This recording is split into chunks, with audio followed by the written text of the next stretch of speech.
Chapter 74. The door of the farmhouse was opened with a squeak, and an old man in plain clothes with a white beard walked out. "Muramasa, what are you doing? What's the matter?" Obviously, the two had a good relationship. Carpenter Lu looked at the old Muramasa and laughed. "Li Jia Xiaolang is looking for you. He wants to build something that doesn't require manpower to carry water." The old Muramasa still didn't believe Li Wangyu. Carpenter Lu naturally knew Li Wangyu.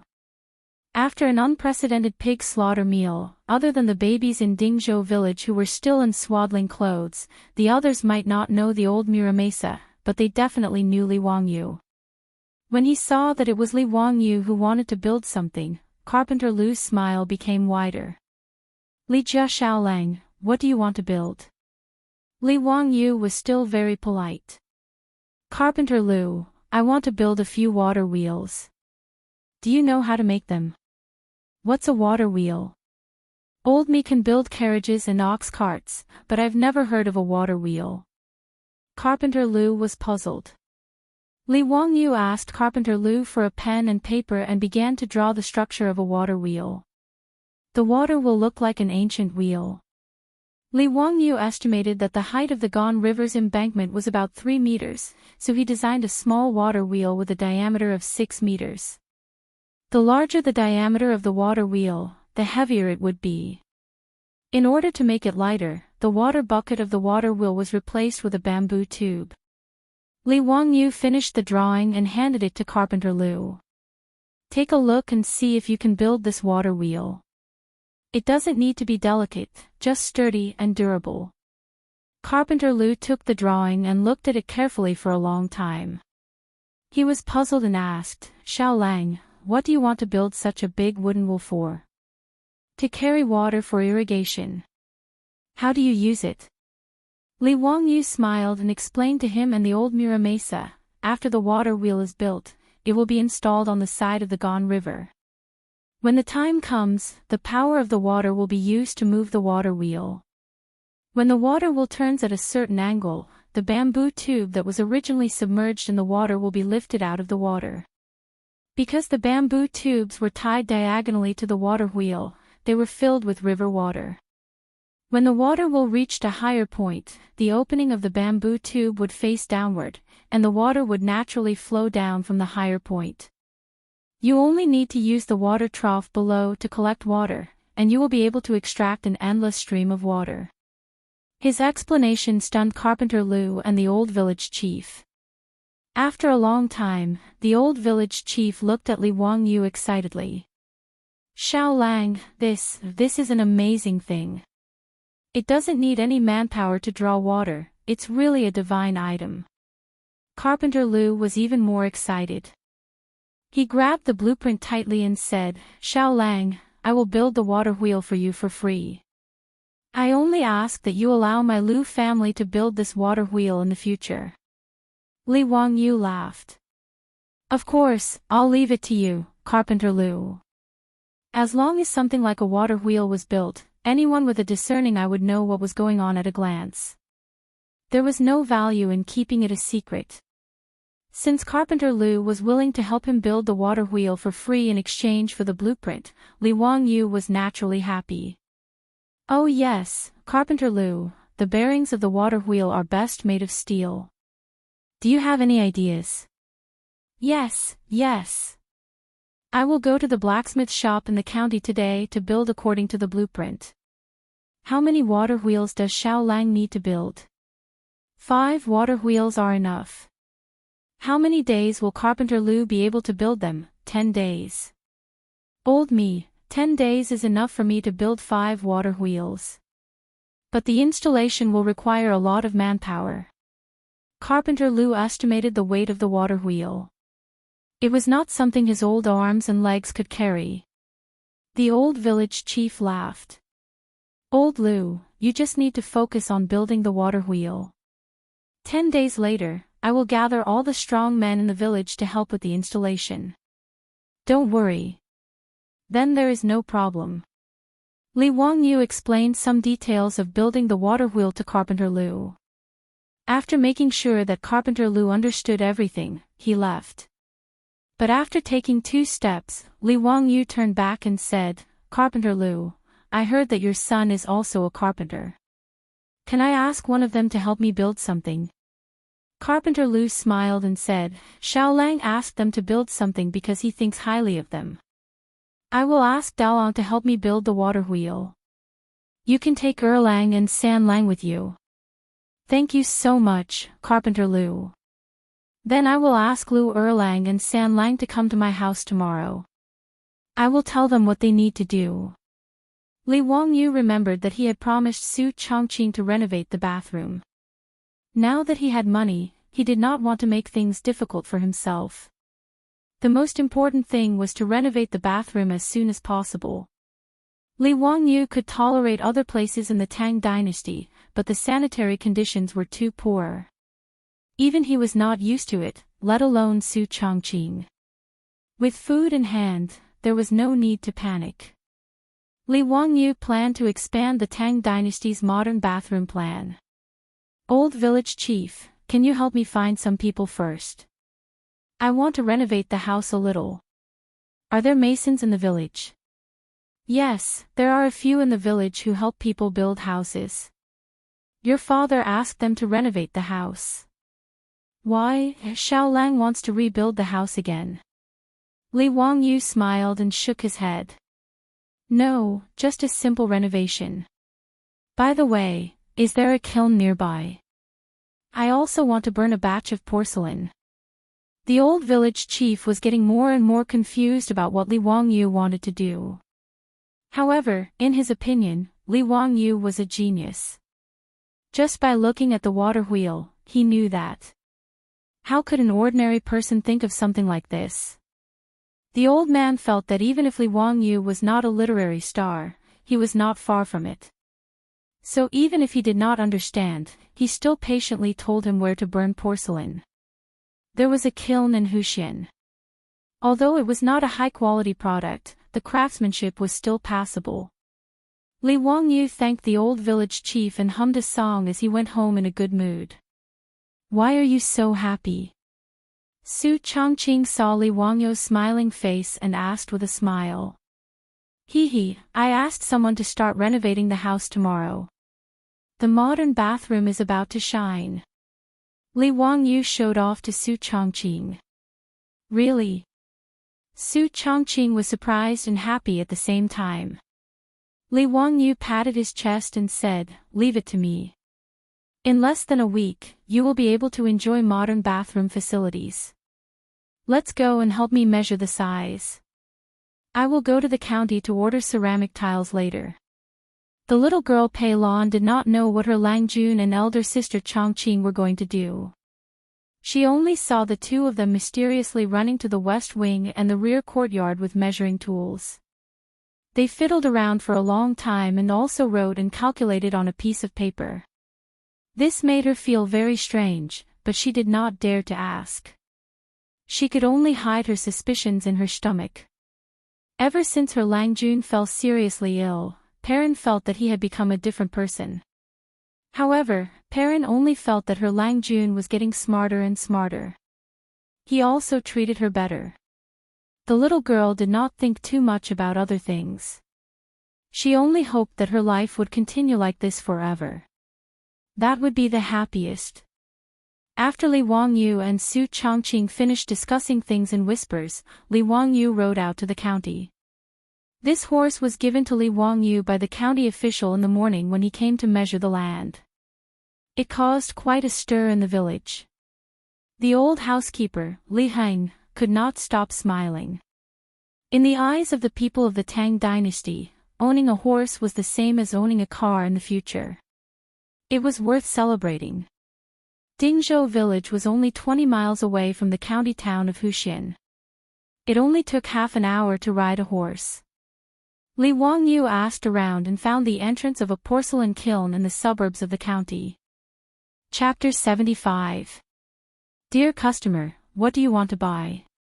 As soon as Li Wangyu got off the horse, the shopkeeper of the kiln greeted him warmly. Customers who can ride a horse are big customers, worthy of the shopkeeper's personal reception. Shopkeeper, can you order porcelain in your kiln? Of course, what kind of porcelain do you want? Although our kiln is not big, the craftsmanship of our old masters is very good. Whether it is porcelain bowls, porcelain bottles, porcelain basins, all kinds of shapes, as long as you need, we can order them. Li Wangyu smiled, took out the drawings he drew and handed them over. I need to make a batch of ceramic tiles, can you see if you can do it? How can a modern bathroom not have ceramic tiles? Not only does it look beautiful, but it can also be waterproof. Li Wangyu thought that it was necessary. The shopkeeper looked at the drawing on the drawings, and his face was full of pain. Dear customer, what is the use of this thing called ceramic tile? Old me has been making porcelain for so many years, but I have never seen this thing. Hee, I have my own use, can you make it? Of course, I can. This thing is too simple, it is just a piece of porcelain plate, there is no difficulty. Dear customer, are you sure you want to burn this thing? The shopkeeper still did not believe that someone would want to burn such a thing. Li Wangyu nodded, that's right, the quantity I need is written on it. How long do you think it will take you to burn it? The shopkeeper pondered for a moment, this thing is very simple, 3 days is enough. But you need to pay the deposit first, after all, if you don't want this thing after it is burned, it is not convenient to deal with it. Okay, no problem. In addition, I also need to burn a batch of ceramic pipes. Shopkeeper, can you see if you can burn it? Li Wangyu took out another drawing. It was the size and style of the ceramic pipe he was going to use for the sewage pipe. No problem, this kind of ceramic pipe is also very simple to burn. The shopkeeper glanced at the drawing, it was just an ordinary ceramic pipe.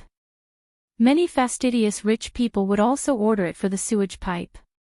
Just when the shopkeeper thought that Li Wangyu was going to burn these simple things, Li Wangyu took out another drawing from his arms. What is this? The shopkeeper looked at Li Wangyu with a puzzled expression. The toilet bowl used for the toilet is also made of ceramic. I wonder if it can be made. Don't think that Li Wangyu was wrong. During the Tang dynasty, the toilet bowl was indeed called this. Originally, the toilet bowl before the Tang dynasty was called Huzi, but the grandfather of the Tang dynasty's founder, Li Yuan, was named Li Hu. In order to avoid the word Huzi, he changed it to Ma Zi, and then it slowly became a toilet bowl. Of course, Li Wangyu's toilet drawings were not as complicated as the ones in the future. In fact, it was just a sitting, flushing toilet. There was no backflow or drain. Otherwise, with the pottery technology of the Tang dynasty, they might not be able to make it. His explanation made the shopkeeper stunned again. He looked at Li Wangyu with a strange look, wondering why this customer ordered so many strange things today. However, he would not refuse money. He nodded and replied, yes, it can be made. Before he finished the drawing, Li Wangyu put his hands into his arms again. The shopkeeper was going crazy. Couldn't he take out all the things he wanted to make at once? The shopkeeper was no longer in a hurry. He glanced sideways at Li Wangyu, wanting to see if Li Wangyu would take out any other blueprints from his bosom. Li Wangyu was scared by the shopkeeper's stare. He smiled awkwardly and said, no more. I just want to make these things. Sir, it's 5 strings of copper coins. The deposit is 2 strings of copper coins. After confirming that Li Wangyu was no longer taking out drawings, the shopkeeper calculated the total price. Okay, but you have to help me deliver it to Dingzhou village. Is that okay? The shopkeeper saw that it was not far away, so he agreed. Li Wangyu took out the copper coins from the pouch and handed them to the shopkeeper. They agreed to receive the goods in 3 days. The order of ceramics was settled. By the way, shopkeeper, there should be a lot of abandoned and broken pottery pieces at the entrance of your kiln, right? Is it convenient for you to give me some? The shopkeeper silently rolled his eyes.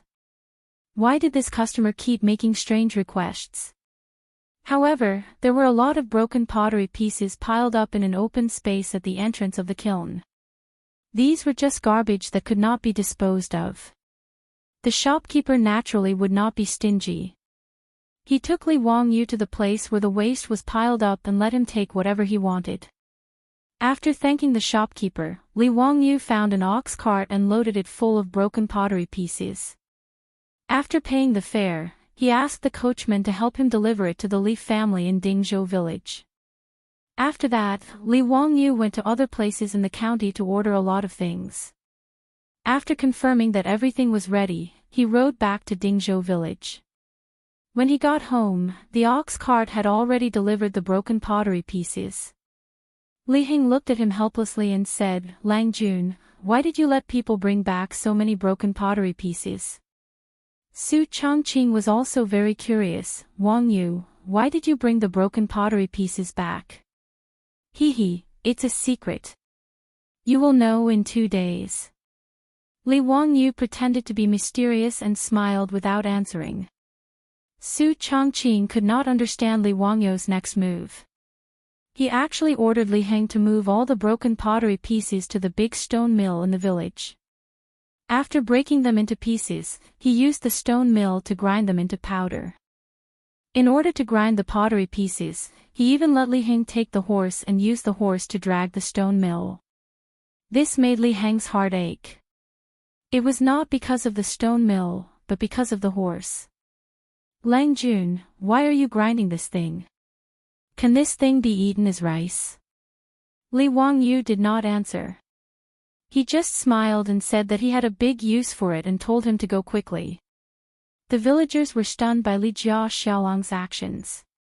They had seen people using stone mills to grind flour, but it was the first time they had seen someone using stone mills to grind pottery pieces.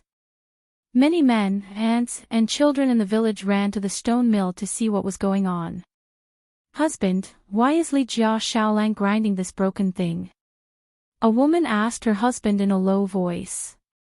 "How would I know? Maybe he is feeding it to the chickens." When raising chickens in the countryside, sometimes they would feed some sand to help the chickens digest.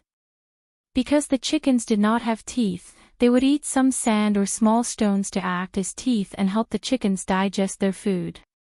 Isn't the sand ready-made? Why does he need to grind it? Also, look at how fine housekeeper Li grinds it. It is almost like flour. How can it be fed to the chickens? Why are you asking so much? The Li family's little Lang is a literary star who has descended to the mortal world. He knows more than us farmers. Just watch. There was even a villager who slapped his son's head with his palms that were as big as palm leaf fans. "San Lang, I'll send you to school in the future. You can also learn the skills of the Li family's little boy." Many villagers took the initiative to come forward and help. They drove the horses to sweep the dust and all the broken pottery pieces were ground into powder. After moving a few bags of pottery pieces back home, Li Wangyu checked them and only asked Li Heng to pack them up. They would be useful in 2 days. The next day, the county government sent people to drive all the cattle to the village.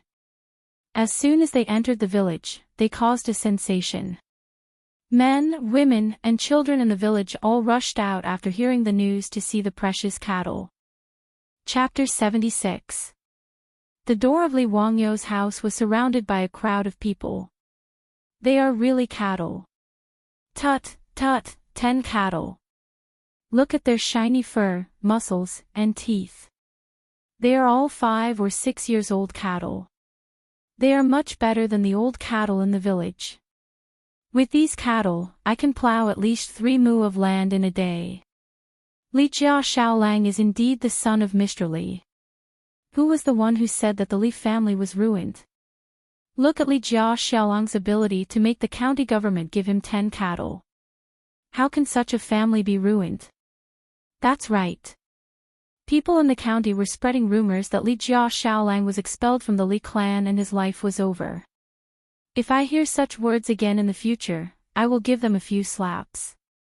I heard from the old village chief that Li Jia Xiaolang wanted to lend cattle to the village to plow. That's right. The old village chief said it himself. It can't be wrong. Li Hing seemed to be at least 10 years younger. With a proud face, he was ready to lead the cattle into the cowshed under the envious gazes of the crowd. Fortunately, although there were not many rooms in the Li family's house, the front yard and the backyard were quite spacious. When Li Zhou repaired the house, he built a cowshed in the backyard. Notice cowshed could easily raise more than 20 cattle. Li Wangyu looked at the cattle worriedly. Our family is too small. Who will take care of so many cattle? Chongqing, I shouldn't have released all the servants in the family back then, right? Su Chongqing rolled his eyes at him and didn't bother to answer. Perrin beside him said excitedly, Lang Jun, there is still me. I will go to the fields every day to cut the grass and herd the cattle. Li Wangyu was amused by Perrin's words. He lovingly reached out and pinched Perrin's little face. That won't do. Won't my Perrin become a cow herder? What if she gets tanned by the sun? Although Perrin was only 12 or 13 years old, in fact, many girls at this age in the Tang dynasty had already been married. In the eyes of future generations, Li Wangyu was just a little girl, so she didn't have any scruples. However, his actions and words made Perrin's little face turn red. She covered her face and couldn't say anything for a long time. Su Chongqing, who was standing at the side, saw everything clearly. He glared at Li Wangyu in annoyance and snorted softly before pulling Pei Lan away. Li Wangyu was baffled. Did he provoke her or provoke her? Why are you glaring at me? Li Wangyu is too lazy to think about a woman's bottom of the sea. He goes out to find the old villager. Now that the cattle had arrived, he could begin to transform the saline alkali soil. Soon, under the arrangement of the old village chief, 20 skilled farmers led the 10 oxen to the saline alkali soil and began to plow the soil. This plow was equivalent to opening up a wasteland, so it needed to be plowed deeply. The soil was required to be fine in order to allow the alkali to be fully exposed to the air so that it would be easier to wash the soil later. Although there were cattle, it would take at least 10 days to plow the entire 300 mu of saline alkali soil. However, Li Wangyu was not in a hurry. This time was just right for Carpenter Lu to make the water wheel. After 10 days, the cattle could help the village cultivate. This exchange made the old villager smile so much that his back teeth were exposed. After explaining the saline alkali soil, Li Wangyu rushed back to his home. Carpenter Lu's 2 sons and several masons in the village were still waiting for him. Greetings, Xiao Lang, Kuan. What do you need us to build? Carpenter Lu's 2 sons were already waiting for him with carpentry tools. Li Hing didn't know what his Lang Jun wanted to do, so he and Perrin were both curious. The two of them thought that it might be like Su Chongqing, asking Carpenter Lu's sons to build some new furniture. At first, Li Heng and Perrin felt that the new furniture was strange, but after using it, they both liked it. Seeing that Li Wangyu had asked Carpenter Lu's sons to come over, they were both looking forward to it. However, Li Wangyu did not ask Carpenter Lu's sons to build any furniture. Instead, he pointed at a small mountain not far behind his house and said, I'll have to trouble Erlang and Sanlang to help me build a water pipeline. Use the bamboo on the mountain. After opening it up, the spring water on the mountain will be connected to the house. After saying that, he took out a blueprint that he had drawn long ago. On it, there were detailed instructions on how to build the water pipeline.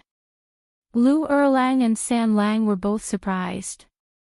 They originally thought that he was going to build furniture, but they didn't expect him to build a water pipeline. After carefully looking at Li Wangyu's blueprint, the two of them were full of admiration. Xiao Lang, Kuan, this idea of yours is really interesting. In this way, you don't need to use people to draw water from the well. The spring water on the mountain can continuously flow into your kitchen and this bathroom. May I ask, Xiao Lang, Kuan, what is a bathroom? Li Wangyu laughed and said, it's a bathroom and a toilet. Hearing this, the two of them were both stunned. Xiao Lang, Kuan, you want to build a toilet in the West Wing? How can that be? Not only were Carpenter Lu's sons surprised, but Li Heng and Perrin were also stunned. Building a toilet in the West Wing. Was Lang Jun crazy? They couldn't be blamed for being surprised. The toilets in the Tang dynasty were not like those in the future that had complete sewer pipes. They were dry toilets. Even in the countryside of the future, no one would dig a dry toilet in their house. Not to mention the issue of hygiene, just the smell alone was enough to make one feel disgusted. Li Wangyu didn't explain. He just smiled and said, I have my reasons. Lu brothers, is there any problem with the water pipeline? No problem. It can be built in 2 days at most. It's not complicated. Although they didn't understand what Li Wangyu was thinking, the Lu brothers still nodded and agreed. After telling them about the water pipeline, Li Wangyu invited the masons to the backyard and asked them to dig a deep circular hole in the backyard. He also asked them to dig a ditch from the west wing to the deep hole. No one understood what he asked them to do. Although the masons were confused, they still started to work according to Li Wangyu's blueprint. After giving them the blueprint, Li Wangyu didn't care about it anymore. He just waited for the materials he ordered to be delivered 2 days later. 2 days later, several ox carts came to Dingzhou village. They were all delivering things to Li Wangyu's house. The strange things on the ox carts made the villagers talk about it. They were all guessing what Li Jia Xiaolang was doing. Li Wangyu checked the things delivered, especially the baked tiles and the toilet bowl. Needless to say, the craftsmanship of the Tang dynasty craftsmen was really good. It was no worse than the furniture sold in the future. He picked up a tile with a beautiful pattern and flicked it with his finger. The tile made a crisp and pleasant sound. Changqing, what do you think of the tiles? Hee, it will be beautiful in the bathroom. Su Changqing didn't speak for a long time. He frowned and thought for a long time before he asked uncertainly, Wang Yu, did we forget something?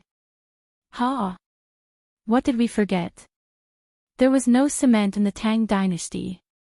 How can these tiles be pasted on the wall? Chapter 77. Su Changqing had just thought of this problem. There was no cement in the Tang dynasty, so the tiles could not be pasted on the wall. However, Li Wangyu did not show any surprised expression as she had imagined. Instead, he smiled and did not speak. He directly went to take out a bag of pottery shard powder that Li Heng had previously ground into powder. Well, there is cement. Hee, I have already thought of this problem. Li Wangyu proudly raised his eyebrows. Isn't this the powder ground from the pottery shard? Can this be used as cement?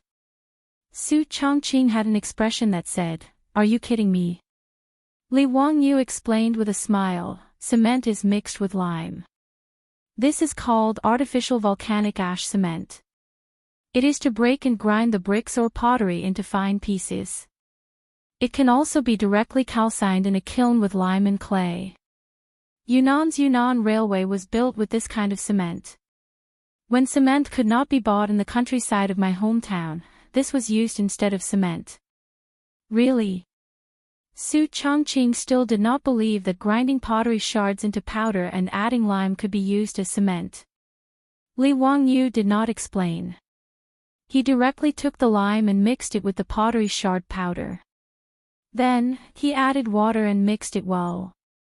After the preparation, Li Wangyu found a mason and asked him to use his own cement to paste the tiles on the wall. Xiao Lang, Kuan, how is this possible? I have been a mason for most of my life, and I have never seen anyone use mud to paste bricks. After listening to Li Wangyu's request, the mason shook his head again and again. In his opinion, this kind of thing that Li Wangyu called tiles could not be pasted on the wall like this. Perhaps using fish bladders to make glue could be tried, but it might not stick firmly. Building walls and houses were all made by mixing loess, lime, and water. The more particular ones were just adding glutinous rice juice to the mortar. The cement that Li Jia Xiaolang asked him to use was simply unheard of. Under Li Wangyou's insistence, he tried to apply cement to the back of the tile and gently attached the tile to the wall. He gently tapped the surface of the ceramic tile with the small hammer in his hand to make it more closely fit to the wall. After making sure that the tiles were completely stuck to the wall, the mason tried to loosen his grip.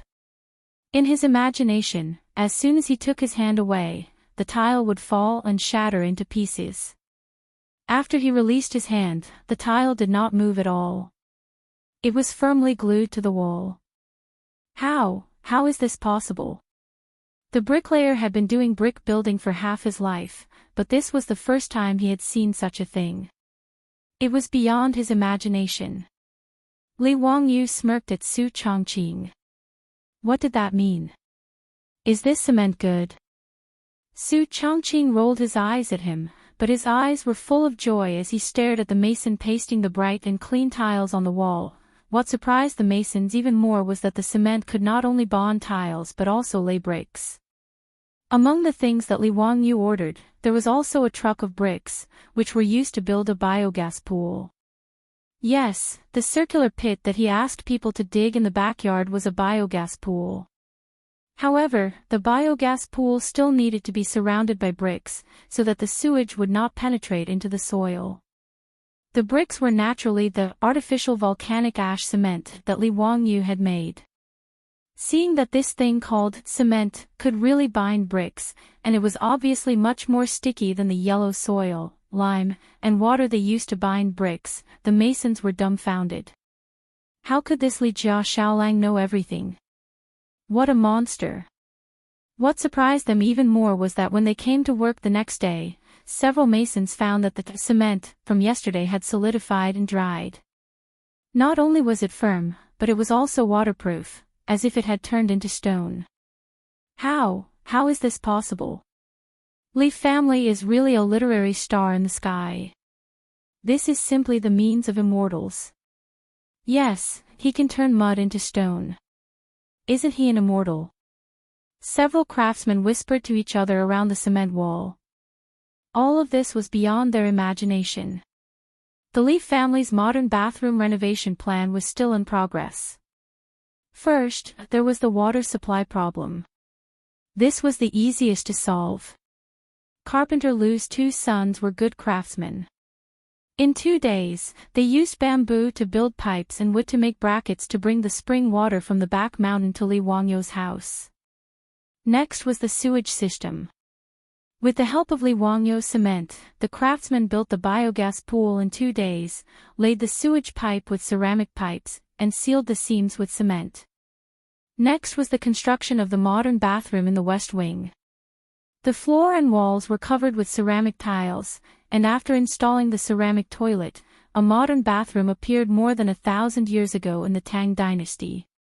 Finally, there was the part of the biogas pool that connected to the gas pipeline. The biogas pipeline was Li Wangyou's biggest headache. There was no PVC pipeline in the Tang dynasty. In the end, he found a shop in Huxian County that specialized in making bronzeware.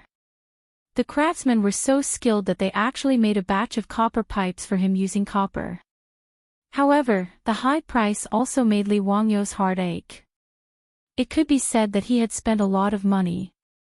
It was normal when he thought about it. Copper was the currency in the Tang dynasty. Making copper pipes with copper was no different from stringing copper coins together. Just making this batch of copper pipes cost Li Wangyou more than 10 strings of copper coins. If Yang Quan hadn't given him 100 strings of copper coins, he wouldn't have been so extravagant. These days, Li Wangyou's renovation project was the biggest topic in the village. Whether it was the villagers or the women, they gathered together to discuss the Li family. Although they didn't know what Li Wangyou wanted to do, in the villagers' minds, it was something extraordinary. A few days later, the Li family's interior had completely changed. There wasn't much change in the front yard except for an extra washroom. However, once you entered the backyard, everything changed. The spring water from the back mountain flowed continuously into the house through the bamboo pipes. Li Wangyu had someone dig a canal in the backyard for a portion of the water. The water flowed endlessly, adding a bit of life to the small courtyard. There was also a tall wooden frame in the courtyard. A bamboo pipe kept the spring water flowing into a huge clay pot on top of the frame. After the pot was filled with spring water, the spring water poured down like a small waterfall. This clay pot was custom-made by Li Wangyu at the kiln factory. Its purpose was to store water. Underneath the clay pot was a pipe made of bamboo that extended to the Lai Hot's kitchen and the washroom in the west wing. The reason why this clay pot was set up to store water was to install a water valve on the bamboo pipe.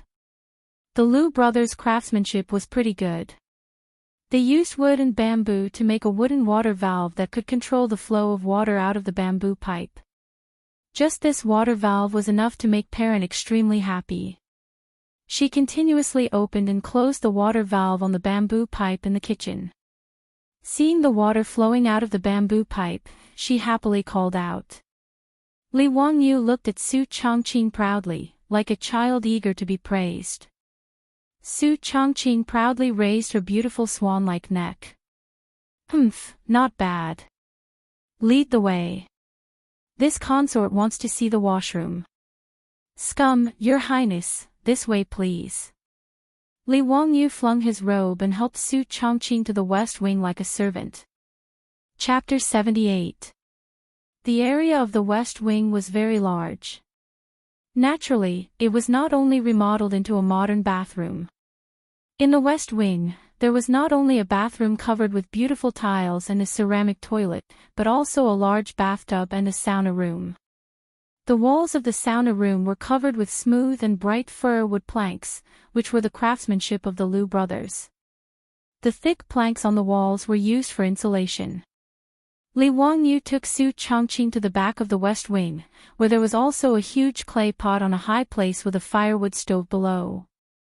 Li Wangyu proudly introduced, after a period of time, the biogas pool will start to produce biogas, which can be used to boil water for bathing. Now, we need firewood to boil water for a few days. Then he pointed to the bamboo pipe connected to the clay pot. After the water in the clay pot is heated, it can be directly transported to the shower room through the bamboo pipe. The little stars in Su Changqing's eyes were about to pop out. Then can I take a hot bath tonight? Of course. After getting Li Wangyu's confirmation, even the proud Su Changqing could not help but jump up like a little girl. It was wonderful to take a hot bath. For a fair, rich, and beautiful girl with mysophobia, it was terrible to let her not take a bath for a few days. As for the modern bathroom, it saved Su Changqing's life. The ceramic toilet had a wooden cushion on it. There was also a clay pot above the toilet to store water, which was connected to the ceramic toilet through a bamboo pipe. When the rope was pulled, water could flow out to wash the dirt. And the dirt would be directly flushed into the biogas pool through the clay sewage pipe connected to the bottom of the toilet. It could be cleaned and composted, which was very convenient. The more Li Wangyu looked at these, the more he felt that he was really a genius. He could not help but laugh to the sky. But before he finished being proud, he was directly pushed out of the door by Su Changqing. Changqing, what are you doing? Before Li Wangyu finished his words, the door of the bathroom behind him was closed with a bang. Li Wangyu just reacted and touched his nose a little awkwardly. He walked to the side and pretended to admire the scenery in the backyard. After a long time, the bathroom door creaked open. Li Wangyu hurried over. How is it? How is it? Is the toilet good? However, it was obvious that normal women wouldn't answer this kind of question. Su Changqing blushed and glared at him. She lifted her skirt and ran away. Li Wangyu, on the other hand, didn't feel like he had asked a stupid question. He even foolishly chased after Su Changqing to do a user satisfaction survey. Chang'an, don't go. What happened? Say something. Su Chang'an. After the modernization of their home was completed, Li Wangyu and Su Chang'an both breathed a sigh of relief. Life in the Tang dynasty was finally not so unbearable. However, these items, which were common in the eyes of two modern people, shocked Li Heng and Perrin. Whether it was the ceramic toilet that flushed automatically or the bamboo pipe that let water flow out when it was opened, they all surprised Li Heng and Perrin. That night, Li Wangyu ordered Li Heng and Perrin to boil hot water with firewood. Then, the whole family went to enjoy a hot shower. Li Heng didn't mention him. In short, the old man was full of energy after the shower. However, he also kept muttering words like "Old Master bless." Bodhisattva has appeared, which made Li Wangyu roll his eyes. After Su Chang'an pulled the shy little girl Perrin to take a shower together, Li Wangyu was stunned. The warm spring water washed Su Chang'an's creamy skin.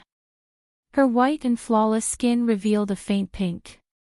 Her beautiful black hair was still wet with water droplets. She casually tied her hair into a bun and fixed it with a hairpin.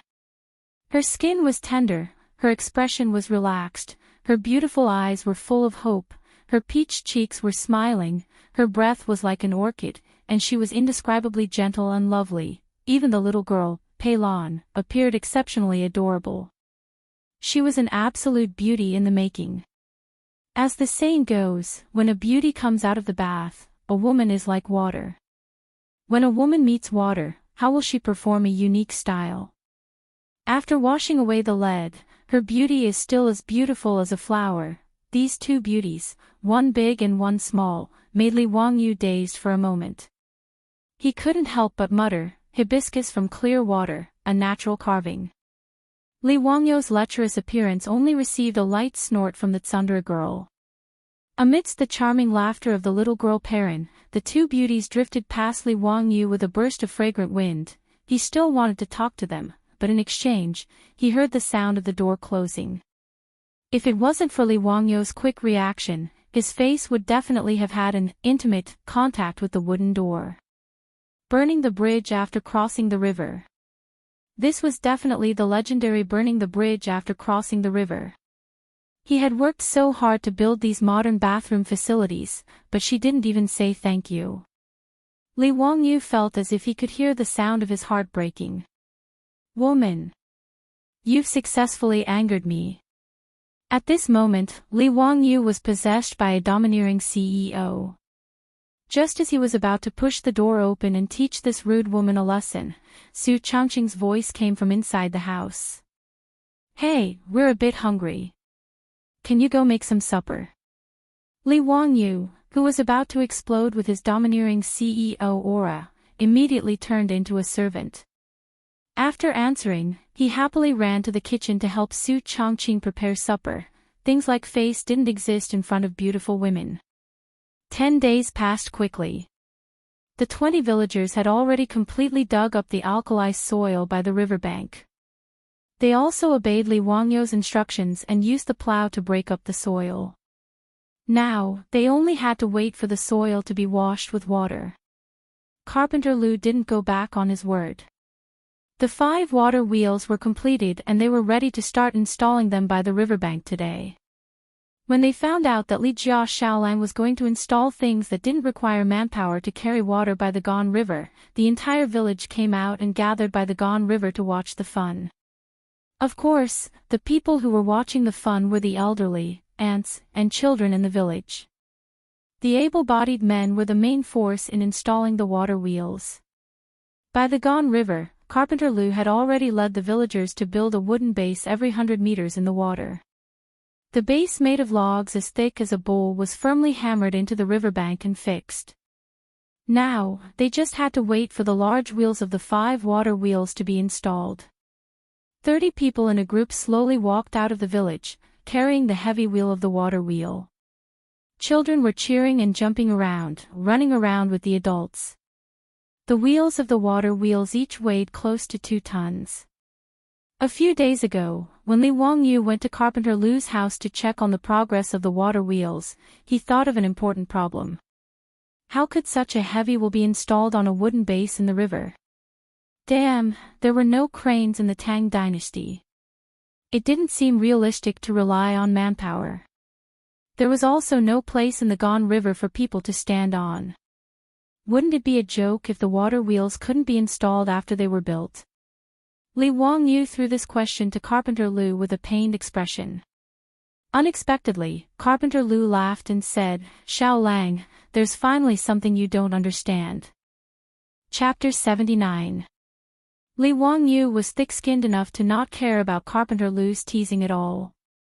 After some explanation, Li Wangyu finally understood that the ancient people also had cranes. It was just a matter of manpower. Tangerine, also known as a crane. In fact, it was very simple. It used the principle of leverage to create a tool that was specially used to lift heavy objects. It was a thick long piece of wood with a base in the middle that acted as a fulcrum and a heavy object hanging at the end. During the lifting process, the front part of the tangerine would be tied to the heavy object that needed to be moved. After that, the object would be lifted by manpower and the heavy object at the end. Although the principle of the crane was simple, according to Carpenter Lu, it could lift an object that weighed 40 to 50 stones without any problem. The wheels of the 5 water wheels were all moved to the riverbank, and the suspenders were ready. Hundreds of men were shouting slogans, and under the command of Carpenter Lu, they slowly lifted the wheels with a diameter of 6 meters and moved them to the base of the water wheel. After a few twists and turns, the wheel of the first water wheel was finally installed. Carpenter Lu and his 3 sons quickly climbed onto the water wheel and began the final installation. When Carpenter Lu inserted the last wooden wedge into the water wheel, the first water wheel of the Tang dynasty was finally installed. Li Jia Xiao Lang, the water wheel is installed. Do you want to start it now? Carpenter Lu stood at the base of the water wheel and shouted at Li Wangyu. Li Wangyu led Su Changqing, Perrin, and Li Heng to the embankment and watched the installation of the water wheel with smiles on their faces. Hearing Carpenter Lu's shout, Li Wangyu gave him an OK hand sign. Carpenter Lu, let's start the test run. Carpenter Lu did not understand what Li Wangyu's hand sign meant, but after hearing it, he and his sons removed the plate blocking the wheel of the water wheel. Su Changqing elbowed Li Wangyu angrily and said, "Are you stupid? Do you want to give an OK hand sign to the people of the Tang dynasty?" Sorry, I forgot. Ha! These details are not important. Look, the water wheel is starting to turn. Start spinning. Li Wangyu shouted excitedly as he pointed at the water wheel that was slowly starting to move. The water level of the Gone River was calm, but the speed of the water flow was not too slow. Under the push of the water current, the water wheel made a squeaking sound. Then, the baffle on the water wheel started to rotate slowly under the push of the water current. When a bamboo tube filled with water was slowly rotated to a high point and tilted, the water in the bamboo tube would flow out and into the water bucket below. Then, the water would flow all the way down along the bucket. Under everyone's gaze, the river continued to flow. The water wheel kept turning, lifting the river water up and pouring it into the ground. The villagers of Dingzhou village began to cheer as if they had gone mad. The old villager was so excited that his beard was trembling. Just as Li Jia Xiaolang said, there was no need for human or animal labor. The river water could water the fields. Miracle, this is a miracle. This thing is a work of art. Li Jia Xiaolang, you are doing something that will make Buddha appear in 10,000 homes. Great merit, great merit. The old villager was about to kneel down and kowtow to Li Wangyu. This really scared Li Wangyu. He quickly stepped forward and supported the old villager. Old villager, you can't do this. Don't make me feel bad. This is what I should do. Besides, am I not the first person to benefit? Without this water, my 300 mu of saline alkali soil would not be able to manage. Ha! The old villager knelt down and countless other villagers followed suit. Li Jia Xiaolang, you are merciful and compassionate, making Buddha appear in 10,000 homes. Thank you, Li Jia Xiaolang. Mr. Xiaolang, you are indeed a literary star that has descended to the mortal world. You have saved all living beings from suffering and distress. Many women pressed their children's heads and asked them to kneel down and kowtow to Li Wangyu. When the villagers of Dingzhou village knelt down, Li Wangyu and Su Chongqing were at a loss of what to do. Everyone, please get up. This cannot be done, this cannot be done. Li Wangyu did not expect that he would cause such a commotion by just building a water wheel. He did not expect that having an endless supply of water to irrigate the farmland would be so important to these villagers. Although Dingzhou village did not lack water, but to irrigate and soak the 2,000 mu of land in the village, who knows how much manpower would be needed to step on and overturn carts to fetch water. Originally, because of the lack of cattle, the work in the fields was already very difficult. Adding on the labor of fetching water, it was even more difficult. Now, Li Jia Xiaolang had actually built this miraculous water wheel that could automatically fetch water without manpower. How could the villagers not be grateful? Carpenter Lu's family was so excited that they straightened their backs, as if they were afraid that other people would not know that these 5 water wheels were built by their family. It was not easy to persuade the villagers. Li Wangyu was already sweating profusely. Carpenter Lu, let's hurry up and install the other water wheels. Li Wangyu did not dare to say much. He hurriedly asked Carpenter Lu to continue with the work. All right, Mr. Xiaolang, watch carefully. I guarantee that these water wheels will be installed today. Under the instructions of the old village chief and Carpenter Lu, the 110 excited men once again lifted the wheel of the water wheel and began the installation of the next water wheel. In a day, 5 water wheels were erected on the banks of the Gan River.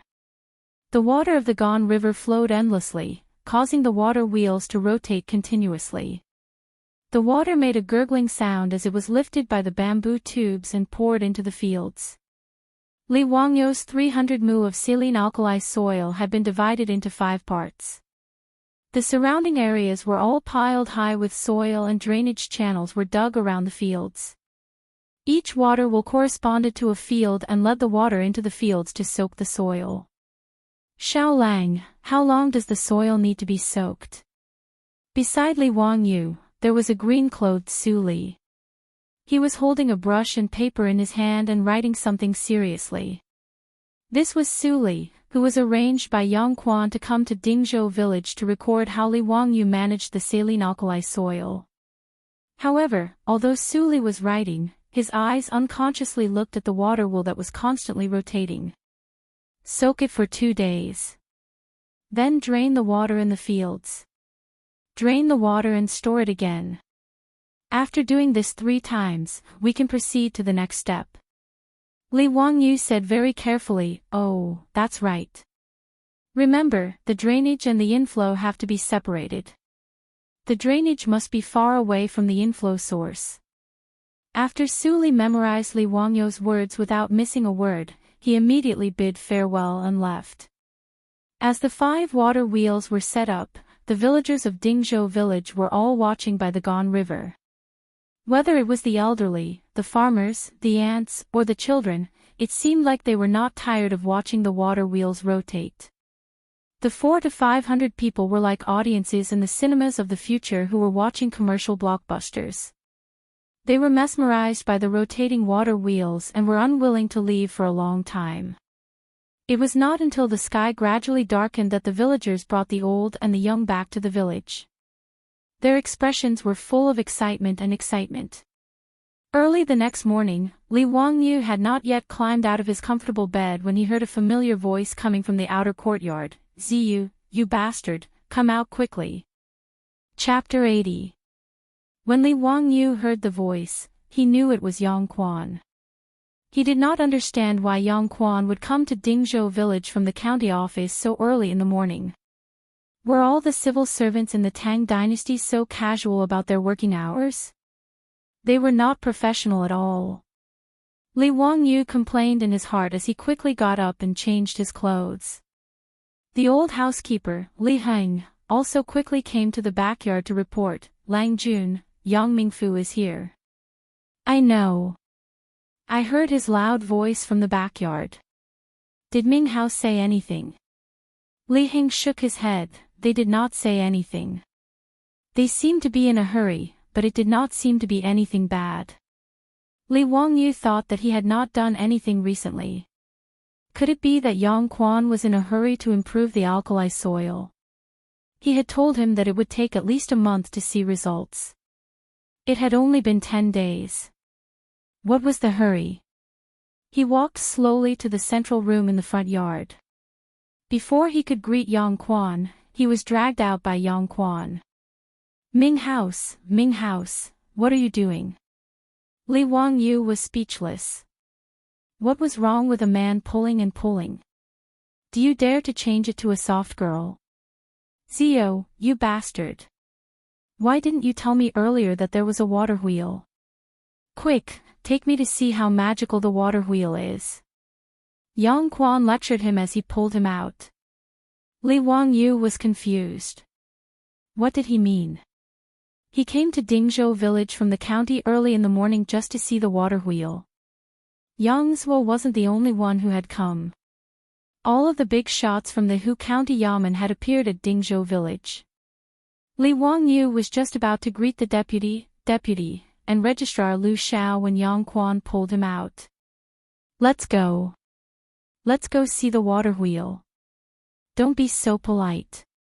Li Wangyu could only lead Yang Quan and the others to the Gan River outside the village. Li Wangyu did not expect that the usually quiet riverside would be so lively today. Not only did the villagers of Dingzhou village come to see the water wheel, but the villagers from the surrounding villages also rushed over after hearing the news. The banks of the Gan River were as lively as a market. What made Li Wangyu even more speechless was that he saw many people actually lighting incense sticks and praying to the 5 water wheels on the banks of the Gan River. After a night of continuous watering by the water wheel, Wangyu's land, the 300 mu of alkali soil was soaked in water. It looked like a big lake beside the Gan River. 300 mu of land was nearly 200,000 square meters of land. The 5 water wheels watered the land day and night. This scene was very magical in the eyes of the people of the Tang dynasty. Yang Quan and the other county officials were shocked when they heard Su Li's report yesterday. After repeated questioning, they confirmed that Li Wangyu had really created a tool that could automatically carry water without manual labor. The water wheel looked ordinary in Li Wangyu's eyes, but it made the other county officials unable to sleep well. They rushed to Dingzhou village at dawn to see it with their own eyes. When Yang Quan and the other county officials arrived, the villagers on the embankment immediately made way for them. They did not care about official etiquette. They lifted their robes and ran all the way to the water wheel. Hiss! It really doesn't need manual labor. It automatically rotates non-stop. Lu Xiao could not help but gasp when he saw how the water wheel worked. Yang Quan and the others also saw the structure of the water wheel and how it moved to carry water. They were all very excited. The county magistrate of Hu County shook his head and commented, "Ziyu, the water wheel is not a fake person. A wise man's creation is really a great coincidence. Lone Wolf carries cold water, no one is responsible for farming. Ziyu, you actually have such knowledge of how to apply it to the world. It's really rare. But since you have the ability to create something like this, why didn't you show it earlier? Do you know that you almost messed up our plan?" Yang Zhuo praised Water Wheel, but turned around and lectured Li Wangyu. His words almost made Li Wangyu's nose crooked out of anger. "I created the water wheel to benefit the village. Why am I in the wrong?" Yang Quan glared at him and said, "Spring plowing is just around the corner. How can I have the time to promote this water wheel? Ziyu, do you know how much energy this water wheel can save for the people of Hu County? How much food can it increase? If it is promoted to the entire Tang dynasty, how grand will it be? Ziyu, where is the blueprint for this water wheel? Quickly hand it over to me. Li Wangyu listened and nodded. The promotion of the water wheel would indeed increase the food production. The reason was simple. The primitive agriculture of the Tang dynasty mainly relied on manpower. Since ancient times, Huaxia belonged to intensive farming, which was more labor-intensive. If you could save more manpower, you could get more food. As a village boy, Li Wangyu naturally understood this. However, he soon realized that no matter how he looked at it, it seemed wrong. Damn it, he was the one who invented the water wheel. Why was he being lectured by Yang Quan? Also, did I say that I would give you the water wheel? Do you still have any intellectual property rights? Even Carpenter Liu was willing to help him build 5 water wheels for free in exchange for the water wheel blueprint. Yang Quan's words meant that he wanted to take away the blueprint without paying a single copper coin. I despise him. There's no point in talking to this kind of person. Close the door and let the beautiful woman in. Li Wangyu had already seen Su Chongqing accompanied by Pei Lan to the riverbank. He hurriedly gestured to her, indicating for her to come over. He directly explained the matter to Su Chongqing in English in front of Yang Quan and the rest.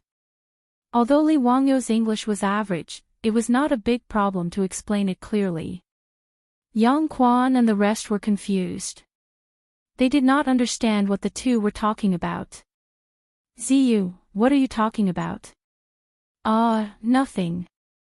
It's just my hometown dialect, Li Wangyu said with a smile. Yang Quan and Lu Xiao were confused. This Li Ziyu was born in Hu County. What kind of hometown dialect was this? Su Chongqing understood Li Wangyu's words. She smiled sweetly and bowed slightly to Yang Quan and the rest. Greetings to Yang Mingfu. Does the Ming house want to promote this water wheel in the Tang dynasty? Yang Quan knew Su Chongqing.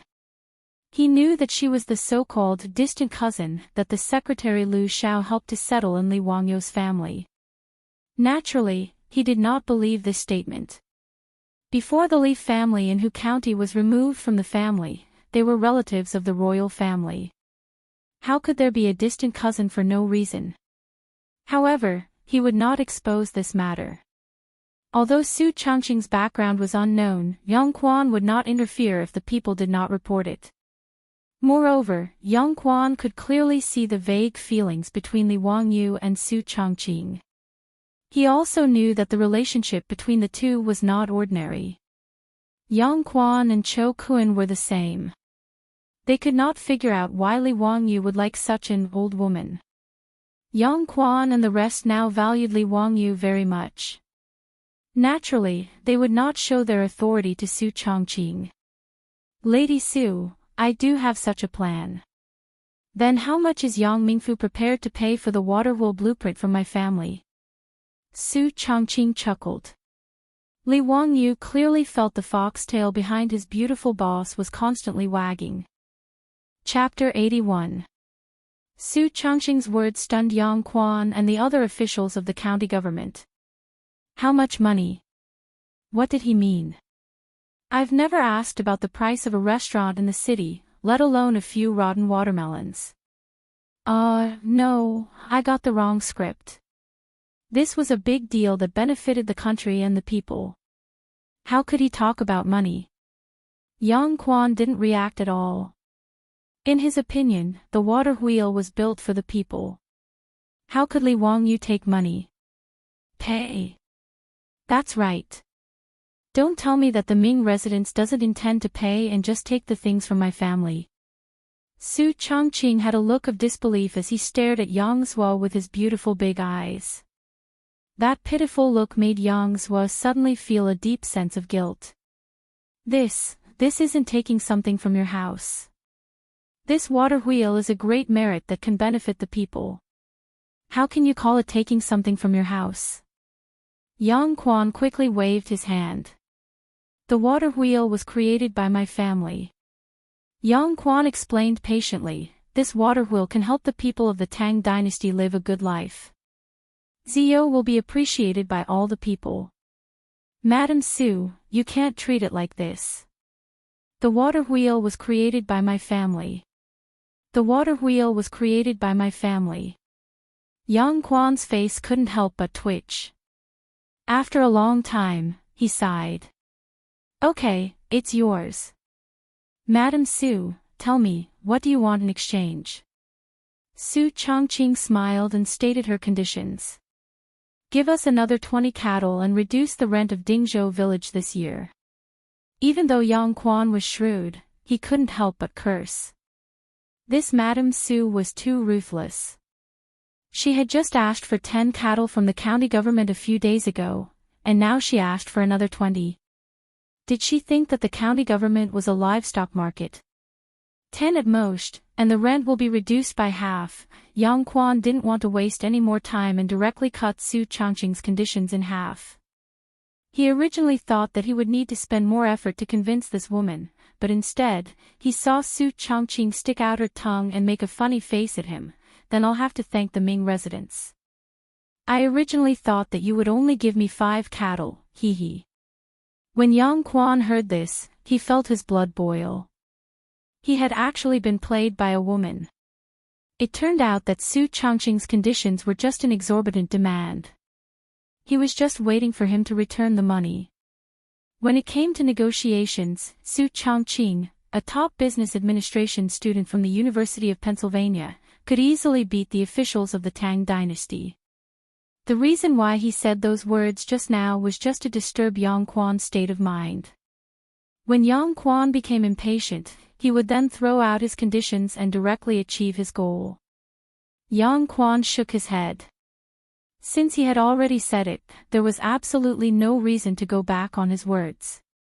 In this era of the Tang dynasty, Li Wangyou's favorite thing was that people kept their promises. He attached great importance to integrity. According to Xinguan, integrity, if the superior doesn't believe, he can't make the subordinate do anything. If the subordinate doesn't believe, he can't make the superior do anything. In the 6th year of Xinguan, Pai Lupi ordered 390 prisoners on death row to be released home for the new year. After the new year, he would be returned to prison to receive the death penalty. The result was shocking. None of the 390 prisoners on death row escaped. They all returned to prison on time. In the end, Pai Lupi was moved by these prisoners on death row who kept their promises and were honest. He relaxed the death penalty for the prisoners on death row. So no matter what, since Yang Quan had promised, he would definitely do it. Li Wangyu immediately smiled and took out the waterwheel blueprint that he had already prepared. He held it with both hands and handed it to Yang Quan. In fact, he already knew that after the water wheel was built, it would definitely attract the attention of Yang Quan and the others. So he had already prepared the water wheel blueprint in advance. Yang Quan grabbed the blueprint and fiercely glared at him. As shrewd as Yang Quan was, he naturally saw that Su Changqing was negotiating with him under Li Wangyou's instructions. Li Wangyu touched his nose a little embarrassedly. Why did you glare at me when your beautiful superior killed you? I originally thought that it would be good enough if I could cheat a few cattle. Hee hee, I didn't expect Su Changqing to be so awesome. When the old villagers heard Yang Quan personally say that the rent of Dingzhou village would be reduced by half this year, they immediately knelt down to Yang Quan and the other county officials. Thank you, Ming House. Thank you, Ming House. I kowtow to you on behalf of the 127 villagers of Dingzhou village. Yang Quan laughed and reached out to help the old villagers up. Mr. Qian, if you want to thank someone, you should thank Li Jia Xiaolang and Su Xiaonyang. This county does not dare to claim the credit. This was exchanged with the waterwheel blueprint by the Li family's young man. The old villagers naturally understood his words. They looked at Li Wangyu gratefully again, as if they were going to kneel down. Li Wangyu hurriedly stepped forward to support the old man. Everything about the Tang dynasty was good, but there were always people kneeling down to him from time to time. Li Wangyu really couldn't get used to it. Yuqi's old villagers kneeling down to him, it really shortened his life. Yang Quan left with satisfaction. Not only did he take away the water wheel blueprint, but he also took Carpenter Lu's eldest son with him. To make a water wheel, the blueprint alone was not enough. The father and son of the Lu family had made 5 water wheels with their own hands. Naturally, they were the most professional water wheel makers in the Tang dynasty. Carpenter Lu was not like Li Wangyu. As soon as he heard that the county magistrate wanted to recruit his eldest son to teach him how to make a water wheel in the county, he hurriedly agreed. Not only did he agree, but he also wanted to recommend himself to help in the county with a smile. Carpenter Lu's attitude finally made Yang Quan feel that he was still the county magistrate. He nodded with satisfaction and squinted at Li Wangyu. The meaning in his eyes was very obvious. He wanted Li Wangyu to learn from others. Li Wangyu just pretended that he didn't see it. He touched his nose and didn't say anything. Yang Quan was irritated by his attitude. Thinking that he had to give his family another 10 cattle, Yang Quan felt distressed. In fact, Yang Quan didn't care that much about waiving half of Dingzhou village's rent. There was no other reason. Dingzhou village was too poor and couldn't collect enough rent every year. It would be good enough if they could get half of it. It was better to generously waive the rent. But 10 cattle were different. That was a huge expense. Even though Yang Quan was the county magistrate, he couldn't ignore this expense. In short, Yang Quan was now happy. He took the water wheel blueprint and Lu's eldest son back to the county magistrate's office in Hu County. After Li Wangyu sent Yang Quan and the others away, he and Su Changqing stayed at home to take inventory of their property. It had only been half a month since they transmigrated to the Tang dynasty. Now, he and Su Changqing had been forced to leave the mansion in Hu County without any property. Now, they unknowingly owned 20 cattle, 2 horses, a plot of land that could be improved, and more than 100 strings of copper coins and gold at home. If he didn't consider the debt of more than 1.6 million yuan, Li Wangyu would have entered the well-off society of the Tang dynasty ahead of time and become a great and glorious small landlord. Sure enough, knowledge was power. This was the so-called "there is a house of gold in a book." Li Wangyu only exchanged the method of improving saline alkali soil and the blueprint of making a water wheel for these things. Of course, strictly speaking, the 2 techniques he handed over were far more than what he exchanged from Yang Quan. But Li Wangyu was very clear. First, he didn't have the ability to protect these intellectual property rights. Second, as Yang Quan said, whether it was the saline alkali soil improvement or the water wheel, they were very useful to the people of the Tang dynasty. Li Wangyu didn't intend to keep them to himself. Li Wangyu picked up the bowl of water with satisfaction and drank a mouthful. After putting down the bowl, he felt that at this time, he should have a cup of fragrant tea and take a nap under the sun. Thinking of the tea leaves, Li Wangyu suddenly stood up and patted his head with his hand. How could he forget the treasure in the Qinling Mountains? Chapter 82. Li Wangyu remembered that in his previous life, he had tasted a type of tea produced in the Qinling Mountains. Medicine King Tea. This type of magical tea from the depths of the Qinling Mountains could only be found in the wild. It was said that the Medicine King tea was discovered by Sun Simiao, the Medicine King of the Tang dynasty, when he was cultivating in the Taibai Mountains of the Qinling Mountains. It was said that when he lived in seclusion in the Taibai Mountains, he often picked a type of tea leaves to make tea. He also introduced it to the mountain people and herbal medicine doctors. Later generations called it the Medicine King tea. According to the Taibai Materia Medica, the Medicine King tea was mild in nature and slightly sweet in taste. It could clear summer heat, nourish the brain, clear the heart, strengthen the stomach, remove dampness, clear the eyes, and regulate the menstrual cycle. Li Wangyu knew that although it was called the Medicine King tea, it was actually not a type of tea. It was a type of plant called Huaxi's silver wintersweet. The Medicine King tea still had a lingering fragrance after being brewed 7 times. It was a rare type of tea. Li Wangyu almost drooled when he thought of this. Drinking tea, he really wanted to drink tea, not the damn tea of the Tang dynasty. After pondering for a while, Li Wangyu immediately ran out to find the Niu brothers to help him pick the tea. Li Wangyu did not have the ability to go deep into the Qinling Mountains. However, the Niu brothers often went into the Qinling Mountains to hunt. If he asked them to help him pick the tea, there would be no problem.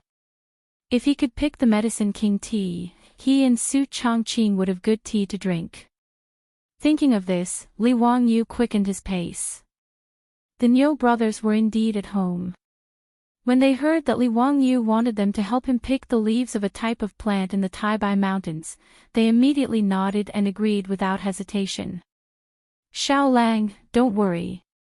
Big brother and I are planning to go hunting in the mountains tomorrow.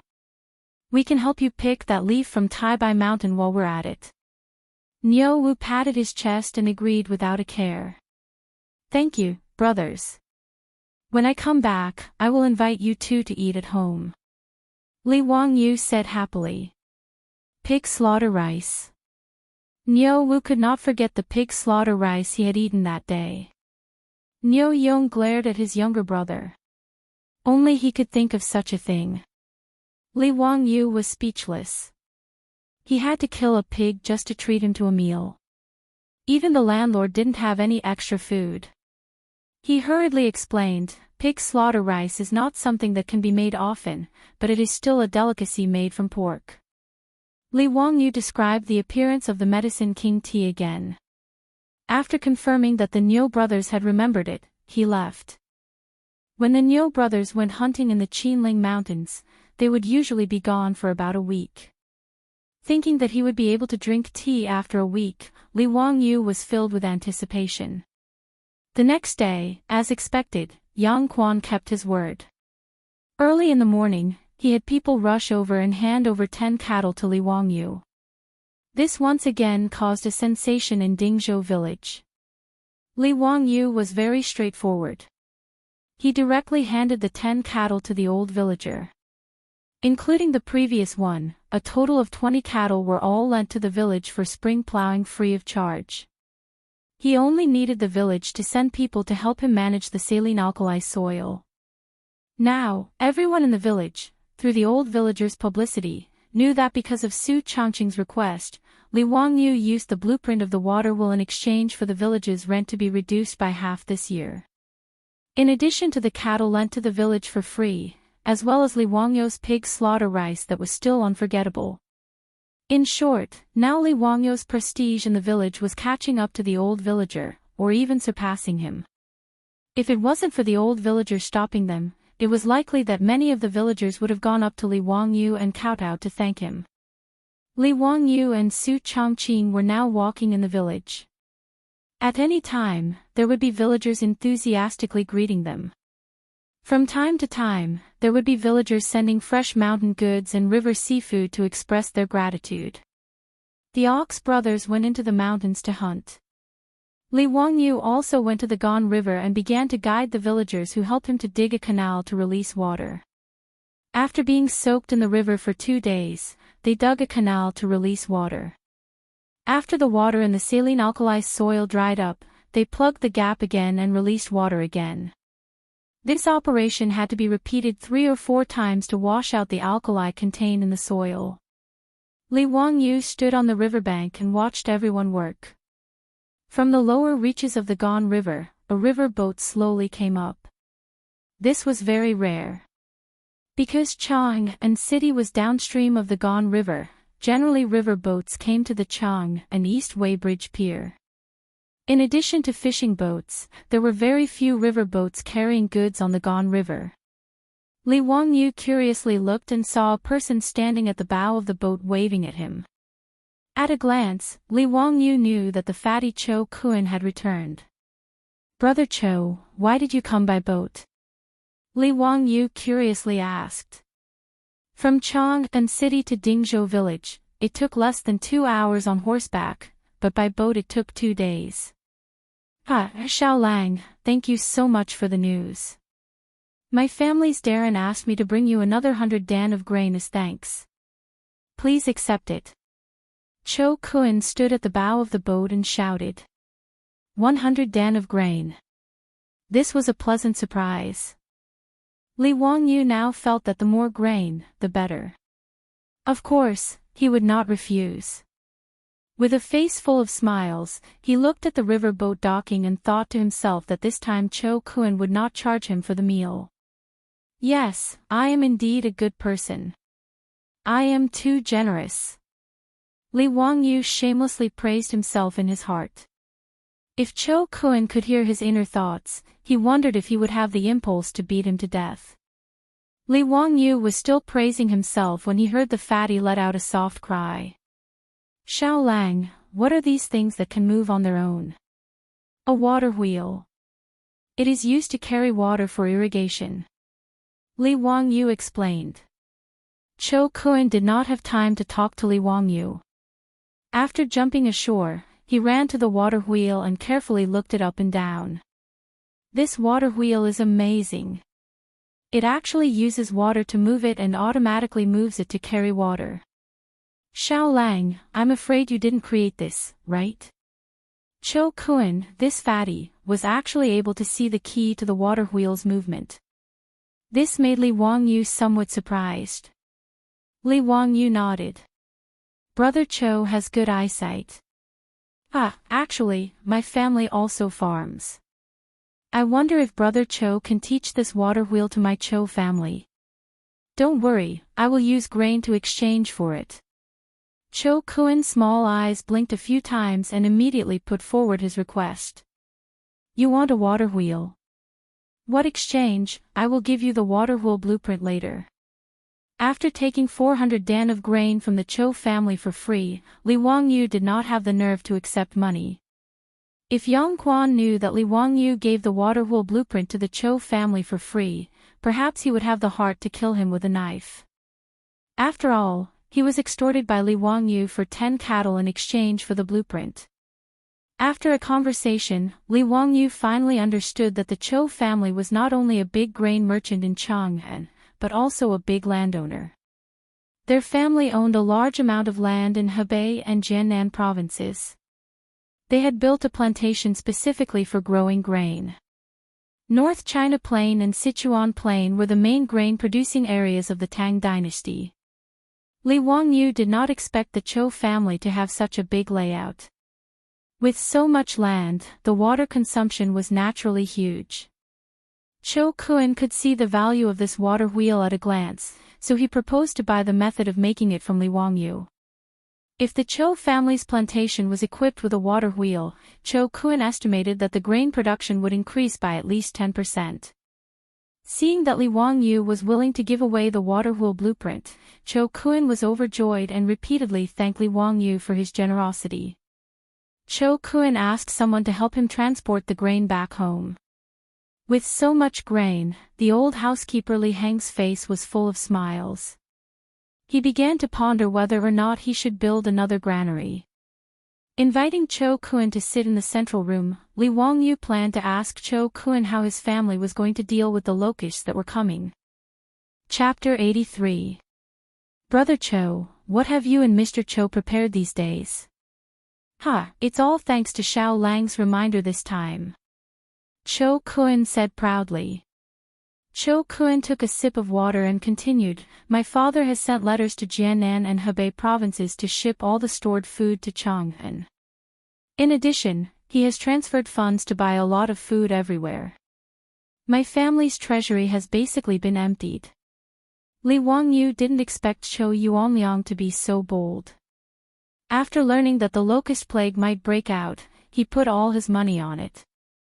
Looking at the complacent fat man, Li Wangyu thought for a moment and asked, Mr. Cho, did you hoard food and plan to use the locust plague too? Before he finished speaking, Li Wangyu didn't know how to continue.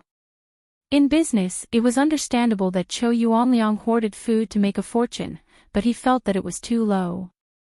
If that was the case, it was fine if he didn't make friends with the Cho family.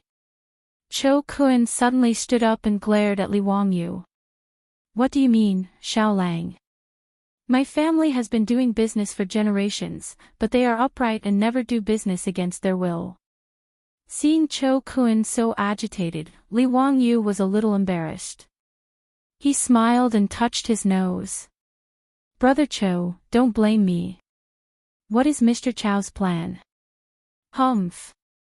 Cho Kun glared at Li Wangyu with dissatisfaction and sat back down. My family is not hoarding food for profiteering. My father's intention is that when the plague of locusts arrives, all the food stores in my family will continue to operate as usual. No matter how much food you want, as long as we still have it in our warehouse, we will definitely sell it. His words made Li Wangyu's eyes light up. He raised his bowl to Cho Kun and said, Mr. Cho, you are a righteous man. I toast you with water instead of wine. After that, he drank the water in the bowl. Although the locust plague would reduce the production of food, the Tang dynasty had so much land that not all places would be affected by the locust plague. One of the main reasons for the famine was that unscrupulous grain merchants deliberately hoarded grain and did not sell it in order to make huge profits. This caused panic among the people and made grain even more precious. In fact, the Tang dynasty did not lack food at all, especially during the second year of Chang'an. In the previous dynasty, when Emperor Yang of Sui ascended the throne, the population of the country had already reached 8.9 million households. With each household having 6 people, the population of the country was no less than 50 million. At the end of the Sui dynasty, the world was in chaos and there were countless casualties. After the Tang dynasty was pacified, the Ministry of Civil Affairs of Wuda estimated that there were only 2.19 million households in the Tang dynasty, with a population of less than 20 million. Not to mention the grain produced by the Tang dynasty every year, just the Huiluozang, which was inherited by the Tang dynasty at the end of the Sui dynasty, had a total grain storage of more than 300 million catties, which was enough for the people of the Tang dynasty to eat for 50 years. In the 11th year of Chang'an, Imperial Censor Ma Zhou told Emperor Taizong, Li Shimin, the Sui family's treasury is in Luokou, and Li Mi is in it. The treasury of Xijing is also used by the country, and has not been used to this day. At this time, the Sui dynasty had already been destroyed for 20 years, but at that time the grain and cloth had not been used up. Li Wangyu did not quite believe this. After all, how could something like grain be stored for decades?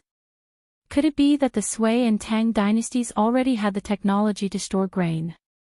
However, this was the second year of Chang'an, and the Sui dynasty had only been destroyed for 11 years. If the old grain was properly stored, there should be no problem. From this, it could be seen that the Tang dynasty absolutely did not lack grain. The famine caused by the plague of locusts was, in fact, the result of the aristocratic families and big grain merchants sitting by and watching the people starve to death for their own benefit. In response to Li Wangyu's praise, Cho Kun was a little embarrassed. Xiaolang, don't misunderstand my lord's meaning. Although it will cause grain to be sold, the price will still follow the market. We will not deliberately lower the price. Of course, I naturally understand what Brother Cho is saying. Li Wangyu laughed. Of course, he understood Cho Kun's meaning. The price will follow the market. First, Cho Kun will make a lot of money as the price of grain rises. Second, he will not attract the hostility of his peers. Third, he will not be noticed by the government. Otherwise, if you, a grain merchant, purposely sell grain at a low price, what are you trying to do? Who would be able to bear the label of trying to buy people's hearts? After understanding Cho Kun's thoughts, Li Wangyu's grudge completely disappeared. He asked Li Heng to prepare dinner and wine. Tonight, he wanted to drink a few cups of wine with Cho Kun. The Li family's current rule was that there was no distinction between master and servant during mealtime. Everyone ate at the table. Cho Kun had lived with the Lee family for a few days before, so he naturally knew this family rule. However, he did not feel uncomfortable. Just as the sky turned dark, the Lee family gave Cho Kun a shock. In the main room of the front yard, the old housekeeper Lee Hing saw that the sky had darkened, so he took out a match and lit a lamp. At first, Cho Kun did not pay much attention to it. When the lamp was lit, he was surprised to find that it was not an ordinary candle or oil lamp, but a lamp that he had never seen before. The lamp that Lee Hing lit was much brighter than an ordinary oil lamp or candle, and there was no black smoke coming out. This made Cho Kun very curious. "Housekeeper Lee, what kind of lamp is this? It's very strange." This is a biogas lamp made by my Langjun. It does not use lamp oil, nor does it emit black smoke. Old me does not know what kind of biogas Langjun uses. In short, this lamp can be lit all night. It is very magical. When Lee Hing talked about the biogas lamp, he was full of praise. In his opinion, the biogas lamp was simply the work of the immortals. It was the Lee family's heirloom. Therefore, lighting the biogas lamp at home every night was Lee Heng's favorite thing to do. Even the little girl Perrin was not allowed to interfere. In fact, the biogas lamp that Lee Wang-yu made was very simple. Due to the limited materials, he could only make do with what was available. In the past, there were many places in the countryside that had biogas ponds.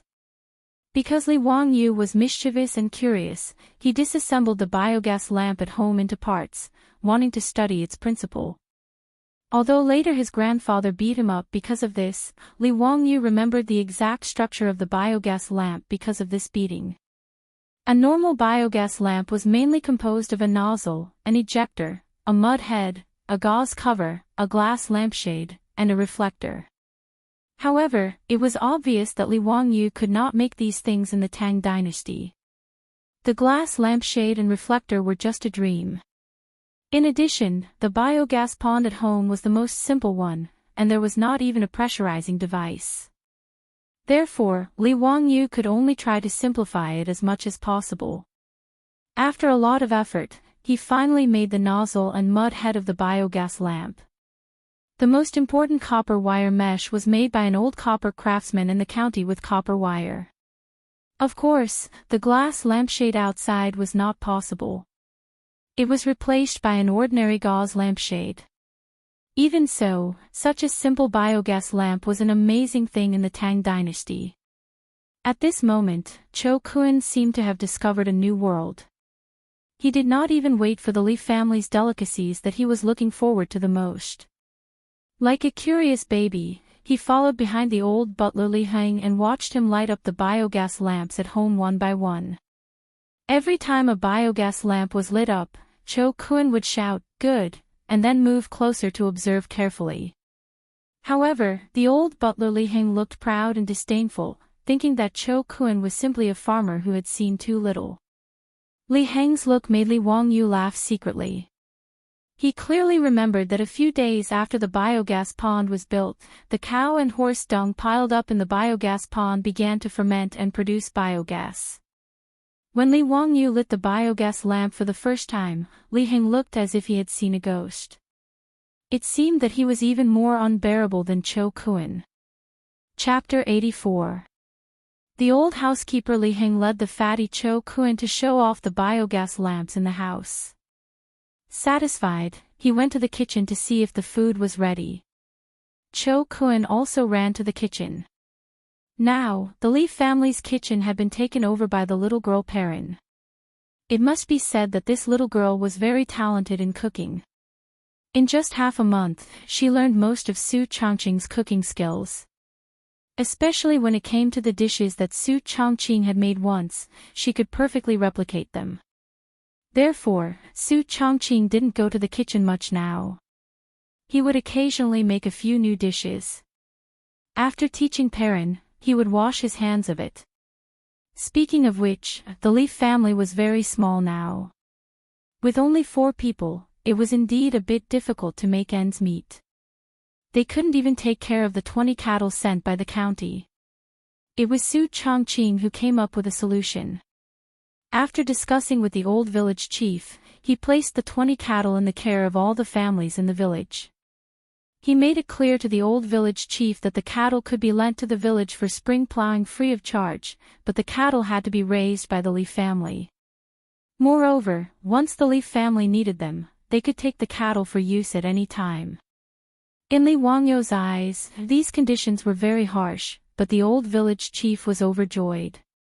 Moreover, there was an endless stream of families in the village who were willing to adopt the cattle. The 20 cattle almost broke the old village chief's doorstep. Li Wangyu could only look up and sigh. They were still too poor. As for the 2 horses, neither Li Heng nor Li Wangyu was willing to send them to the village to be raised. Li Wangyu now also liked riding horses. When he was free, he would take the horses out and ride them around the village. He received all kinds of envious and jealous gazes from the villagers. What Li Wangyu didn't expect was that his beautiful boss also knew how to ride a horse. Moreover, she was much better at it than him. From time to time, the 2 would ride horses together to relax. While chatting, Li Wangyu found out that Su Changqing was actually a member of an equestrian club in Chengdu. Hearing this, Li Wangyu couldn't help but gnash his teeth. He had heard of the equestrian club. The annual membership fee was 100,000 renminbi. It was simply a scam. And Su Changqing was actually a member of that club. He was too rich. As a department manager, Su Changqing's annual salary was in the 7 digits. Of course, he could afford the equestrian club. It was a pity that he worked himself to death, and his annual income was only 6 figures. It was not easy for him to get a mortgage to buy a house, but before the day of delivery, his beautiful boss stepped on the accelerator and sent him to the Tang dynasty. It was really unreasonable. Fortunately, the heavenly Tao was good at reincarnation. If you don't believe it, just look up and see who the heavens will spare.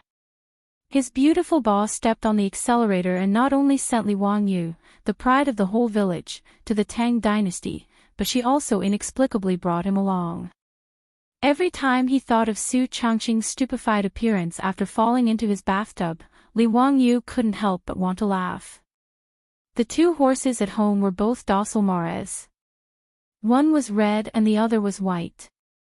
The white horse was unreasonably occupied by Su Changqing, which made Li Wangyu full of melancholy and worry. Li Wangyou's little grievance was clearly seen by his beautiful boss. She proudly raised her beautiful neck and said, "Humph, don't think that you are a prince just because you have a white horse. Be careful not to become a monk." Her words were so reasonable that Li Wangyu was speechless. In short, Lai Hot was now a family of 4, so he had to do a lot of things by himself. Cho Kun, who was used to being served by others, was still not used to this. However, the delicious dishes of the Li family made it difficult for him to give up. If Cho Kun was in modern times, the most suitable occupation for him would definitely be a gourmet, commonly known as a foodie. For a mouthful of food, he actually disregarded his reputation as the young master of the Cho family and shamelessly followed behind the little girl Perrin, just to see what delicious food would be served tonight. Today, the villagers sent freshly caught river fish to the Li family. The little girl directly made fish with pickled cabbage and pickled cabbage. The fragrance that assailed his nostrils made Cho Kun almost drool. Cho Kun was very satisfied with the dinner at the Li family. He felt that it was a wise decision to come to Dingzhou village from Chang'an. Of course, this was not only because the fat man was a foodie, but also because Li Wangyu gave Cho Kun too many surprises and shocks, which made Cho Kun feel that his father really had a sharp eye. After not seeing each other for just over 10 days, Cho Kun found that the Li family suddenly had a lot of differences. Not to mention the magical methane lamp, even in the kitchen, Perrin fiddled with the bamboo pipe that could produce water by itself, which also amazed him. Ignoring the little girl's supercilious eyes, the fat man excitedly fiddled with the valve on the bamboo pipe for a long time, watching the water flow out and disconnect. He was having a lot of fun. In her heart, Perrin directly labeled Cho Kun as a fool, but she completely forgot that a few days ago, she seemed to be doing the same thing as the fat man, and the Leaf family's newly renovated toilet made Cho Kun completely crazy. At that time, he wanted to relieve himself, so he walked around the Leaf family's front yard and backyard 3 times, but still couldn't find the toilet. The Leaf family's backyard originally had a dirty and simple toilet, but Li Wangyu had already had people demolish it. That kind of toilet, not to mention his beautiful boss who was a clean freak, even he couldn't stand it. Considering the convenience of Li Heng, the servants, and the guests in the house in the future, Li Wangyu had the masons change a side room in the front yard into a toilet and shower room. It was also tiled, the same ceramic toilet, and the same hot shower room. Cho Kun really couldn't find the toilet in the Li family, so he could only ask the old housekeeper, Li Heng, for help. When Li Heng brought him to a side room in the front yard with a look of disdain, Cho Kun thought the old man had gone crazy. "Why did you bring me into the room if you wanted to relieve yourself?" "Old housekeeper, I want to relieve myself." Cho Kun thought the old man's ears were bad and didn't hear him clearly. "This is the toilet." The old housekeeper's face was calm, but his eyes revealed a disdainful smile. The fat man dared to swear that he knew this look. Because every time he saw a fuss in Chang'an's West City, he showed this look when he saw the foreign merchants who came to Chang'an for the first time. Cho Kun didn't understand what a toilet was, but when Li Heng introduced him to the toilet and how to use the ceramic toilet, Cho Kun almost thought he was hallucinating. "This unbelievably beautiful room, you're telling me it's a toilet. What are these things stuck in this room?" If Cho Kun's eyes weren't blind, he could be sure that they were all ceramic, but he didn't know how to make them like this. It was really hard to imagine that they were stuck to the wall and the floor. And the ceramic toilet made him ponder for a long time before he realized that it was actually a toilet. Li Heng calmly explained to Cho Kun how to use the toilet and how to pull the rope above to flush. Cho Kun could only nod his head blankly. When the old butler was satisfied with the lecture and walked out of the bathroom, Cho Kun finally sat down cautiously. The fat man now began to seriously consider whether he was still a rich man in Chang'an City. Why did he come to the Li family in Dingzhou village, and instead he was more like a farmer, a country bumpkin? Reflecting on his shameful performance today, for the sake of the Cho family in Chang'an City, the fat man felt that he had to remain calm no matter what incredible things he encountered. Well, the Cho family in Chang'an City couldn't lose face in front of him. Just now, the old housekeeper Li Heng's disdainful look made his face burn. But Cho Kun's calmness didn't last long. When the old housekeeper invited him to take a bath and change his clothes at night, this guy became a country bumpkin again. Chapter 85. Cho Kun took a river boat for 2 days to come to Dingzhou village, so he naturally had to treat him to a bath. Li Wangyu didn't want to let the fatty use the pool and sauna that he built himself. It wasn't that he was misophobic, but he felt that it was awkward to have a bath and sauna with a fatty. It would be more appropriate if it was a beautiful woman. Li Heng politely invited Cho Kun into a side room and pushed open another door. Cho Kun was once again a country bumpkin. He looked left and right at the empty room covered in tiles, not knowing how to take a bath. "Where's the bathtub?" But after what happened before, Cho Kun didn't say anything. He kept a straight face and waited for the old butler to explain further. Li Heng wanted to continue watching Cho Kun make a fuss about nothing, but he saw that the fatty was smart and didn't say anything. The old man sighed silently. He missed a good show. He led Cho Kun under a bamboo pipe and pointed to the wooden valve. "Young Master Cho, this is the hot water valve. Once you open it, hot water will flow out." "Okay, I know. Thank you, old butler." The fatty nodded calmly. After sending Li Heng out of the bathroom, the fatty hurried over to study the shower system. After taking a hot shower, which he had never enjoyed before, the fatty felt that his bones were lighter and his whole body was more comfortable. This Li Jia Xiaolang is really a talent. This kind of practical knowledge is really amazing. Cho Kun said to himself. He really liked the new things that Li Wangyu came up with. He began to wonder if he could ask Li Wangyu to help him install one in his house in Chang'an City. The next morning, Cho Kun took the waterwool blueprint that Li Wangyu had drawn for him and borrowed a horse from the Li family to return to Chang'an City. He said that he would disturb Li Wangyu in a few days. Li Wangyu looked at the date red horse in the distance and his heart ached. This damn fatty, don't crush my horse.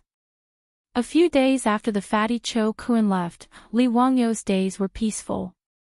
Every day, if he didn't go to the alkali soil to check on the situation, then he would stroll around the village. He became more familiar with the situation in the village. He now had 400 dawn of grain in his hands, which should be enough for the whole village to survive the locust plague, so he didn't have much of a sense of crisis. These days, the number of locusts in the fields had increased. Even the village head had started to organize the villagers to burn incense and worship the locust god. Li Wangyu could only let out a long sigh and shake his head.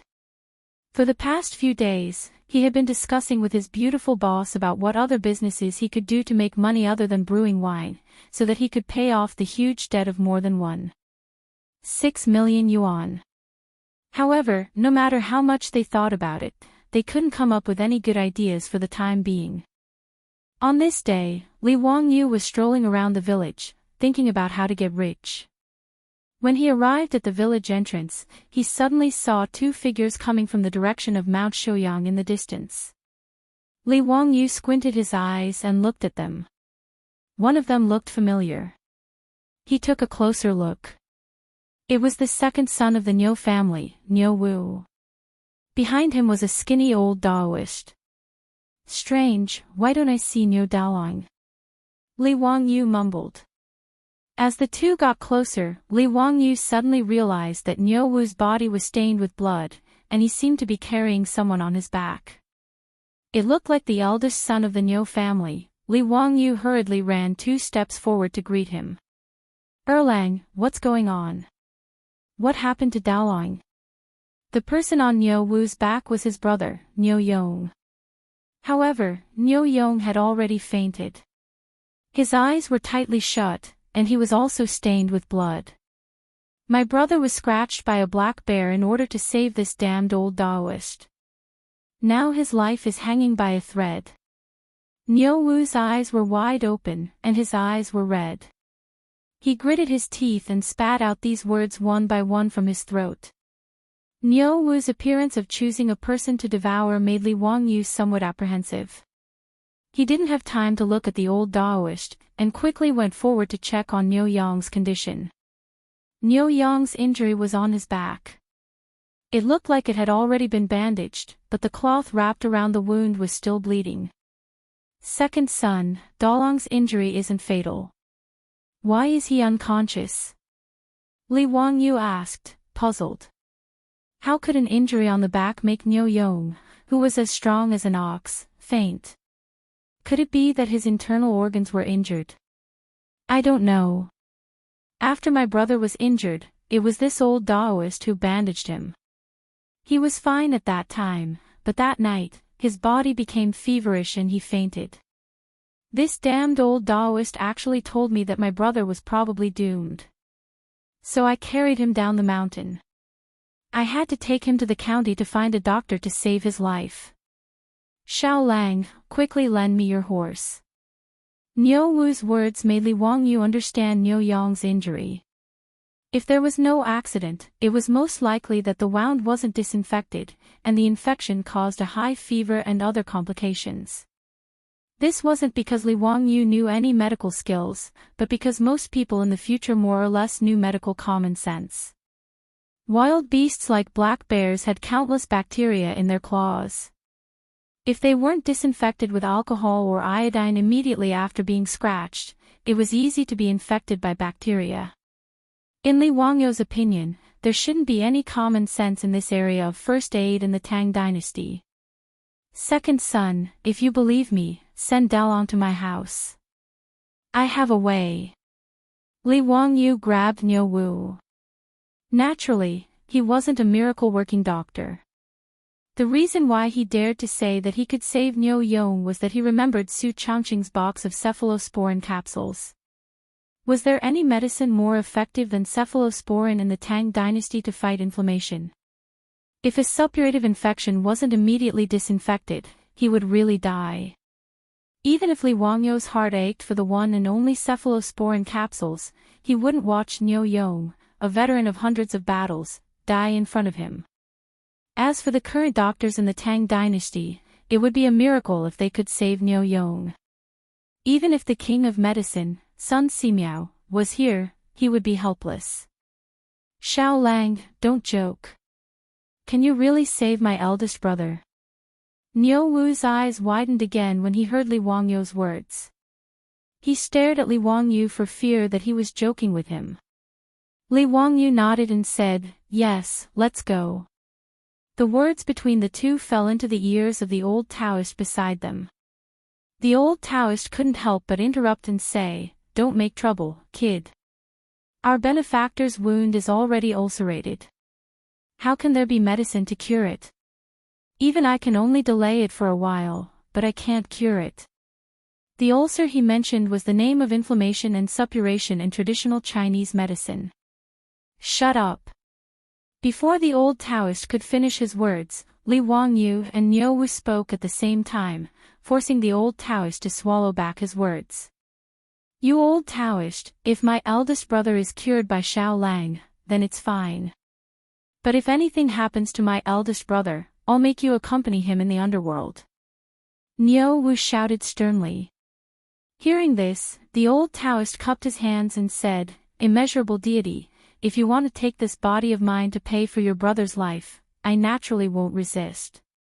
Li Wangyou didn't bother to ask who this old Taoist was. He pulled Niu Wu and ran back to his house in the village.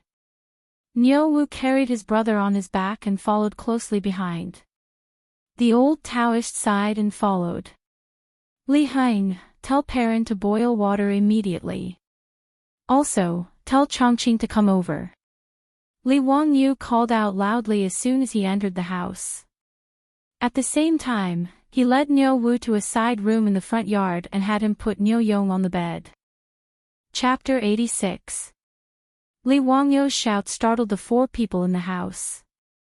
Su Chongqing ran over from the backyard while lifting her dress. Wangyou, what's wrong? Niu Dalong was scratched by a black bear. The wound is infected and has a high fever. Go and get your box of cephalosporins. Li Wangyou shouted at Su Chongqing while looking for scissors to cut the cloth wrapped around Niu Yong's body. Su Chongqing naturally knew the Niu brothers.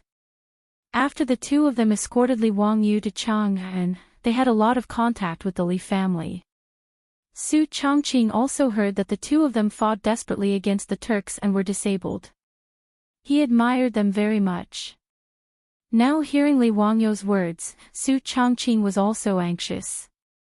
Without saying anything, she turned around and ran to the backyard to get the cephalosporins capsule. Xiao Lang, how is it? Was my brother treated indiscriminately by this ox nose and became like this? Niu Wu pointed at the old Taoist and cursed. Li Wangyou cut the cloth and shook his head. It shouldn't be this Taoist's fault. This kind of external injury needs to be cleaned and disinfected, and the wound also needs to be sutured. This Taoist probably doesn't understand these. He was stunned before he finished his words. After cutting the cloth wrapped around Niu Yong's back, the wound on his back was exposed, but it was not what he had imagined at all. Li Wangyou only had a lot of thoughts in his mind. He was King cheated by the unscrupulous directors and screenwriters of the later generations. What happened to the careless application of herbs and even plant ash as wound medicine? What happened to the suturing technique? Li Wangyou wanted to rely on the suturing and debridement techniques he knew to show off in the Tang dynasty, but now looking at Niu Yong's back, the wound had obviously been sutured. What was this? He looked up at the old Taoist in a daze. Taoist, this is the wound you sutured. Boundless Lord, the wound of our benefactor was indeed sutured by me. You also know suturing techniques. When did you transmigrate to the Tang dynasty? Li Wangyu asked stupidly. When Su Chongqing heard this, she carefully moved her feet and came over to take a look at the wound on Niu Yong's back. She couldn't help but let out a soft cry and quickly covered her little mouth with her hand. What is transmigration? I naturally know how to suture wounds. What's so difficult about that? There is a detailed record in the theory on the origin of diseases that using mulberry thread to stitch up the skin is not a secret. Naturally, Li Wangyu did not understand what the old Taoist was talking about. He just nodded his head dumbly. He thought of something and asked, "Is there any disinfectant?" Disinfect. Sterilize. The old Taoist priest pondered over Li Wangyu's words and asked uncertainly, "Are you talking about killing insects and maggots?" At that time, I had already used skullcap and pig fat to wash your wounds. What was the old Taoist saying? Li Wangyu did not understand at all. Could the decoction of Scutellaria and lard kill bacteria? Could it be pseudoscience? Just as he was about to say that he should use salt water to wash it, he heard the old Taoist priest speak again. By the way, I also used salt water to wash your wounds. Logically speaking, there should not be any ulcers. Sigh, immeasurable deity.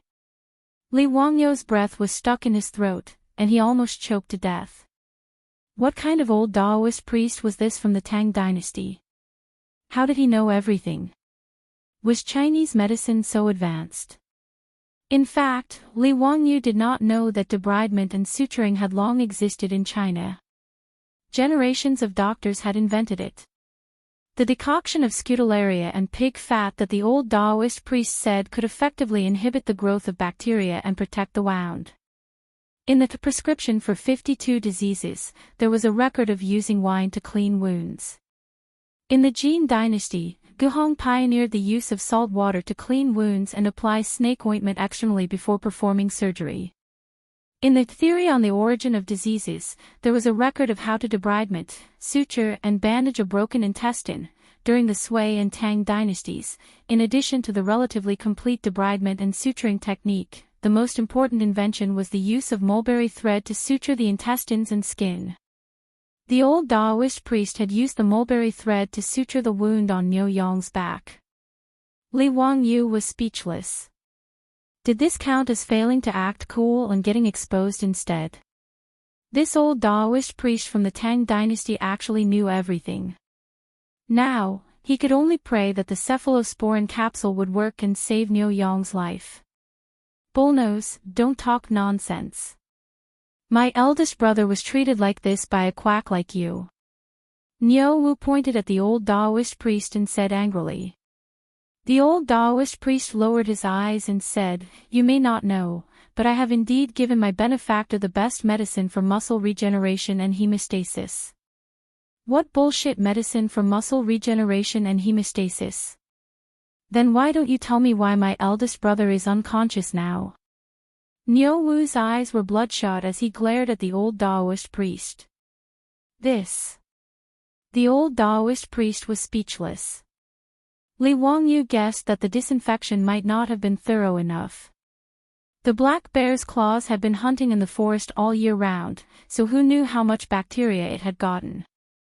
However, this could not be blamed on the old Taoist priest.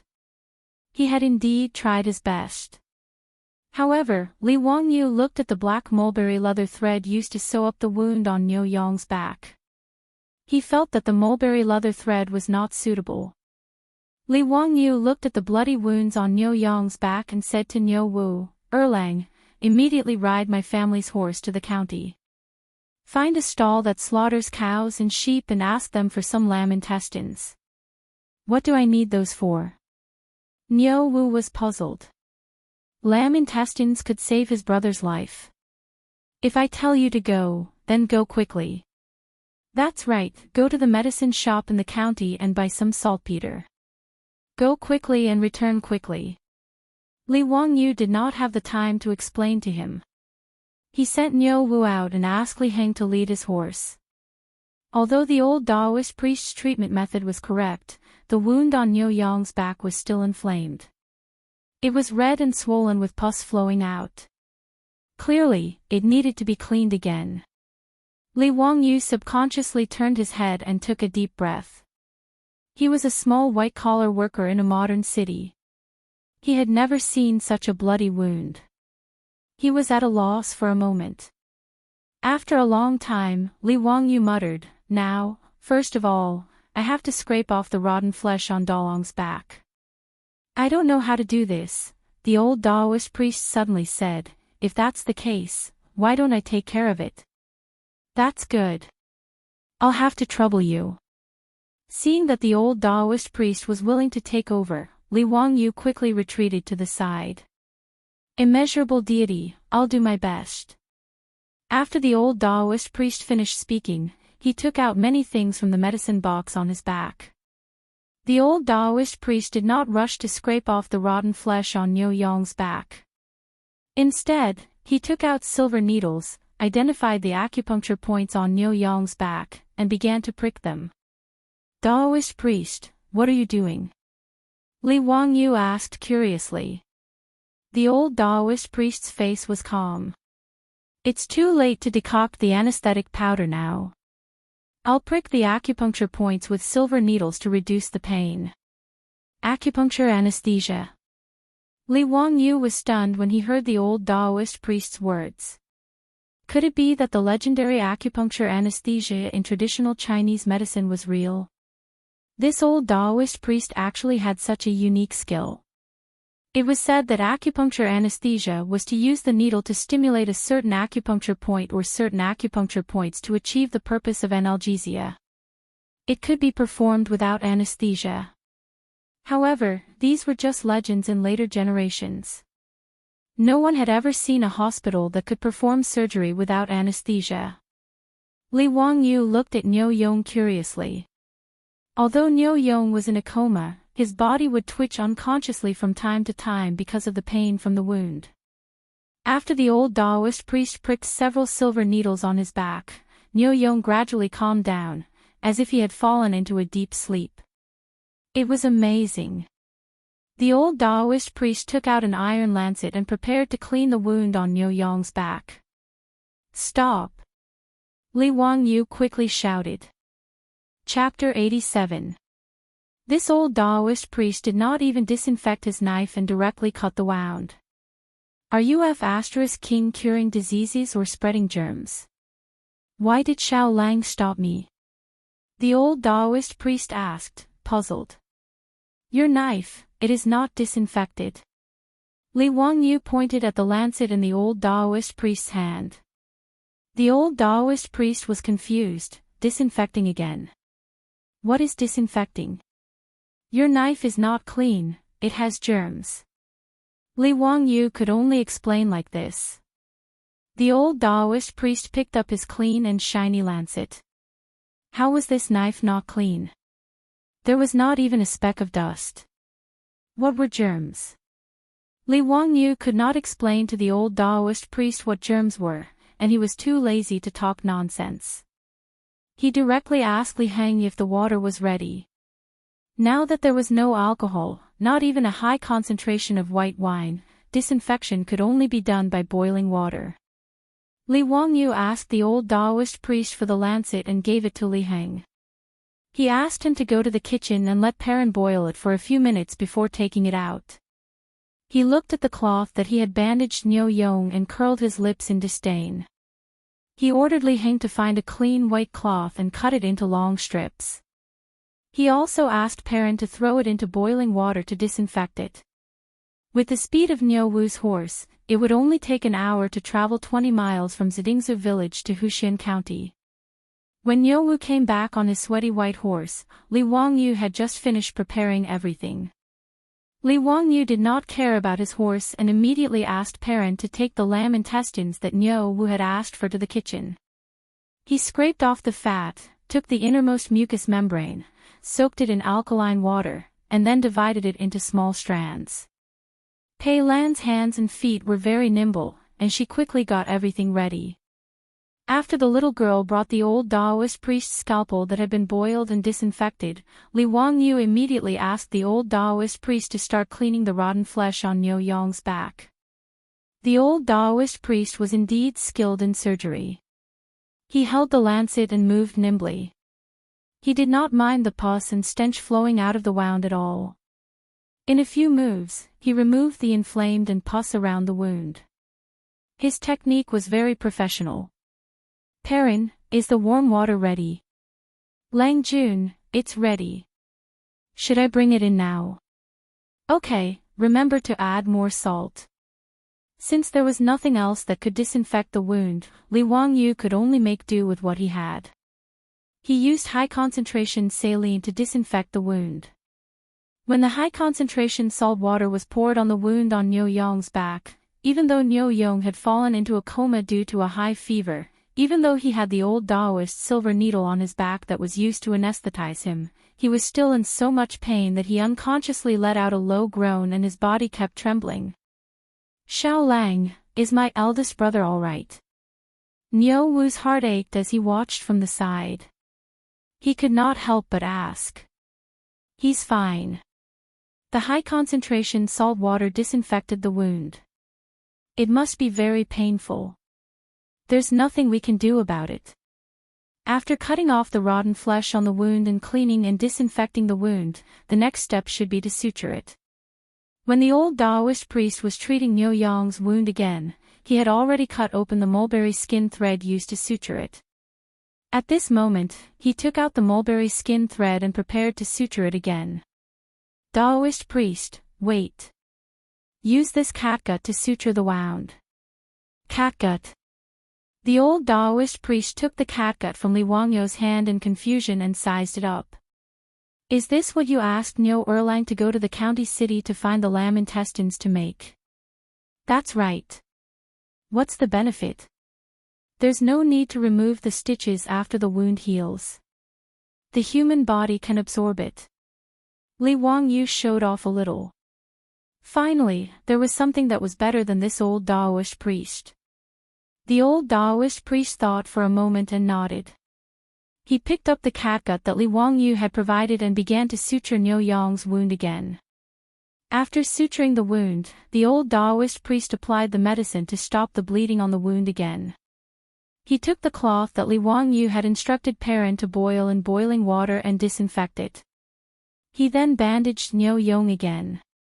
Sigh, this is all I can do. My benefactor's internal injuries are feverish because of the wound ulcers. This penniless priest has no better way. I'll write a prescription now and ask the little kid to get someone to decoct the medicine for my benefactor. I hope it's useful, immeasurable heavenly venerable. Chinese medicine did not have any special medicine or method for wounds with suppurative infections. It was not until the invention of penicillin in modern times that it saved the lives of countless war-wounded. This was also the reason.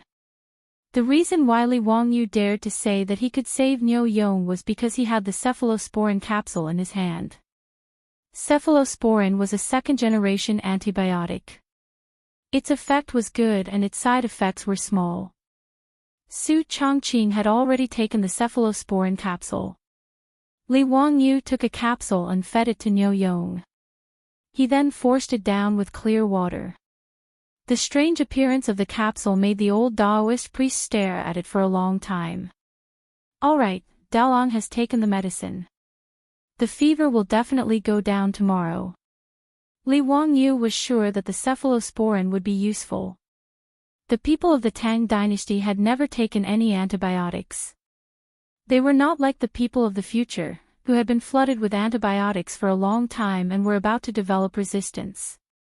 After eating cephalosporin for 3 days, Li Wangyu believed that he would be able to save Niu Yong's life. But what if eldest brother's fever doesn't go down? Niu Wu was still very anxious. The old Taoist priest had told him before that this fever was very deadly. Li Wangyu reached out and touched Niu Yang's forehead. It was burning hot. Even without a thermometer, Li Wangyu was sure that Niu Yang's body temperature was between 39 and 40 degrees Celsius. Such a high fever really needed to be cooled down immediately. If the fever didn't go down, it would cause dehydration and acid-base balance disorder. In serious cases, it could even cause cerebral edema. It's okay. I'll use ice to lower Dalong's temperature in a while. Don't worry. Li Wangyu said confidently. He had already considered this problem. Ice? It's early February now. Where would there be ice? Xiao Lang, did you dig an ice cellar in your house? Niu Wu asked in surprise. Naturally, there was no such thing as a refrigerator in ancient times. However, the nobles had a way to store ice for a long time, and that was to dig an ice cellar. In the Book of Songs, there was a record of chiseling ice in winter for the nobles to use in summer. When the weather was cold and the ground was frozen, a large piece of ice was chiseled from a clean water source. Then, it was placed in a specially dug ice cellar and sealed for preservation. This way, it could be stored until the midsummer of the next year. This method of storing ice was very expensive. Unless one was very rich, they would never be able to afford it. Li Wangyu's house in Huxian had an ice cellar, but now, there was no ice cellar in the old house in Dingzhou village. There's no need to store it. Did you buy the saltpeter I asked you to buy? Naturally, I bought it. What's the use of saltpeter? Niu Wu took out a bag of saltpeter and handed it to Li Wangyu. It's used to make ice to lower the temperature of Dalong's body. Li Wangyu's words made Niu Wu and the old Daoist stunned. Saltpeter could be used to make ice. The old Daoist stroked his beard and said, saltpeter is salty, bitter, and cold. It goes to the stomach and large intestine. It expels heat and laxative, moistens dryness, softens and clears heat.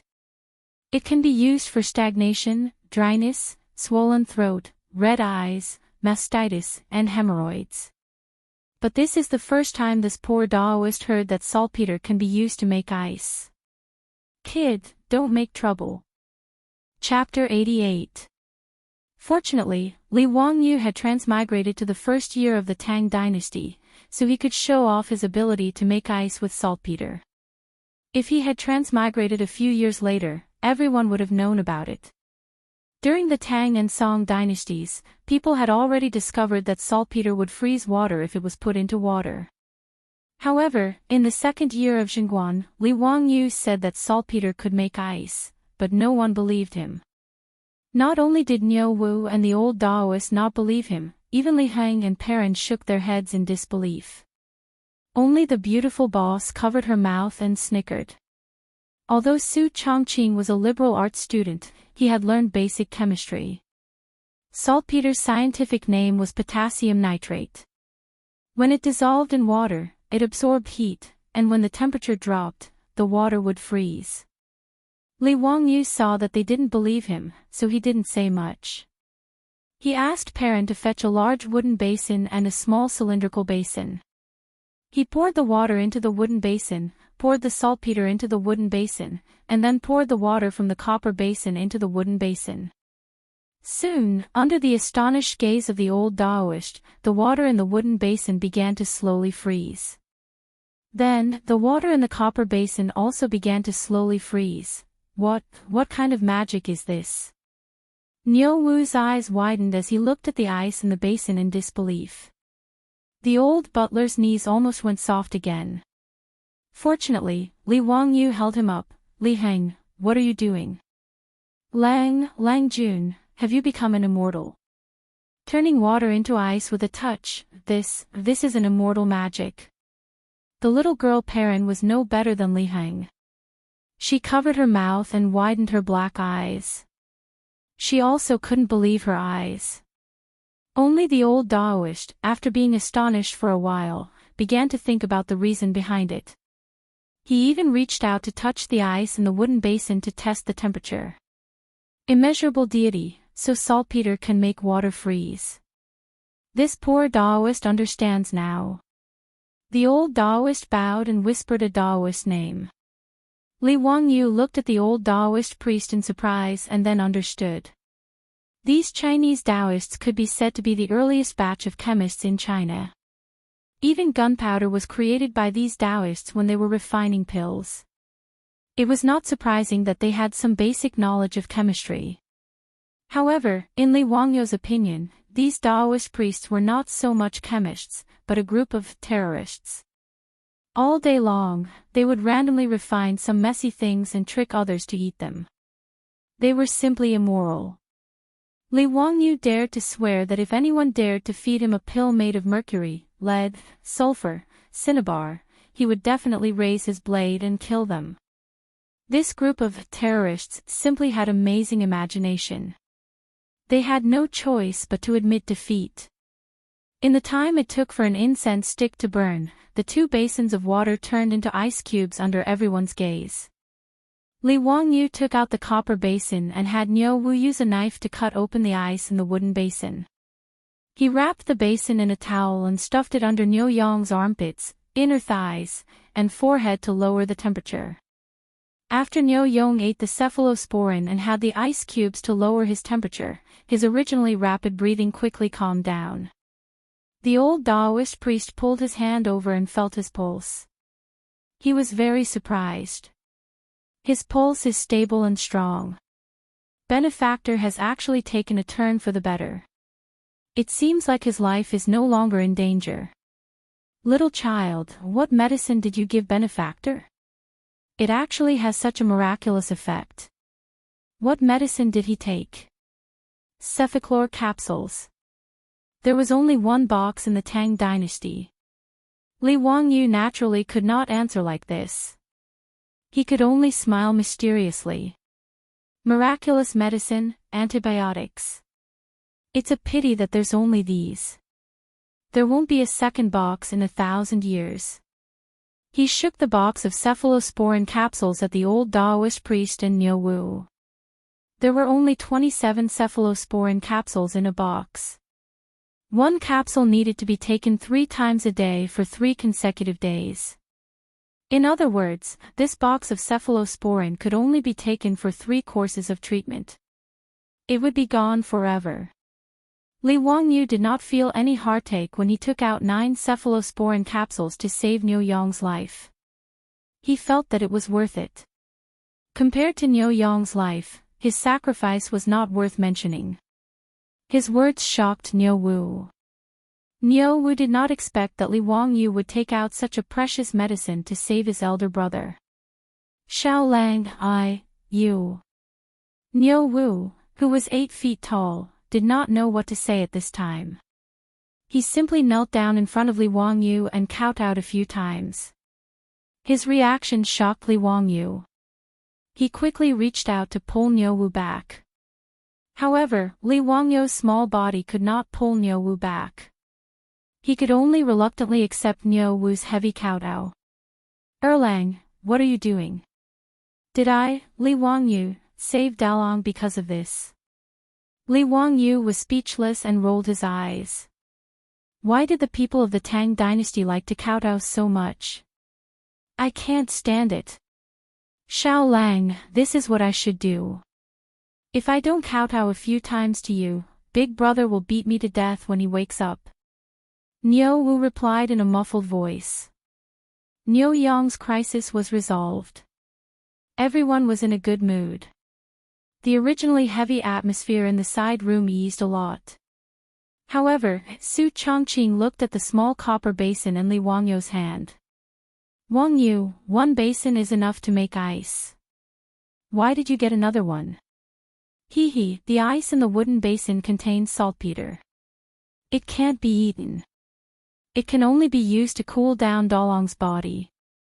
However, the ice in the copper basin can be eaten. Do you want to eat ice cream? Li Wangyu held the copper basin and smiled. Su Chongqing heard this and his eyes lit up. Ice cream. Can you make it? Hee, try it. The taste should not be bad. Li Wangyu did not have any ice cream when he was young in the countryside. However, they had a way to make ice cream. In fact, it was a smoothie. They used a plane to grind the ice into a smoothie. Then, they added sugar, water, milk, and fruits to make a delicious smoothie. There was no shortage of fruits at home. Many villagers would send some to them when they picked fruits in the mountains. With Shouyang Mountain behind them, there were different wild fruits to pick all year round. As for milk, it was even easier. There was a lot in their kitchen. This milk was produced by the cows that were raised in the farmer's house. Su Chongqing had already told the farmers that the milk they squeezed out every day would be sent to their house. Don't think that only the black and white cows produced milk. In fact, cattle also produced milk. It was just that the output was not as much. Moreover, drinking milk was already very popular in the Tang dynasty. In the murals of the Mogao grottos, there were many scenes of peasant women milking cows. During the Tang and Song dynasties, there were also many famous people who liked to drink milk. Bai Ji was also a milk lover. After grinding the smoothie, mixing the milk, fruit, and sugar water, the first smoothie in the Tang dynasty was ready. Li Wangyu asked Perrin to prepare a small bowl for everyone. Although it was early spring and the weather was still a little cold, no one refused such a delicious and tempting bowl of smoothie. Even Yo Wu temporarily put down his worries about his elder brother and drank the bowl of smoothie in one gulp. Delicious. Xiao Lang, this smoothie of yours is really delicious.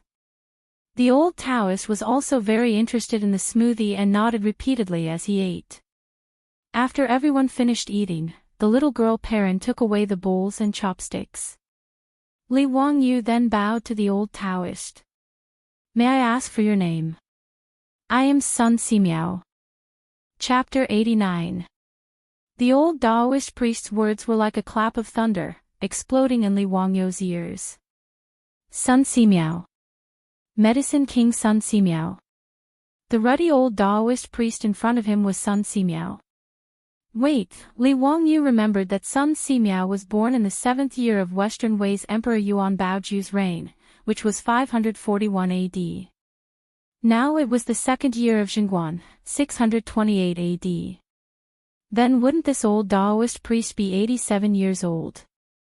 However, the history books also recorded that Sun Simiao lived for 141 years, so it seemed that this old man was still very young. Li Wangyu suddenly had the urge to kowtow. When he visited Taoist temples in the future, there was often a Medicine King Hall, where the Medicine King Sun Simiao was worshipped. And now, he actually saw the real person. Su Chongqing's reaction was not much better than Li Wangyu's. He was also stunned and looked at the old Taoist priest. Son, Taoist priest's son, how old are you this year? Li Wangyu wanted to confirm whether this old Taoist priest was the legendary Medicine King Sun Simiao. The old Taoist priest twirled his beard and laughed. This year is already the year of the Staff dynasty, and it's almost the year of the hunchback. As expected, this was the Medicine King Sun Simiao himself. The year of the Staff dynasty, 80 years old, the year of the hunchback, 90 years old. This was simply a person's fortune. Old immortal son, please forgive my rudeness. Li Wangyu immediately bowed. This Taoist priest is not worthy of being called an immortal. This Taoist priest is still searching for the way of immortality. Little kid, don't call me that. The conversation between the two made Niu Wu stare. Xiao Lang, why are you calling this Taoist priest old immortal? He's just a quack. My elder brother was almost killed by him. Li Wangyu was speechless. This idiot. Erlang, don't speak nonsense. Old immortal son is a divine doctor. You can't be rude. Niu Wu's neck stiffened. What divine doctor? A fame-fishing Taoist priest. If he's so good, why didn't he cure my elder brother? It was Xiao Lang who used the divine medicine to save Big Brother's life. His words made Li Wangyu roll his eyes silently. No matter how good Sun Simiao was, he really didn't know anything about bacterial infections, let alone antibiotics to save lives. Li Wangyu wanted to defend Sun Simiao, but Sun Simiao said, "Niu Erlang is right. I'm still not good at medicine." "Little doll, what is the bacteria you were talking about? What was the meaning of disinfection? What kind of medicine was the antibiotic? Can you explain it to me, little girl?" Sun Simiao's series of questions confused Li Wangyu. How was he going to explain this to the old Taoist? Bacteria. Bacteria are tiny creatures that can't be seen with the naked eye. Old Immortal is a Taoist, but you should also know that there is a saying in Buddhism, a drop of water in Buddhism, 84,000 lives. That's the bacteria. Li Wangyu's nonsense caused Sun Simiao to fall into deep thought. After a long while, the old Taoist raised his head. "How did you know about this bacteria?" "I saw it with a microscope." Li Wangyu said it out of habit.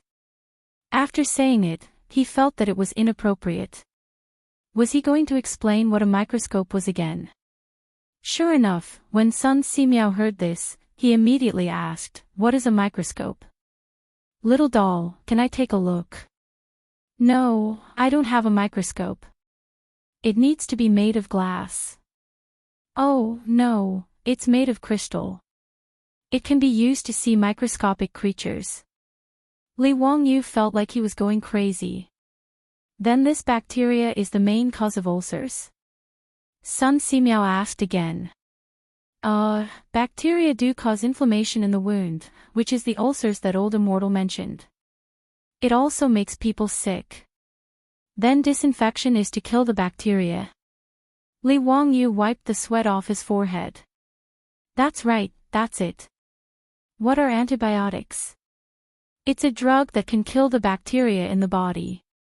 Li Wangyu didn't know anything about this, so he could only bluff. Then, little doll, do you know how to make antibiotics? Sun Simiao continued to ask. This. Li Wangyu's face had already turned bitter. When the beautiful superior saw that Sun Simiao kept asking him questions, she couldn't help but snicker. Serves you right for being so talkative. Li Wangyu didn't dare to say anything more. He quickly changed the topic and turned to ask Niu Wu, "Erlang, how did your big brother get injured?" "It's just a black bear. It shouldn't be a problem for you two brothers, right?" It would have been better if he didn't mention it. Once he mentioned Niu Yang's injury, Niu Wu glared at Sun Simiao. It's all this Taoist's fault.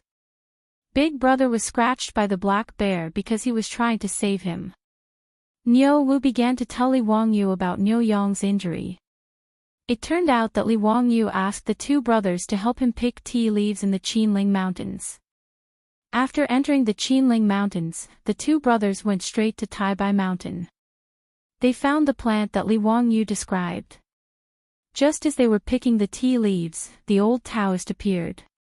Sun Simiao also went to pick the tea leaves. When he saw the two brothers picking tea leaves, he curiously asked them a few questions. Seeing that it was an old Taoist, the two brothers were very polite. They even asked the old Taoist how to pick the tea leaves. Just as the three of them were talking, an accident happened. A black bear rushed out of the forest and pounced on the old Taoist. The black bears in the Qinling Mountains usually didn't take the initiative to attack humans. However, the black bears suddenly attacked the old Taoist today. As the Niu brothers weren't hunting, they carried their weapons on their backs when they were picking tea leaves. The black bear suddenly rushed out. Sun Simiao's back was facing the black bear, so he didn't notice it. In order to save the old Taoist, Niu Yong didn't have time to pull out his weapon. He pulled Sun Simiao with one arm and took a slap from the black bear on his back. The sharp bear paw scratched several deep wounds on his back. After Niu Wu pulled out his weapon, he fought and killed the black bear. Then, he quickly treated his brother with the old Taoist. Niu Yong was only scratched on the back by the black bear. Although he was bleeding, it was only an external injury. To Niu Wu and Sun Simiao, it wasn't serious and wasn't fatal. Originally, Niu Wu saw that the old Taoist skills were much better than those of the doctors in the army. He thought that his brother was lucky that there was a doctor to treat him immediately when he was injured. However, who knew that Niu Yong would have a high fever that night and even become delirious? Niu Wu started to panic. Ignoring the old Taoist's advice, he carried his brother down the mountain and prepared to go to the county to seek medical treatment. Sun Simiao naturally couldn't leave him alone like this. He could only follow them down the mountain. Moreover, he had confirmed Niu Yong's injury. The wound was already ulcerated. It was incurable. Sun Simiao was also puzzled. The wound had already been treated. Logically speaking, it shouldn't be like this. After listening to Li Wangyou's explanation today, the old Taoist seemed to understand something. He twirled his beard and looked at Li Wangyou. No one knew what he was thinking. Now that Niu Yong's life was finally out of danger after eating the cephalosporin capsule, Niu Wu was also energetic. He handed the basket of tea leaves they picked from the mountain to Li Wangyou. Xiao Lang, take a look. Are these the tea leaves you want? Chapter 90. Li Wangyou looked at it and was overjoyed. Haha, that's right. This is the Medicine King tea. Thank you so much. You don't have to thank me. You saved my brother's life. While the two of them were talking, Sun Simiao suddenly said, Kid, why did you call this old lady Tea King tea? Ha, old immortal, you don't know. This tea is. Li Wangyou couldn't finish his words. Damn, the tea was called Medicine King tea because the Medicine King Sun Simiao found it when he lived in seclusion in Taibai Mountain. How could he answer this question in front of Sun Simiao? How could he answer this question? I'm waiting online. It's urgent. Sun Simiao was called the Medicine King in the Ming and Qing dynasties. How could he answer this damn question? This tea, well, it's good for the body. Maybe it was given by the Medicine King. That's why I called it Medicine King tea. Sun Simiao didn't care about Li Wangyou's messy explanation. He picked up a leaf of Medicine King tea and said, I also found this tea woman in Taibai Mountain. It can relieve summer heat, improve the brain and heart, strengthen the stomach, remove dampness, improve eyesight, and regulate menstruation. It's both a tea and a medicine. I didn't expect you to know it. Well, I found it by accident. So I asked the Niu brothers to pick some for me to try. The tea woman's fresh leaves can't be drunk directly. Since you like this tea, I have some tea leaves here. I'll give them to you. Sun Simiao took out a small bag of tea leaves from his medicine box and handed it to Li Wangyou. The Medicine King tea made by Sun Simiao himself. How much would it be sold in the future? Li Wangyou was overjoyed. He thanked Sun Simiao and took it with both hands. Perrin, boil the water. Before Li Wangyou said anything, the beautiful boss had asked the little girl to boil the water. She had been longing for this tea for a long time. Li Wangyou instructed the old housekeeper to help Niu Wu take care of the sickly Niu Yong, and invited Sun Simiao to take a seat in the central room. After the water was boiled, a few cups of Medicine King tea were brewed. Li Wangyou took a deep breath of the tea and felt that it was more mellow and fragrant than the Medicine King tea he had drunk in his previous life. The tea was golden yellow in color.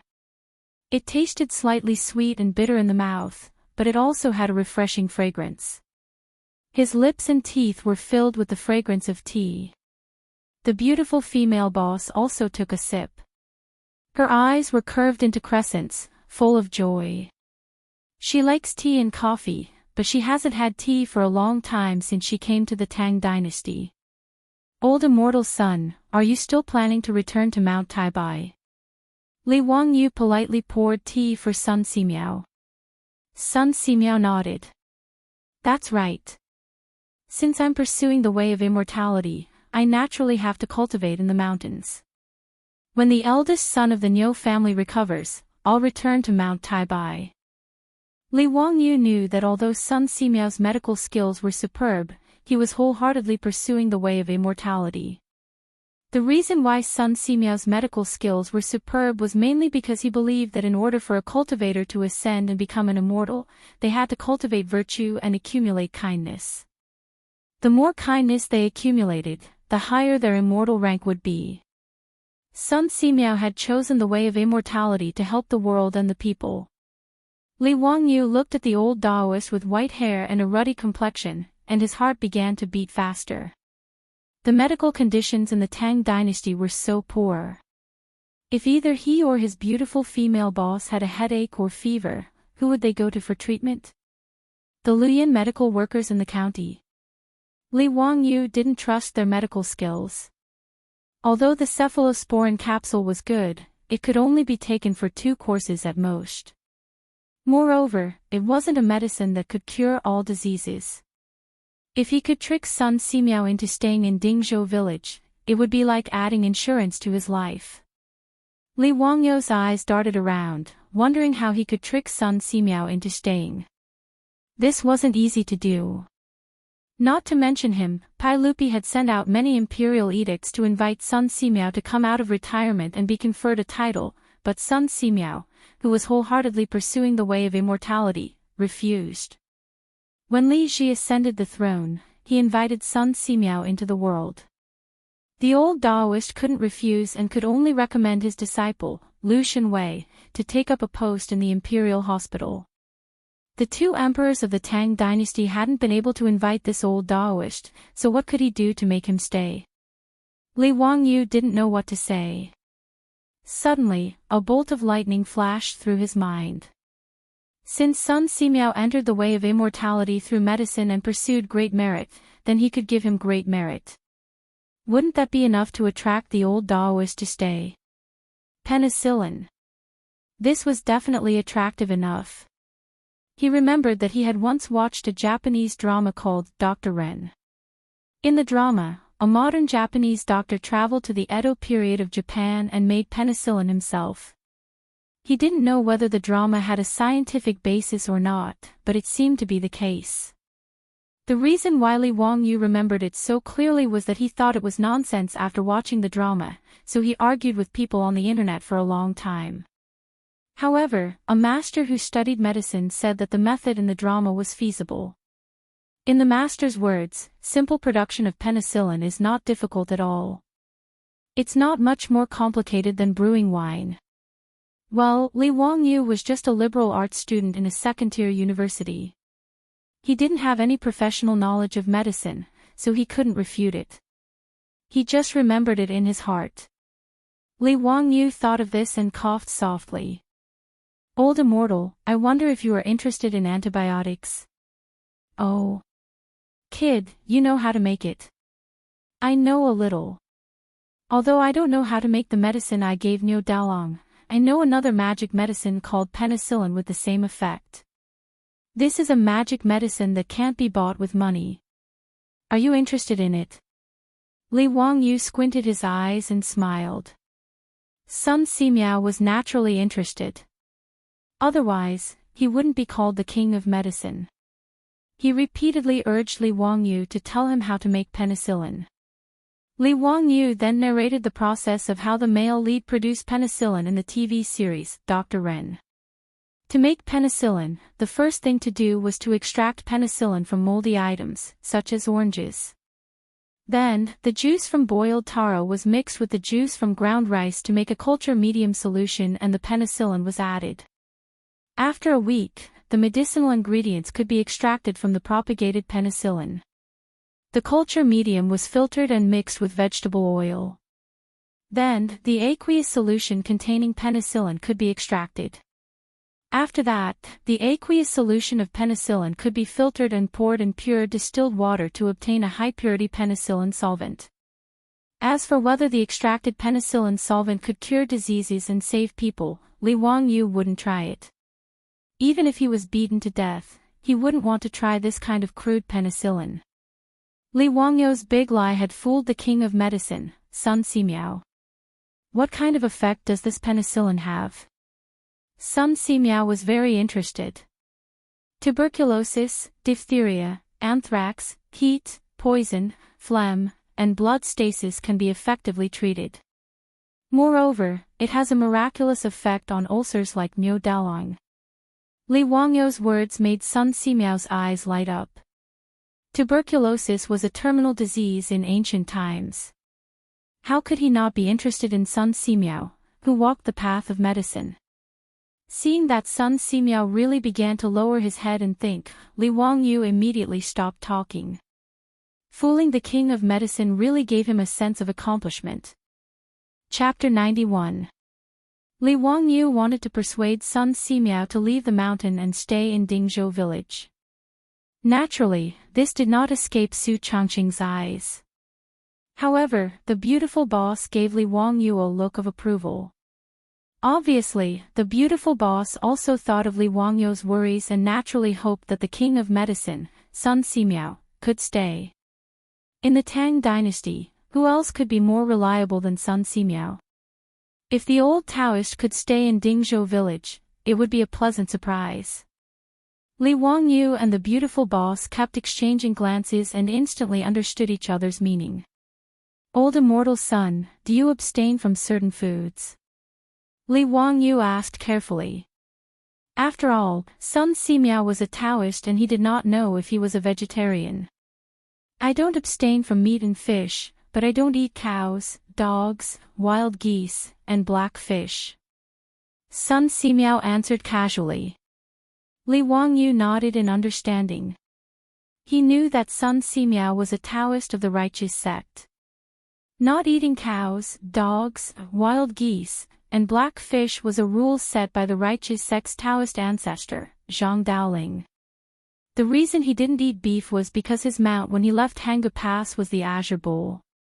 In a sense, the Azure Bull was also a holy spirit of Taoism. Dogs represented loyalty, wild geese represented chastity, and black fish represented filial piety. Therefore, although the righteous sect's Taoists did not abstain from meat and fish, they did not eat these four things. While Sun Simiao was still thinking about the problem of penicillin, Su Changqing had already left and went to the kitchen. Sister Changqing, are you going to make lunch? I'll do it. You accompany Lang Jun to drink tea. Perrin saw Su Changqing enter the kitchen and immediately rushed to cook. Su Changqing reached out and pinched the little girl's face. She smiled and said, "No need. I'll cook myself today." Perrin, go find the old housekeeper and ask him to help kill the rooster at home. Also, bring the bacon sausages made with pig rice last time. Perrin stuck out her tongue and said, Sister Changqing, you ate so much today. We have an important guest at home today. I know. It's that old Taoist. Is he very powerful? I think he's not as good as Lang Jun. Lang Jun was the one who saved Niu Dalong's life. The little girl snorted. In Perrin's eyes, her Lang Jun was the best. All right, now you know that your Lang Jun is awesome. Hurry up and tell the old housekeeper to kill the chicken. Su Changqing smiled and pushed the little girl out of the door. The reason why Su Changqing wanted to cook personally was not only to show her respect for Sun Simiao, but also because she had her own plans. Since Li Wangyou wanted to keep Sun Simiao, then he would use multiple methods.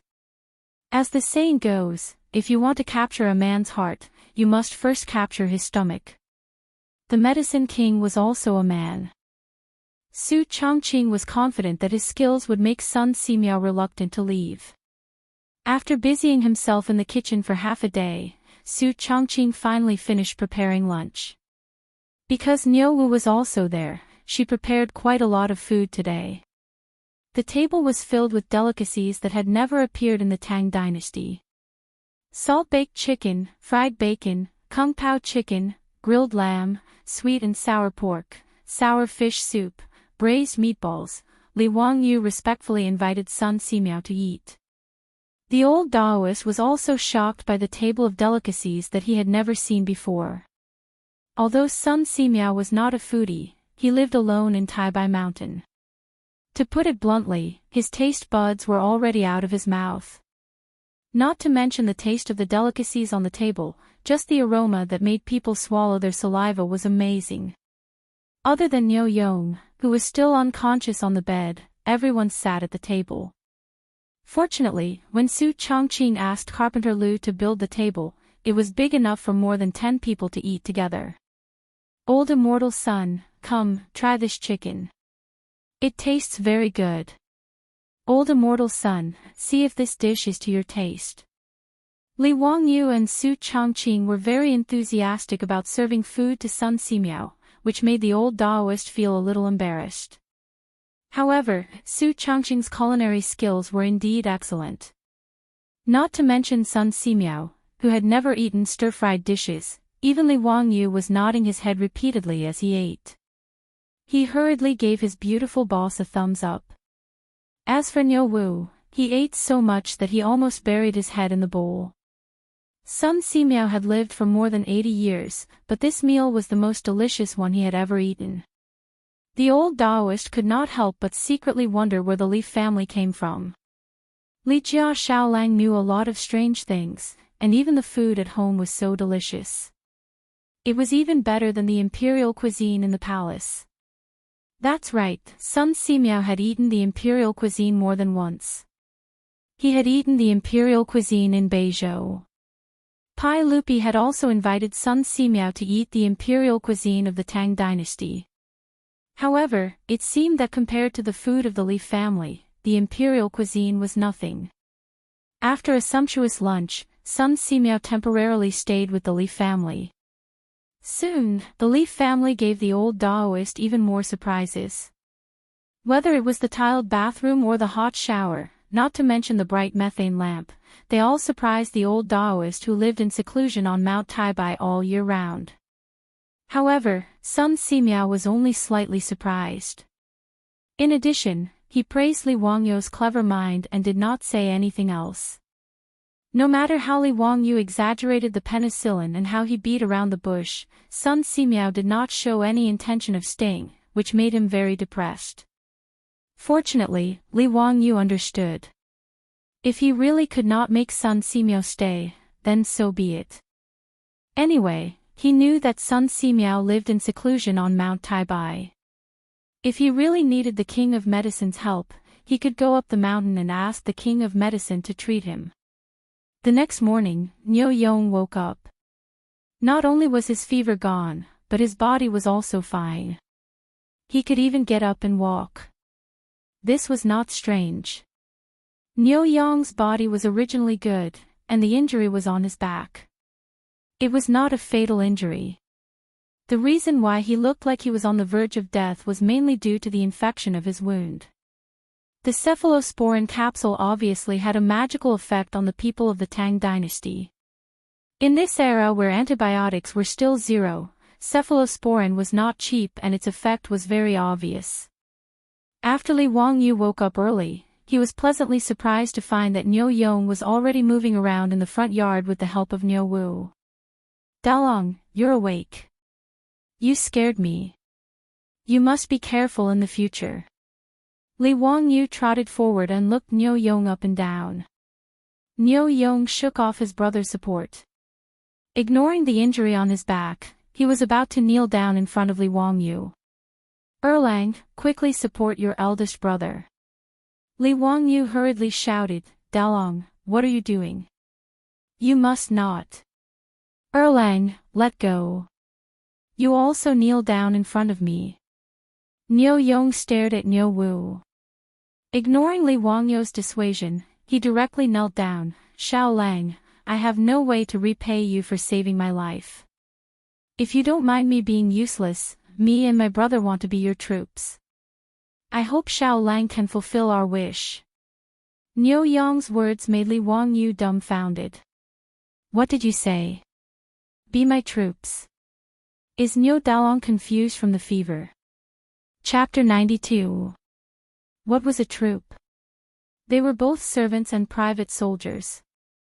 Not to mention that Li Wangyu had nothing to do with private soldiers, the key point was that a troop was not a good person.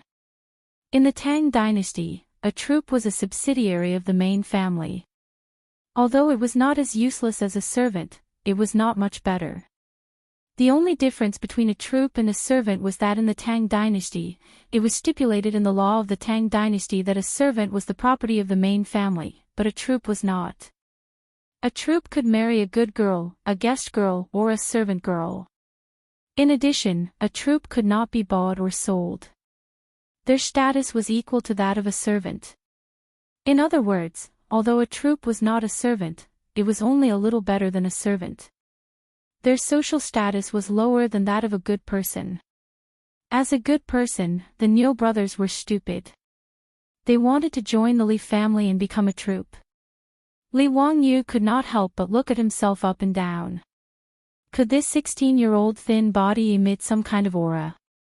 Dalong, what nonsense are you talking about? Why do you want to be a troop?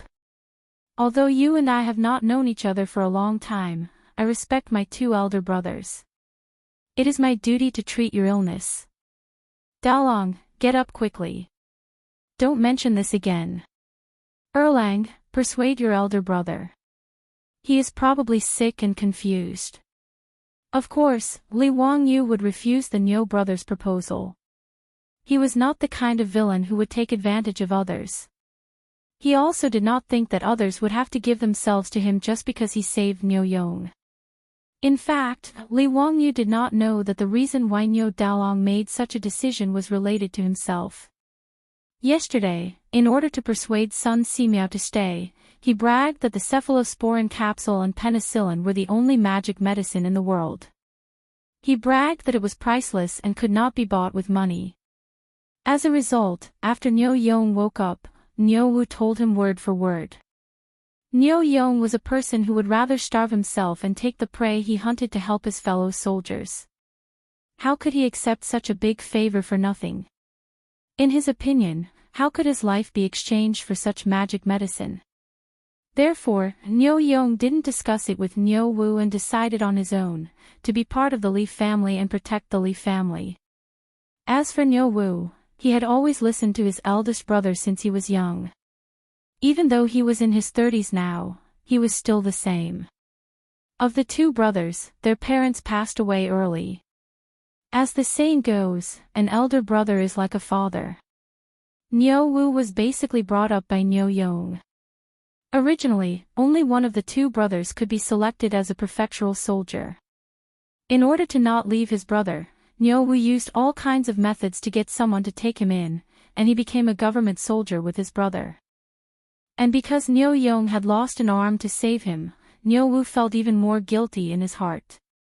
Towards his elder brother's words, he was completely obedient and did not disobey in the slightest. His elder brother said that he wanted to be a member of the Li family's troop, but Niu Wu didn't feel any resentment at all. In his opinion, there was nothing wrong with being part of the Li family's troop. Li Jia Xiaolang was gentle and capable. As the head of the family, he was simply perfect. Moreover, the Li family's food was simply too delicious. Niu Wu had lived for more than 30 years, but he had never eaten anything more delicious than the Li family's food. If Su Chongqing knew that his meal didn't make Sun Simiao's stomach stay, but made Niu Wu's stomach stay, he probably wouldn't know whether to laugh or cry. So when his elder brother told him to kneel and join the Li family, Niu Wu actually grinned widely. Ignoring Li Wangyu's objections, he listened to Niu Yong's words and kowtowed several times to Li Wangyu. Xiaolang, no, Lang Jun, I will listen to my eldest brother. From now on, us two brothers will be members of the Li family. Li Wangyu glared at Niu Wu, his heart filled with anger. I told you to persuade your elder brother. Why are you also running a fever and not thinking clearly? Why are you causing trouble here? Dalong, Erlang, what are you doing? Get up quickly. The three people's movements in the front yard startled all the beautiful boss and the others. After figuring out what had happened, everyone's reactions were different. The old housekeeper and Perrin looked at the Niu brothers with admiration. Their eyes were full of encouragement, thinking that the Niu brothers should be like this. Sun Simiao just stroked his beard and smiled, not expressing his opinion. He was more interested in Niu Yong's fast recovery. At first, the beautiful boss was confused. She didn't understand why the Niu brothers knelt to Li Wangyu and what the troop meant. After she quietly asked Perrin about the meaning of the troops, she was completely stunned. As a modern person, she, like Li Wangyu, found it hard to understand that someone would be willing to become a vassal in order to repay a debt of gratitude. To put it bluntly, it was equivalent to selling oneself to their family. Li Wangyu also couldn't accept it, but no matter how he persuaded, the Niu brothers didn't get up. Li Wangyu was also speechless. He simply ignored the two idiots and went back to the backyard. Big brother, Xiao Lang, oh, no, Lang Jun, he left. What should we do now? Niu Wu saw Li Wangyu leave and was also a little anxious. Niu Yong looked at Li Wangyu's back and said with a determined expression, Erlang, help me up. Let's go. Big brother, your injury hasn't healed yet. Let's talk about it after you recover. There's no hurry. Niu Wu persuaded. Are you going or not? Niu Yong stared at him. Niu Wu immediately cowered and helped his brother up. Niu Yong didn't care that his back injury hadn't healed. He said goodbye to the old housekeeper Li Heng and left. Niu Wu helped his brother out of the Li family's gate. Seeing the two leave, Li Heng shook his head in disappointment. He only cared about the prosperity of the Li family. Someone offered to be his troop, but the young master refused. Thinking of this, he couldn't help but sigh. He felt sorry for his Langjuan's stubbornness. After the Niu brothers left, Sun Simiao also said his goodbyes. Alone, he carried the medicine box and returned to Taibai Mountain. This made Li Wangyu and Su Chongqing feel a wave of melancholy. It was really regrettable that they did not manage to keep the king of medicine. Suppressing his disappointment, Li Wangyu ordered Perrin to deliver medicine to the Niu brothers. The cephalosporin capsules had to be taken 3 times a day for 3 consecutive days. Niu Yong still hadn't taken his medicine today. In the end, the little girl came back quickly and said that the Niu family's door was locked. She asked the neighbors and said that the 2 brothers didn't come home. Niu Yong was still injured. Where could they have run to? Li Wangyu was also a little anxious. He didn't ignore their ridiculous request in the morning, so the 2 brothers ran off to do something stupid, right? He took out the white horse at home and rode it to search all the fields in the village. He didn't see the Niu brothers. He asked a lot of familiar villagers. Some said that they saw Niu Erlang help Daolong out of the village, but they didn't know what they were going to do. Li Wangyu felt that something was wrong, but because he couldn't find the Niu brothers, he could only give up. In the end, later that day, the Niu brothers returned to the Li family again. The old village chief also came with them. Something that made Li Wangyu and Su Chongqing flabbergasted happened. Chapter 93. The Niu brothers and the old village chief entered the door together, holding a document issued by the county government in their hands. The old village chief was asked by the Niu brothers to be a witness. Daolong, Erlang, what are you holding? Li Wangyu asked, puzzled. A document issued by the county government. I, Niu Yong, and Niu Wu, volunteered to become members of the Li family. We have already registered with the county government. Today, the old village chief is here to be a witness. Niu Yong's words shocked Li Wangyu. The 2 brothers actually went to the county government to complete the formalities because Li Wangyu did not agree. He suddenly stood up, grabbed the document in Niu Wu's hand, and looked at it carefully. It was indeed a document issued by the county government. It was written clearly in black and white that Niu Yong and Niu Wu of Dingzhou village in Hu County were attached to the Li family as members. Li Wangyu pointed at the Niu brothers. He opened his mouth for a long time, but did not know what to say. You. Why can you apply for this document without me being present? Isn't the county government messing around? Li Wangyu did not understand how the Niu brothers got the document. Hey, Lang Jun, isn't it because you are familiar with Registrar Liu? My brother and I told him that it was you who asked us to go to the county government to apply for the document. He naturally nodded and agreed. Lang Jun didn't need to show up, so he helped us with the document.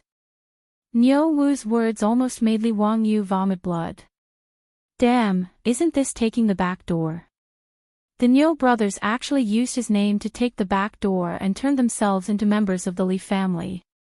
How can this be justified? Li Wangyu rubbed his swollen forehead and rolled his eyes. I can write a document for you. I will handle it with Registrar Liu. Before he could finish his words, Niu Yong used his only arm to pull out a dagger from his waist. He knelt down on one knee and said, Lang Jun, if you really want to do this, then my brother and I will be too ashamed to face anyone. Let's just die in front of you today. Take it as returning my life to you. Niu Yong's words gave Li Wangyu and Su Chongqing a fright. What was he trying to do? Why did they have to commit suicide if they didn't accept them as part of the troops? Li Wangyu was so anxious that he stomped his feet. He rushed to Niu Wu and roared, Erlang, what are you standing there for? Quickly take away your big brother's saber. Hearing this, Niu Wu actually grinned. Following his brother's example, he pulled out a dagger from his waist and knelt down on one knee. Lang Jun, I can't listen to you on this matter. If you don't agree to let us become part of the Li family's troops, we won't have the face to walk out of the Li family alive today. Seeing the actions of the Niu brothers, the old village Xing did not try to persuade them. Instead, he said to Li Wangyu, Xiao Lang, the Niu brothers know how to repay kindness. This is what they should do. Just accept them. Otherwise, they won't be able to face anyone in this village. Li Wangyu glared speechlessly at the old village Xing. Why were you adding to the trouble? After the old village Xing finished speaking, he didn't say anything else. He happily stood to the side to watch the show. You too. Put down the saber.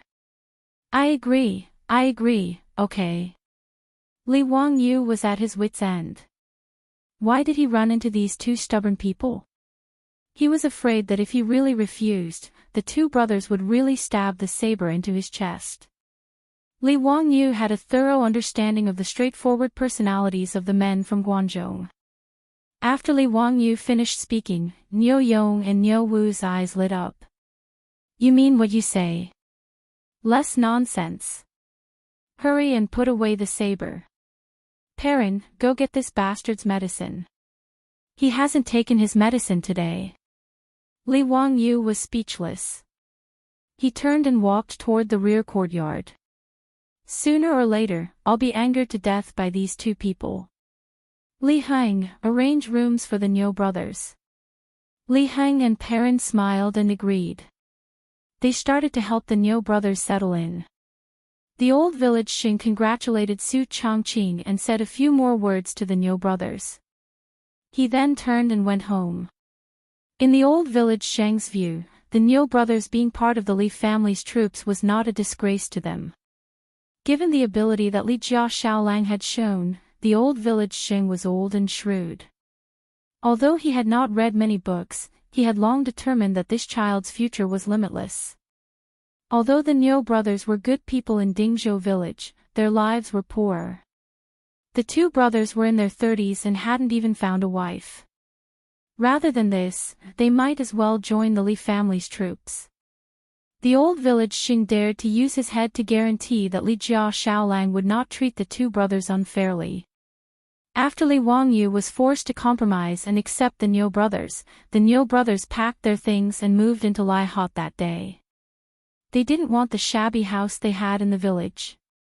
In any case, they didn't have any valuable belongings. Li Wangyu said that he disliked the two, but in reality, he was very happy. There were only 4 people in this family. The old were old and the young were young. He and Su Changqing didn't have much ability to protect themselves. Although the people in the village were simple and honest, it was hard to guarantee that there wouldn't be people from outside the village who would have bad thoughts after learning about the Li family's prosperity. The Niu brothers were strong and powerful.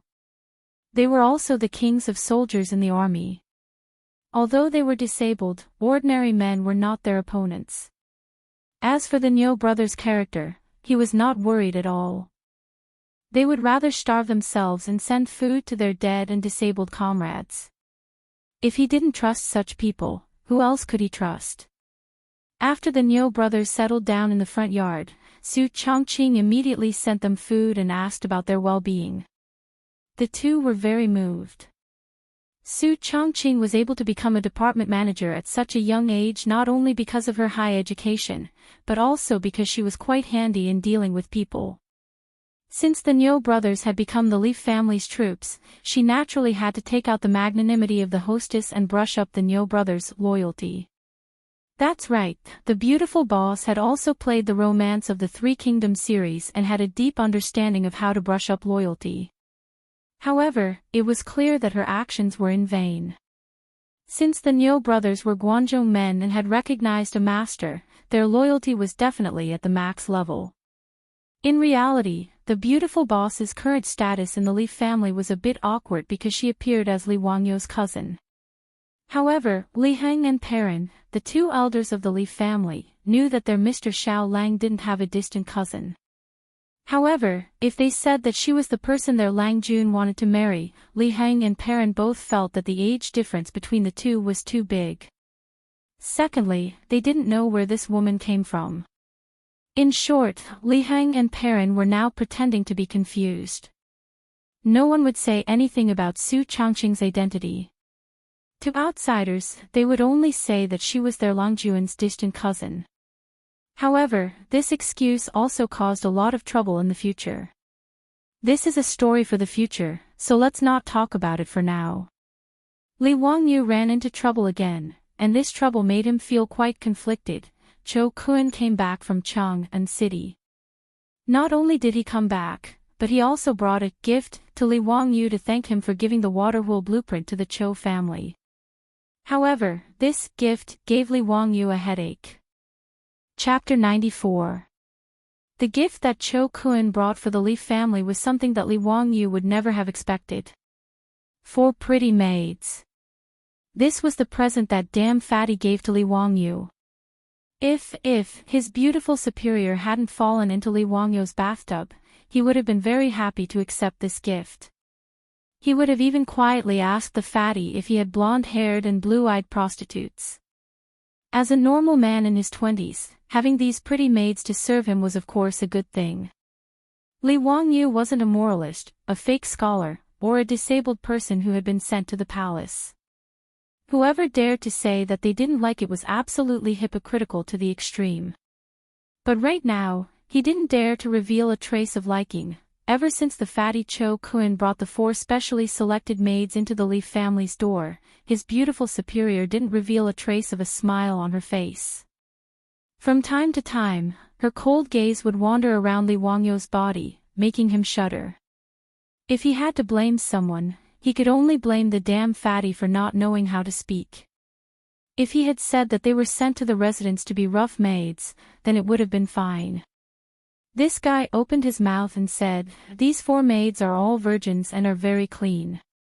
If Xiao Lang likes, they can warm your bed at night. It would also be a great joy in life. Warm your sister. Do you dare to speak any louder? Fatty, you're too wretched. I'm ashamed to be associated with you." After Su Changqing heard the fatty's words, the frost on her face could have turned into ice. Under the influence of her aura, not to mention Perrin, even the old housekeeper wisely shut his mouth and didn't say a word. Li Wangyu was extremely annoyed by this, and his heart was constantly galloping. "Su Changqing, you're not this father's girlfriend, nor are you my wife. What right do you have to look at me like that? If you look at me again, do you believe that I won't eat you tonight?" Of course, as a coward, these were all just Li Wangyou's psychological activities. At this moment, he sat on the chair with a serious expression and looked straight into the fatty's eyes. Brother Cho, I appreciate your good intentions, but please take these 4 maids back. After saying this, Li Wangyou felt a stab of pain in his conscience. The 4 maidservants sent by the fatty were all around 14 to 15 years old. Their appearances were decent and could be considered delicate and pretty. According to Li Wangyou's understanding from the memory of the previous owner of this body, such a female servant in Chang'an city would cost at least dozens of copper coins to buy. After he finished speaking, he glanced at the fatty, thinking, "It's good that you're so kind as to give me these 4 maidservants. I'll definitely happily accept." His beautiful boss's gaze made him feel uneasy, so how could he dare to open his mouth and say yes? "Xiao Lang, that won't do. These 4 maidservants were specially chosen by my master for you. I know that you, Xiao Lang, are a sentimental person. That waterhole blueprint was taken advantage of by my enemy. If I give you copper coins, wouldn't it be tacky? In addition, I know that you don't have many people in your house, so I sent these 4 maidservants to you. Xiao Lang, please don't refuse." The fatty's words were sincere, but Li Wangyou really wanted to tell him, "We can be tacky, Brother Cho, this is really inappropriate. Brother Cho, please take these 4 maidservants back." "No, how can I take back a gift that was sent to my door? If this matter were to spread out, where would my Cho family put their face? Xiao Lang, please don't mention this matter." The fatty shook his head like a rattledrum. The 2 of them were like this, one didn't want to accept, and the other insisted on giving. They had a battle of words for a long time. Li Wangyou's mouth was dry, but he still didn't dispel the fatty's idea of giving gifts. "That's enough, stop arguing. Leave them here." The beautiful superior's cold voice sounded, making Li Wangyou feel as if he had heard the sound of nature. But before Li Wangyou could speak, the beautiful superior spoke again, "Humph, but I will personally take care of these 4 maidservants. You don't have any objections, right?" On the surface, she was asking for Li Wangyou's opinion, but the coldness in her voice made even the fatty to the side couldn't help but shiver. This woman, what a strong aura. "No objections, I don't have any objections." Li Wangyou's head was the same as the fatty's, shaking it very quickly. Sometimes, a man's desire to live was very strong. Su Chongqing coldly snorted and led the 4 maidservants to the rear courtyard. The little maidservant, Perrin, made a face at Li Wangyou, then lifted her skirt and ran in. The old housekeeper was also very sensible. Seeing that Li Wangyou's expression was not good, he quickly said to go to the kitchen to boil water and make tea and quickly left the central room. This made the fatty confused. What was going on? Why was the atmosphere in the Li family so strange today? Although he could see that the relationship between Li Wangyou and Su Chongqing was unusual, the fatty thought that he had given Li Wangyou a few maidservants. Why would Su Chongqing be angry? Wasn't it normal for a man to have 3 wives and 4 concubines?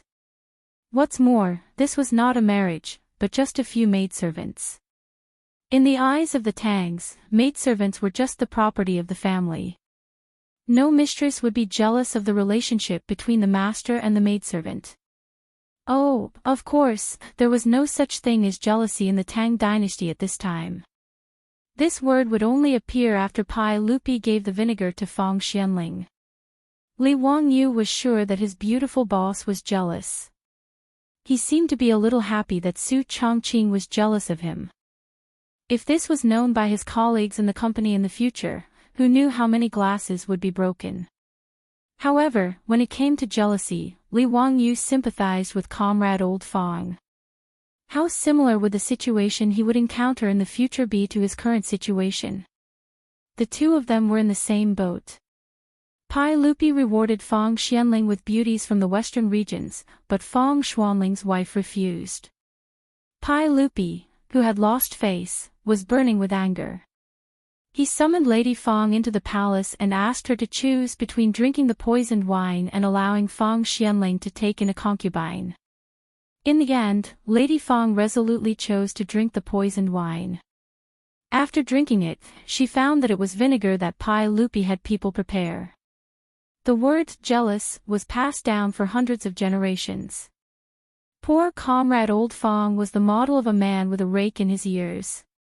In Sichuan, the word rake in his ears meant a man who was afraid of his wife. After Fatty Cho Kun gave the gifts, he shamelessly stayed in the Li family again. Last time, he left reluctantly because he had to rush back to Chang'an to send the blueprint to his father for the water wheel. The Li family's delicious food, the Li family's bathroom and hot showers made Fatty very reluctant to leave. This time, after returning to Chang'an for a few days, Cho Yuanliang had found a carpenter to build a small water wheel. After confirming that the effect was very good, he hurriedly asked his son to give Li Wangyu a gift to express his gratitude. After Fatty shamelessly settled down in the Li family, the originally sparse Li family immediately became bustling with noise and excitement. Su Chongqing naturally wouldn't make things difficult for the 4 maidservants sent by the Cho family. She was just being careful. After bringing them to the backyard, she gave them a beating and assigned them their duties. Although the little lass Perrin had long been free and was a good person, she still stubbornly wanted to take care of Li Wangyu. Su Chongqing could only helplessly agree. The 4 maidservants sent by the Cho family were sent to the Li family. There was no need to think about warming the bed. Cutting grass, feeding the horses, cleaning, washing clothes, and cooking, these were the daily tasks. The family of 4 became a family of 10 plus the resident Fatty. The originally small house with 2 entrances actually felt a little crowded. Li Wangyu wondered if he should hurry up and earn money to expand the residence. Why were there suddenly so many people in the house? However, he didn't have time to think about this matter these days. The transformation of the saline alkali soil had already reached the final stage. He was busy directing the men in the village to work in the fields. He could be considered very diligent. Li Wangyu had some difficulties in choosing what to plant after the saline alkali soil was improved. Chapter 95. Li Wangyu was struggling with whether to plant rice or sorghum in the improved saline alkali soil. Sorghum was widely planted in the Tang dynasty. It was drought-resistant, water-resistant, saline alkali-resistant, and barren-resistant. It was very suitable for farming in the improved saline alkali soil. The sorghum that Li Wangyu planted was not to be used for food, but to be used for wine. Sorghum straw could also be used to feed livestock. It was a very suitable crop for his 300 mu of land. But rice also seemed to be very suitable. Low-alkaline rice was still very expensive in the future. Li Wangyu planned to use the 3-dimensional paddy farming technology of the future to plant it. Li Wangyu remembered that there was a big farmer in his village who raised catfish in the paddy fields. As a result, every catfish raised in the paddy fields weighed 2 to 3 caddies. The harvest per mu was more than 700 caddies of catfish and 1,000 caddies of rice per mu. One had to know that 1,000 caddies was equivalent to 10 dawn of grain. In the Tang dynasty, the grain yield per mu was less than 1 dan. The difference was too big. Li Wangyu was very clear about the benefits of 3-dimensional paddy farming. The fish ate the pests and weeds in the paddy fields and could also loosen the soil. The fish excrement could make the soil of the paddy fields fertile, creating a good environment for rice to grow. But sorghum could be used to make wine. That was a huge profit. Li Wangyu was reluctant to give it up. What was even more painful was that no matter what he planted, he could not avoid the locusts that were coming. Whether it was sorghum or rice, the spring sowing was in the 3rd lunar month, which happened to be the time when the locusts broke out in Guangzhou.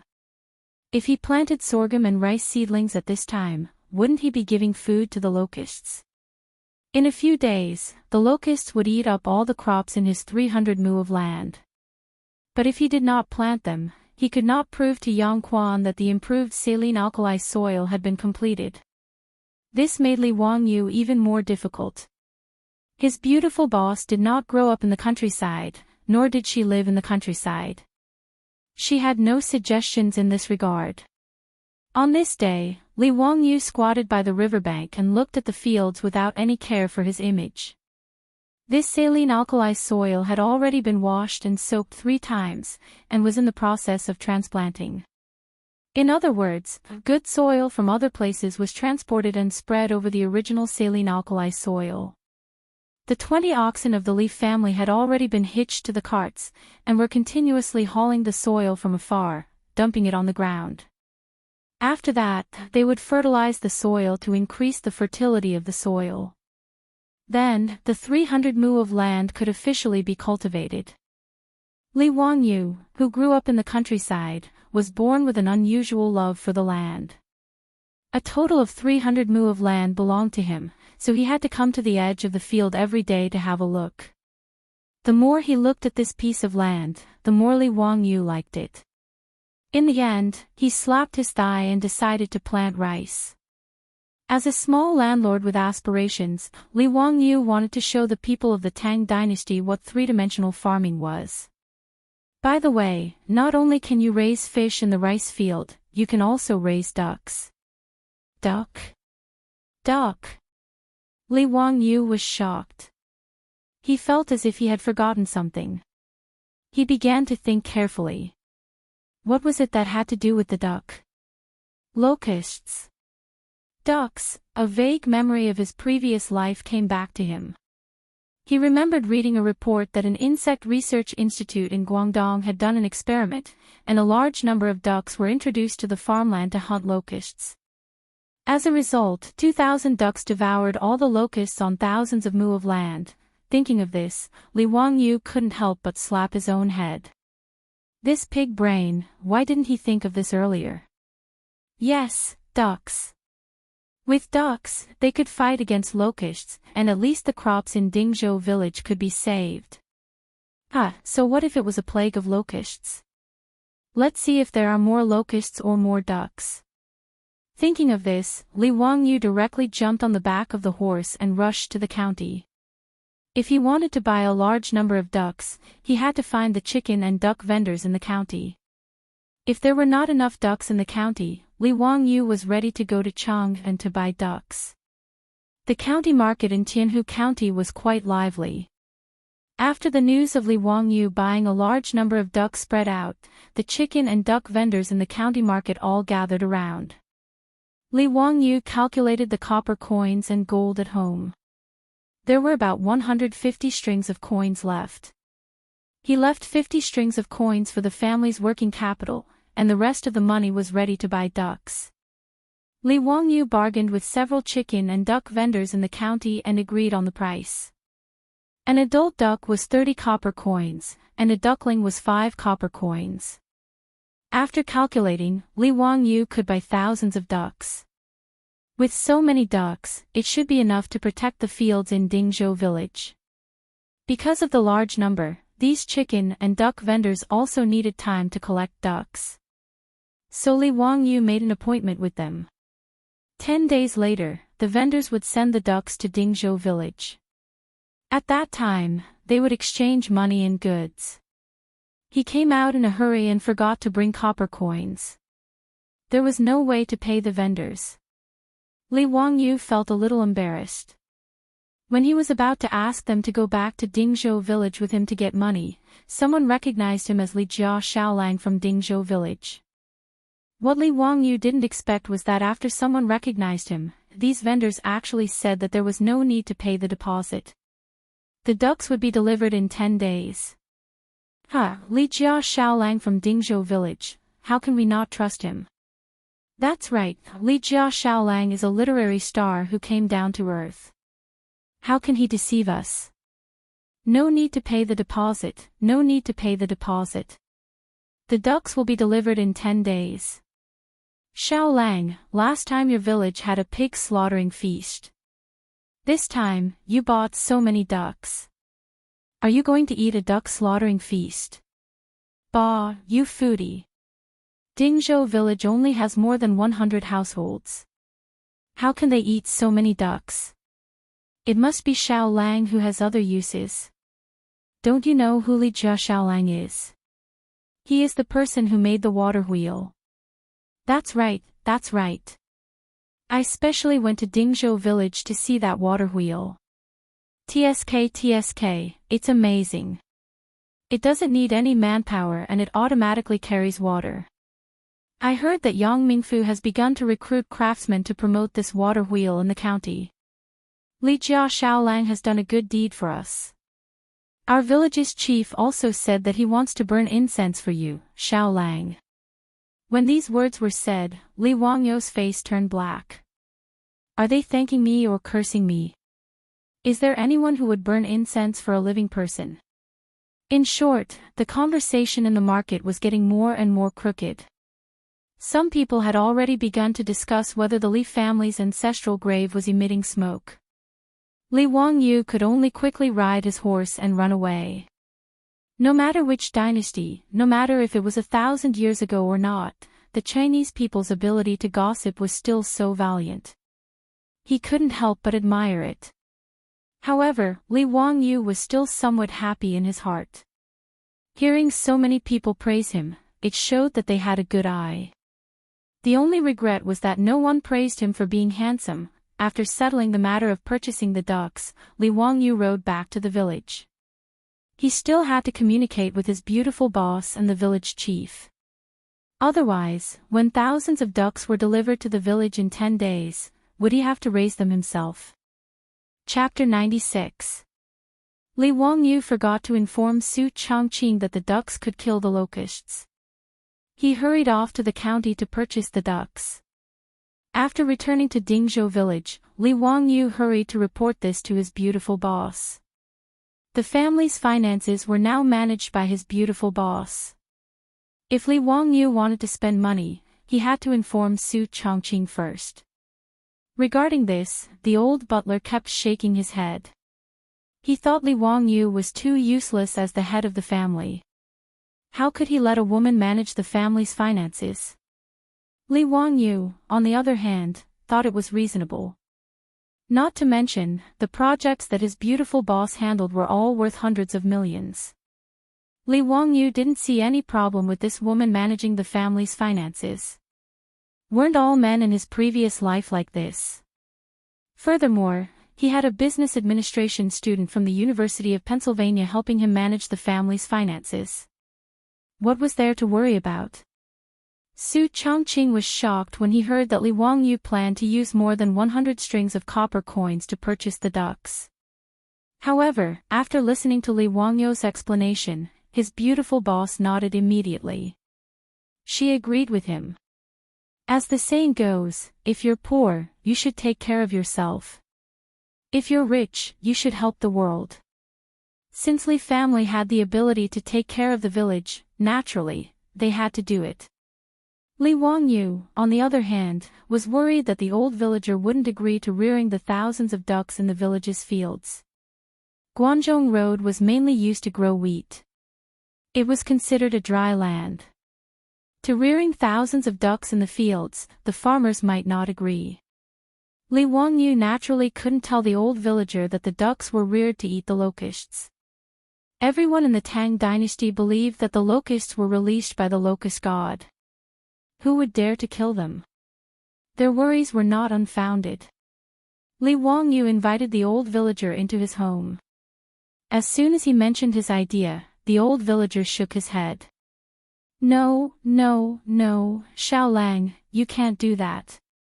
It's fine if you're rearing some ducks at home, but thousands of ducks in the fields, how can you do that? Old Muramasa, don't worry. The ducks won't eat the wheat seedlings. I can guarantee that. If the ducks eat the crops in the field, I will pay for all the costs. Li Wangyu continued to persuade the old Muramasa. Xiao Lang, how are you going to feed these thousands of ducks? How can there be so much food to feed the ducks during the spring plowing season? I have my own plans. I will buy enough feed from the county. You don't have to worry about it, Li Wangyu said casually. In fact, he didn't intend to buy any food to feed the ducks. He just wanted the ducks to catch locusts to eat. When the plague of locusts came, the locusts would cover the sky and cover the earth. Even the ducks might not be able to eat all of them, so there was no need to worry about starving. That won't do either. There are thousands of ducks.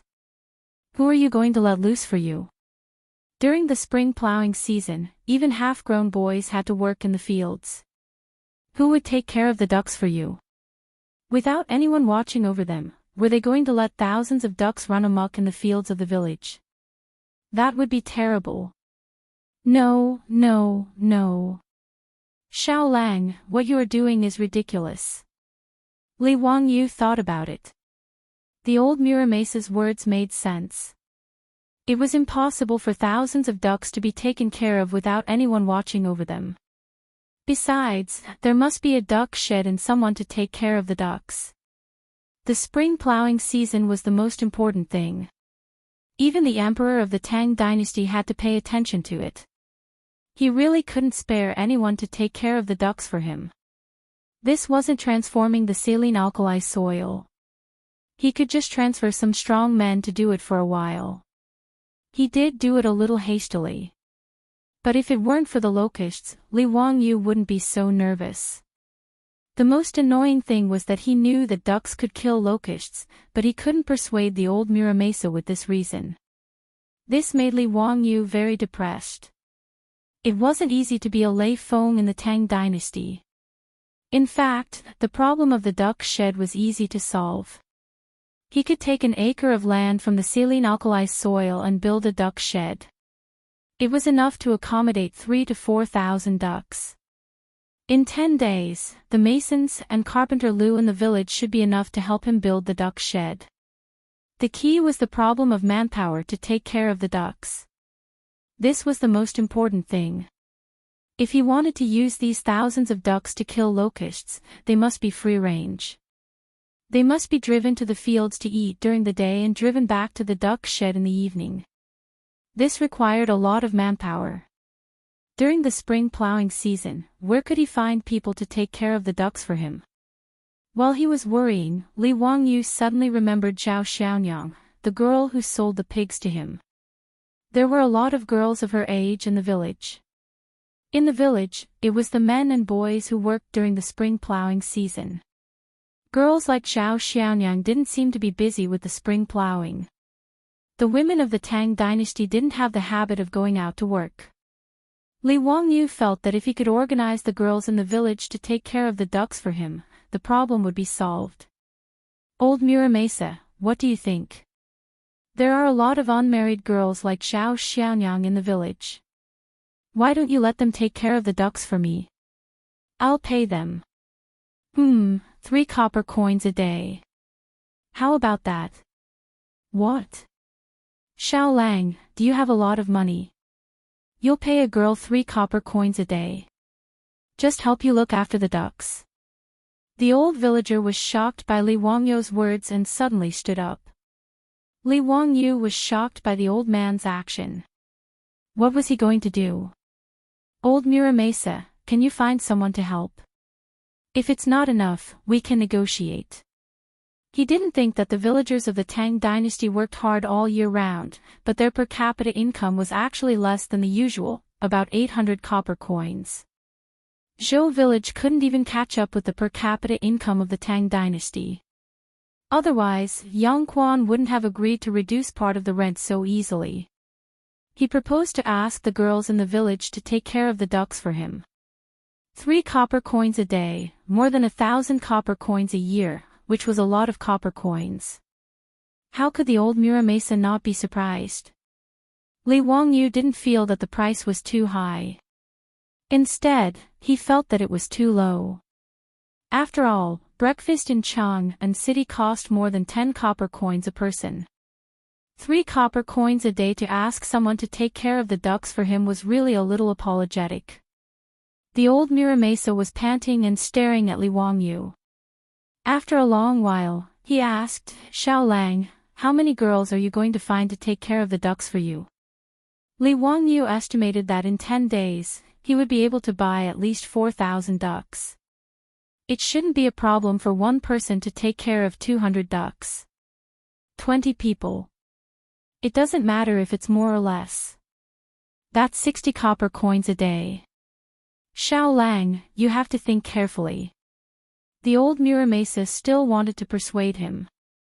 In his opinion, it was too wasteful. No problem. Old Muramasa, help me contact them.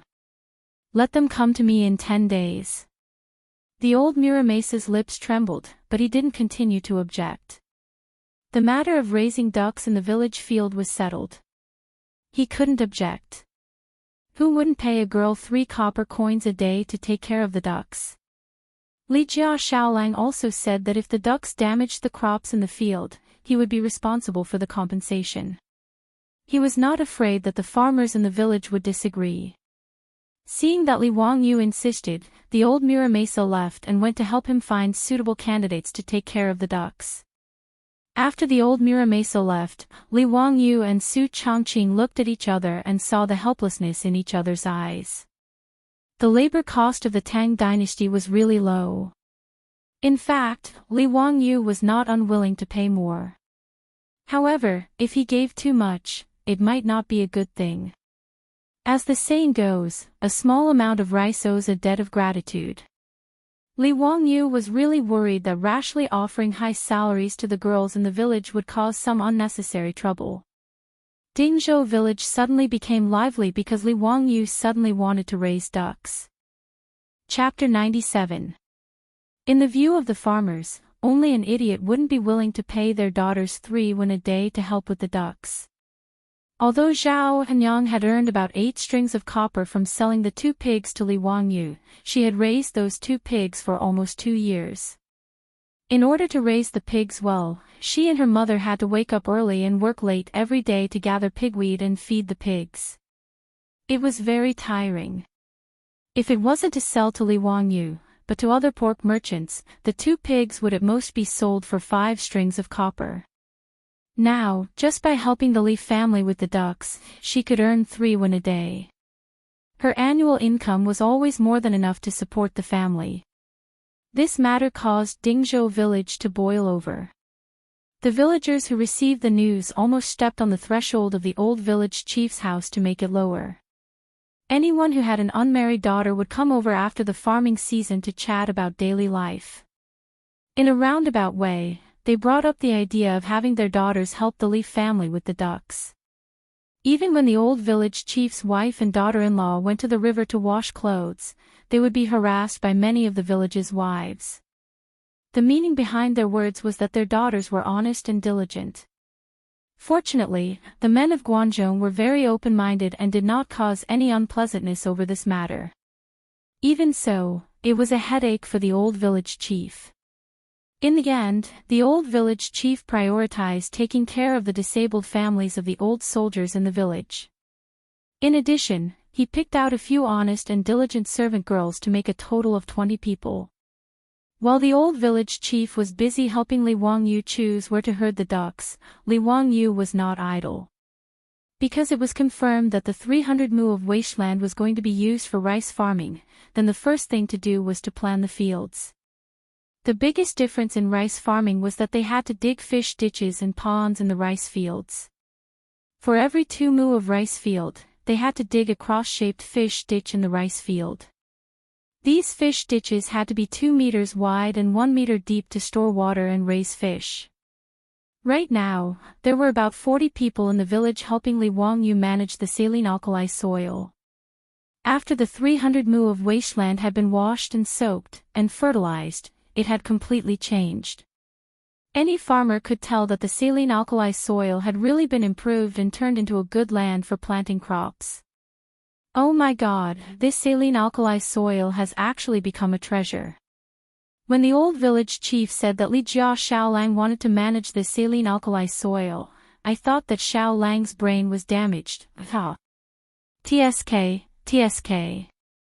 Li Jia Xiaolang is really capable.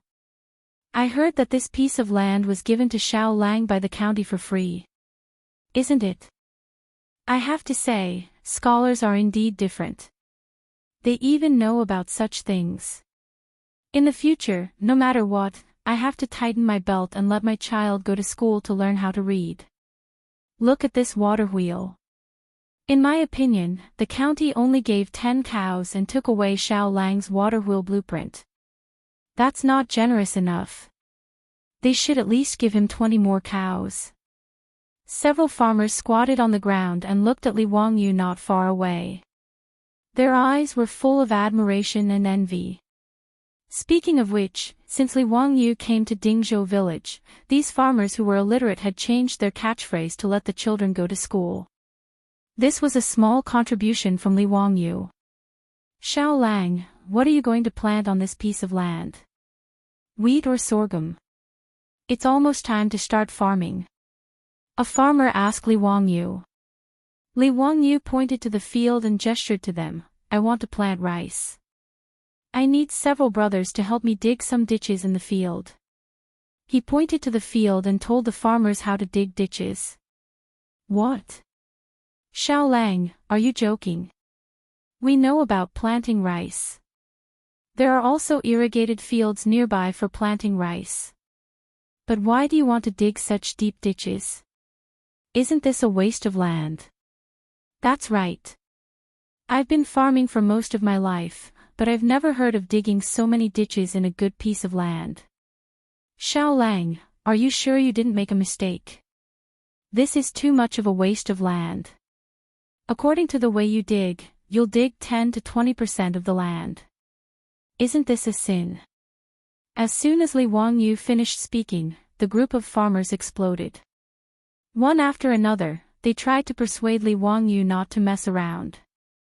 Li Wangyu just smiled at everyone's persuasion. However, he stubbornly asked everyone to listen to him and dig like this. He had his own uses. Seeing Li Jia Xiaolang being so stubborn, these farmers could only shake their heads and sigh. They felt that Li Jia Xiaolang, who was smart all his life, was stupid this time. He definitely did something stupid. Li Wangyu didn't explain this. It was very difficult to let the people of the Tang dynasty understand what modern three-dimensional farming was. It was better to wait until the final results came out and then let them be shocked. In fact, Li Wangyu wanted to persuade the farmers of Dingzhou village to plant rice with him. However, after thinking about it, he decided to wait until after the autumn harvest and his harvest came out. When there was a ready-made example in front of the villagers, he didn't have to worry that they wouldn't learn from him next year. With the water wheel carrying water for irrigation, coupled with three-dimensional rice farming, Li Wangyu believed that in less than 2 years, Dingzhou village would become a land of fish and rice. At that time, it would be really beautiful. After 7 or 8 days, all the ditches in the rice field were dug. These days, the people from the surrounding villages who came to see the water wheel also pointed at Li Wangyu's rice field and burst into laughter from time to time. Obviously, they all expressed their disdain for digging a good piece of land into a mess. Even the farmers of Dingzhou village felt that they couldn't raise their heads.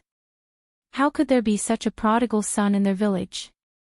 What a sin! The old villager also argued with Li Wangyu for a long time because of this, hoping that he wouldn't mess around. A good 300 mu of land, after being dug like this, became about 240 mu. Not only did the old villager not understand, but Li Heng and the Niu brothers also didn't understand. Fatty Cho Kun even thought that Li Wangyu was sick to come up with such an idea. Fatty Cho Kun's family mostly planted rice in Jianan Road. He had never seen someone dig a good piece of rice field like this. However, no matter how they persuaded, Li Wangyu insisted on his own opinion. Li Heng and the others couldn't persuade Li Wangyu, so they wanted to ask Su Chongqing to persuade him. After all, Su Chongqing was basically half the master of the Li family. Li Wangyu would listen to her words. However, although Su Chongqing didn't understand farming, she knew about three-dimensional rice farming in the future. Naturally, she wouldn't interfere with Li Wangyu's practice. Therefore, in a situation where everyone's persuasion was ineffective, the 300 mu of rice field was dug according to Li Wangyu's idea. After the transformation of the rice field was completed, Li Wangyu began to mobilize the 5 water wheels to fill the rice field with water, preparing to soak the field and transplant the rice seedlings. Seeing that things had come to this, the old villager and the group of farmers all sighed. However, in less than 2 days, something even more unacceptable happened. This time, the old villager directly became angry with Li Wangyu. Chapter 98. Because Dingzhou village does not grow rice, naturally there is no seedling breeding.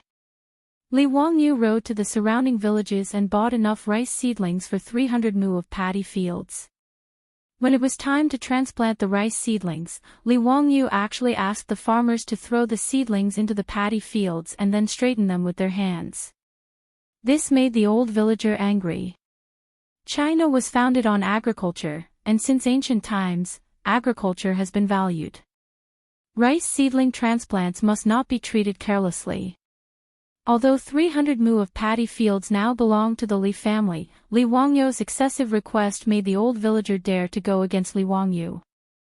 Li family kid, aren't you messing around? Although I have never planted rice before, I know how to plant rice seedlings. How can you mess around like this? Li Wangyu was speechless. The reason why he asked the farmers to throw the seedlings was of course because he had his reasons. Throwing seedlings to plant rice seedlings did not need to manually transplant seedlings one by one.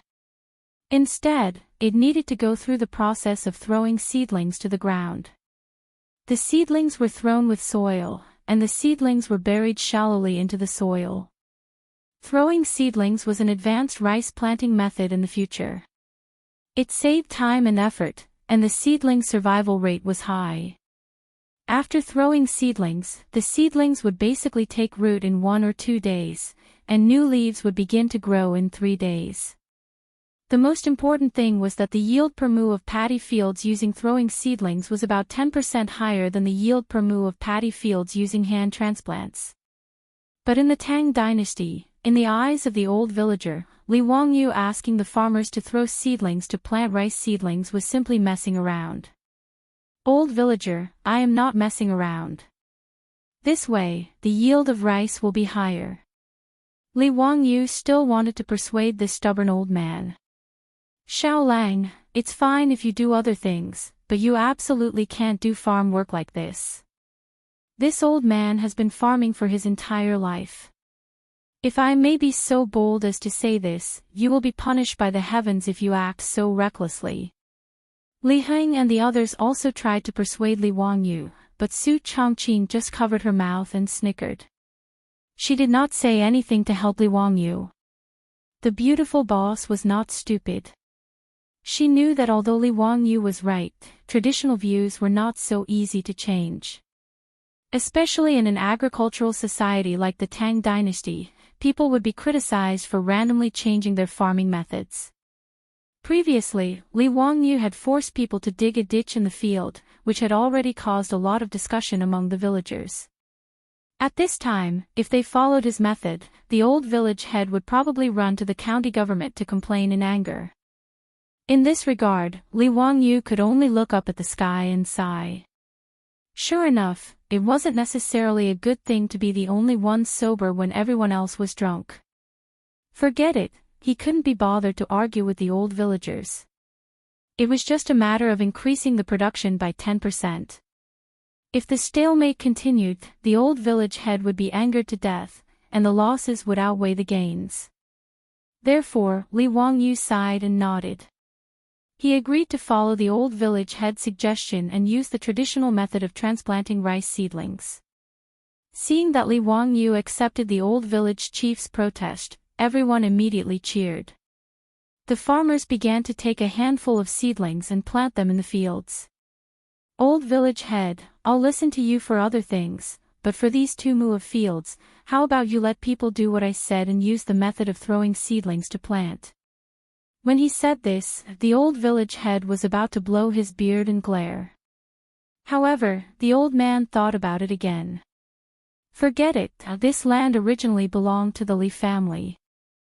Since he had refuted Li Jia Xiaolong's face today, the young man felt that he had lost face and wanted to use these 2 mu of fields to regain a little bit of face. Then, let him be happy. Thinking about this, the old village head nodded and agreed with a smile. In his view, this was just a young man throwing a small tantrum. On the contrary, the old man felt that although Li Wangyu was smart, in the end, he still had the heart of a young man. Not only did the old village head think this way, but Li Heng, the Niu brothers, Chou Kun, and even the farmers who helped to plant the seedlings also thought this way. A few of the farmers laughed and threw the seedlings toward the 2 mu of paddy field to make the little Lang Jun happy. The seedlings of the 2 mu of rice fields were planted using the method of throwing seedlings. The rice fields next to the 2 mu of rice fields were planted with the traditional method of transplanting seedlings. Li Wangyu secretly shook his head. This method of plucking and transplanting seedlings with one's face to the yellow soil and back to the sky was really time-consuming and laborious. Forget it, let's wait until the autumn harvest. When the rice fields began to be transplanted, Li Wangyu began to think about the matter of raising fish in the rice fields. Since ancient times, people in China had the habit of eating fish. The so-called fresh character was half fish and half sheep, which was called fresh.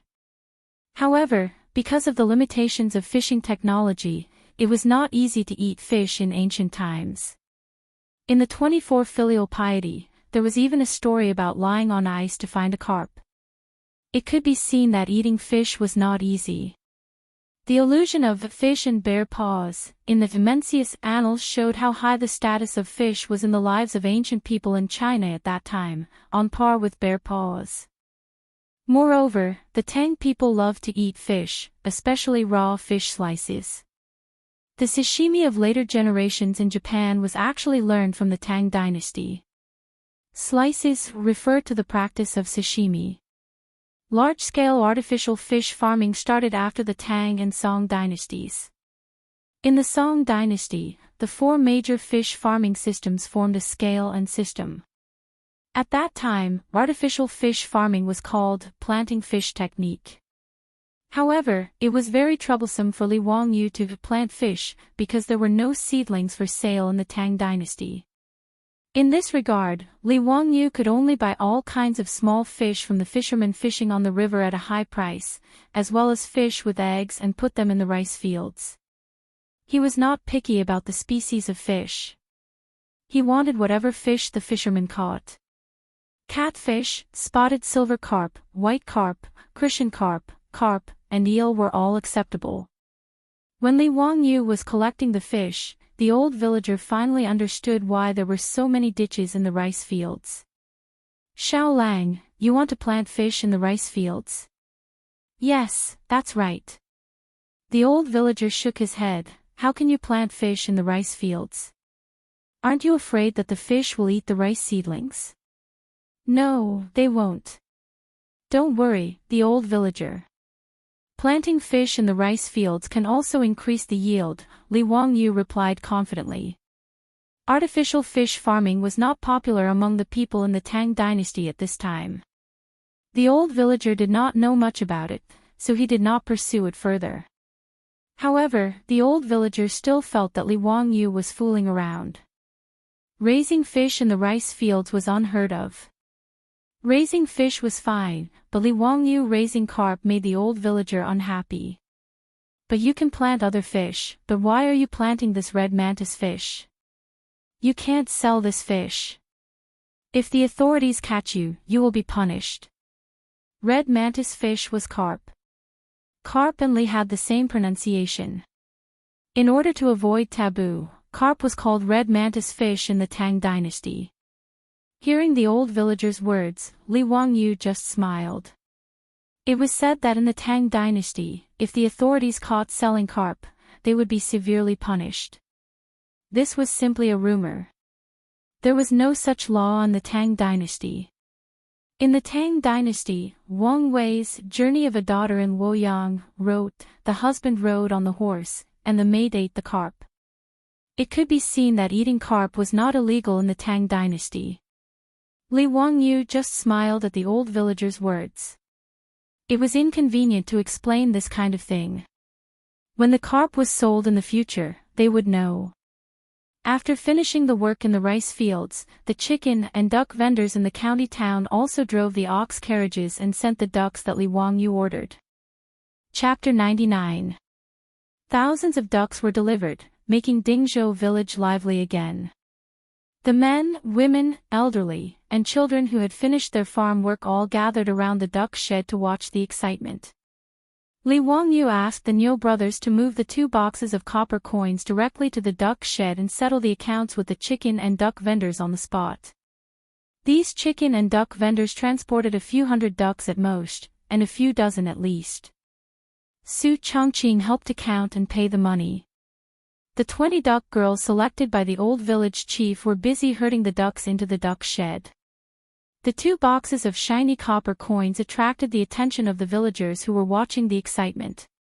A total of 100 strings of copper coins. All the copper coins in Dingzhou village added together might not be that much. Everyone was a little dizzy. TSK, so many copper coins. Li Jia Xiaolang is so capable. Spending so much money to buy ducks, what does Li Jia Xiaolang want to do? I'm afraid that all the ducks in the surrounding villages were bought by the Li family. Zhao Xiaonyang, who sold pigs to Li Wangyu, was also selected by the old village chief to help herding ducks. Several women in the village surrounded Zhao Xiaonyang with envy in their eyes. Mrs. Zhao, your Xiaonyang was also selected to help Li Jia Xiaolang herd ducks. What good fortune. Isn't it? Previously, Zhao Xiaonyang sold pigs to the Li family and got a lot of copper coins. Now, she can help the Li family herd ducks. Zhao Daolong must be blessing you and your mother from the underworld. Zhao Xiaonyang should also find a husband.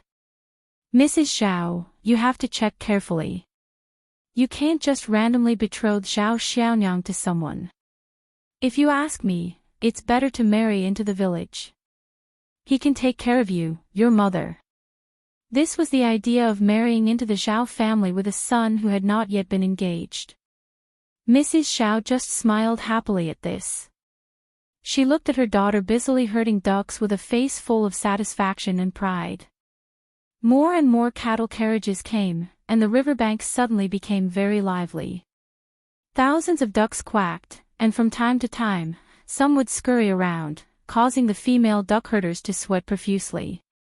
They used bamboo poles to chase away the disobedient ducks. From time to time, the disobedient ducks would cause the maidservants to be in a sorry state, causing the crowd in the village to burst into laughter from time to time, causing the maidservants to blush. After working for half a day, they finally gathered all the ducks into the duck shed and paid for the goods. There were a total of 2,300 adult ducks, 3,500 ducklings, and a total of 86 copper coins. The goods and the money were cleared, and both parties were happy. After sending off the peddlers, Li Wangyu began to instruct the duckling girls on how to tend the ducks. There were a total of 40 duck sheds, and each girl was responsible for 2 of them. These ducks were first raised in the 300 mu rice paddy field. Once they were familiar with the duck shed, the 20 female ducks would drive them to the field to eat their own food. The village had more than 2,000 mu of land, which was enough for the ducks to eat their fill. Not to mention, although the locust plague had not yet reached a large scale, the fields were full of jumping locusts, so there was no need to worry about the ducks not having enough food to eat. Li Wangyu's plan was good, but a few days later, when the duckling girls drove the ducks out to hunt in the fields of the village, it immediately attracted trouble. The Li family's duck army was released into the fields of the village. Before noon, Li Wangyu's house was surrounded by a group of villagers led by the old village chief. Outside the Li family's old house, there were hundreds of villagers gathered. Many of them were cursing and swearing, and their emotions were agitated. When the old housekeeper Li Hing saw this situation, he was shocked and hurriedly invited the old village chief and several leading villagers into the central room. At this time, Li Wangyu was playing chess with the fatty Cho Kun in the study. The The fatty was having so much fun that he forgot about home. He had been with the Leaf family for more than 10 days, but he did not seem to have any plans to return to Chang'an. In the fatty's opinion, the Leaf family ate well and lived comfortably, not at all worse than Chang'an.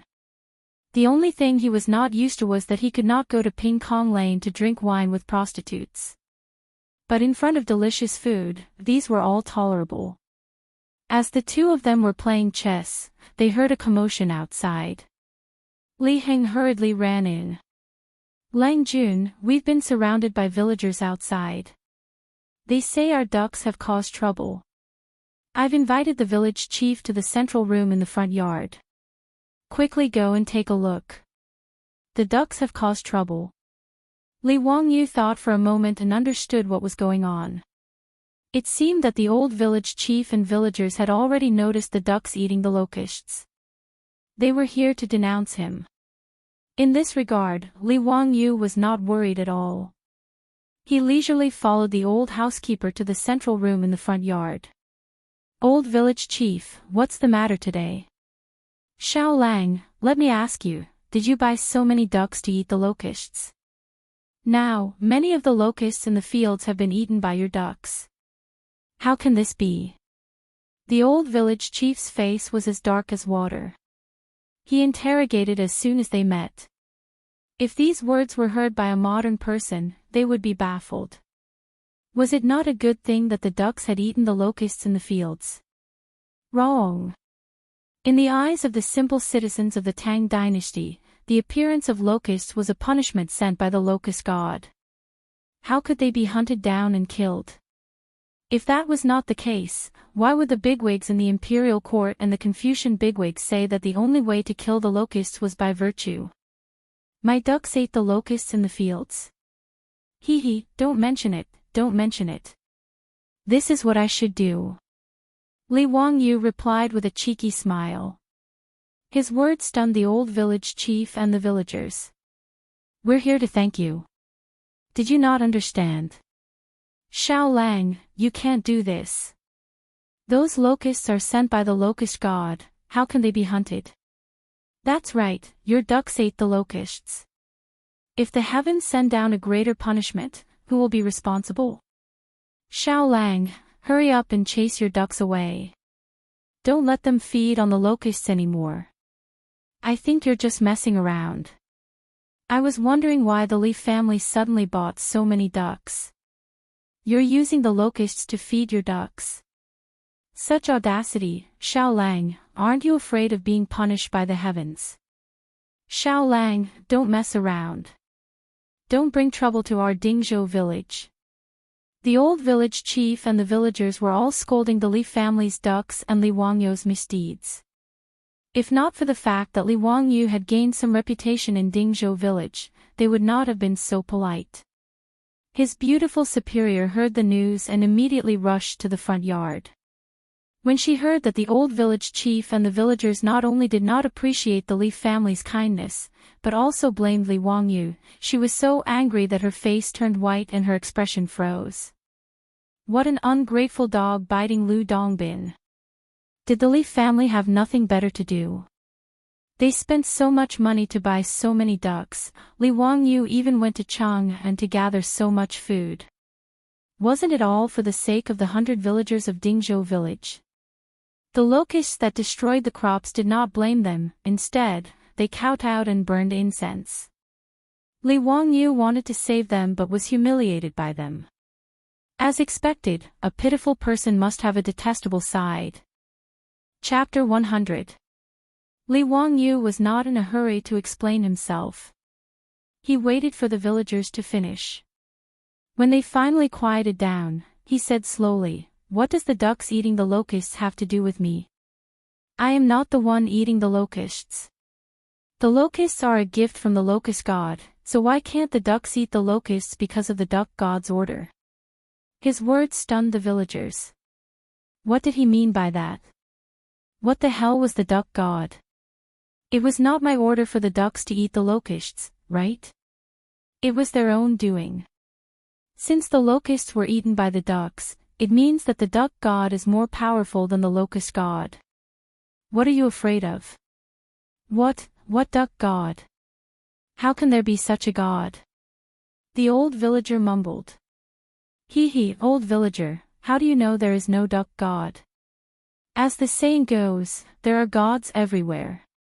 Since there is a locust god, there is naturally a duck god.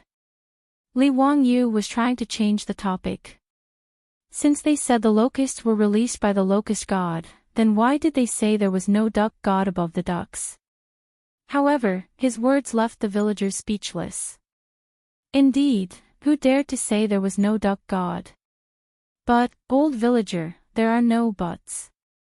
Since the ducks are the ones who eat the locusts, then it is a matter between the locust god and the duck god.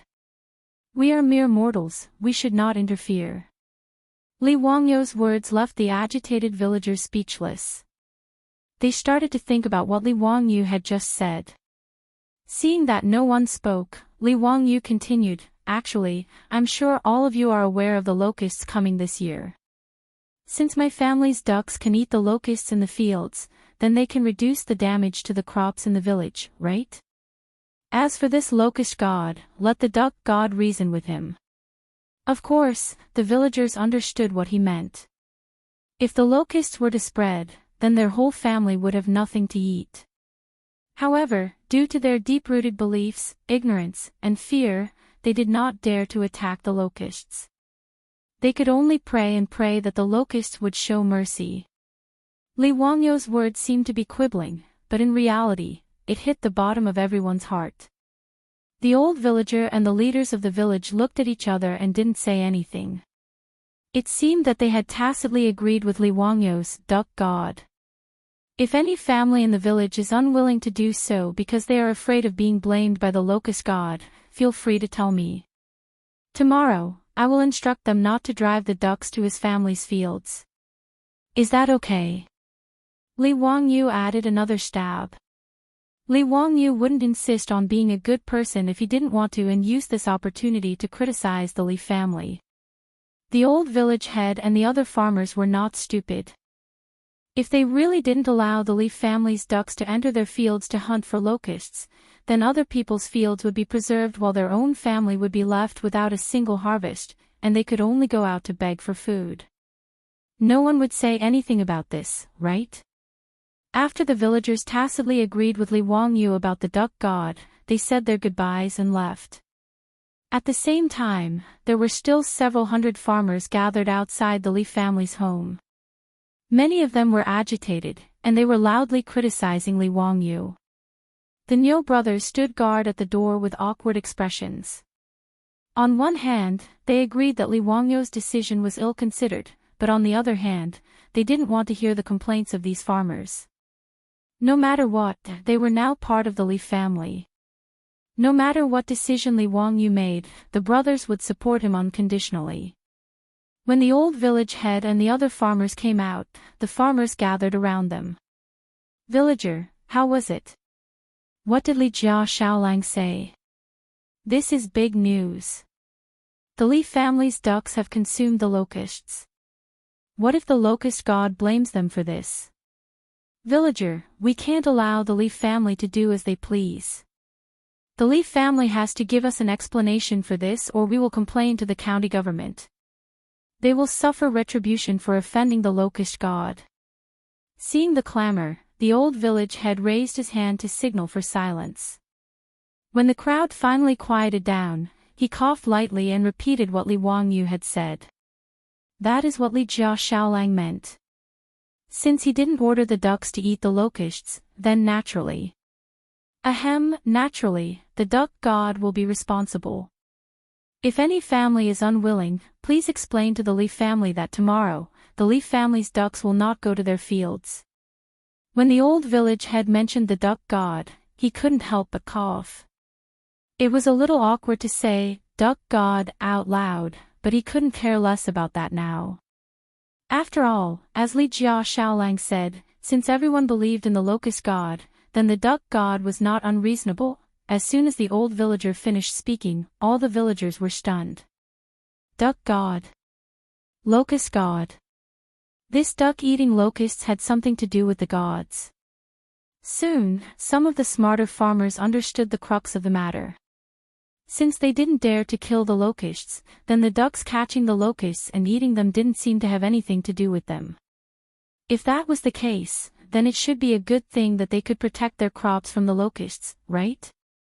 Ahem, since this is a matter between the duck god and the locust god, then we shall not interfere. Village head, how about this?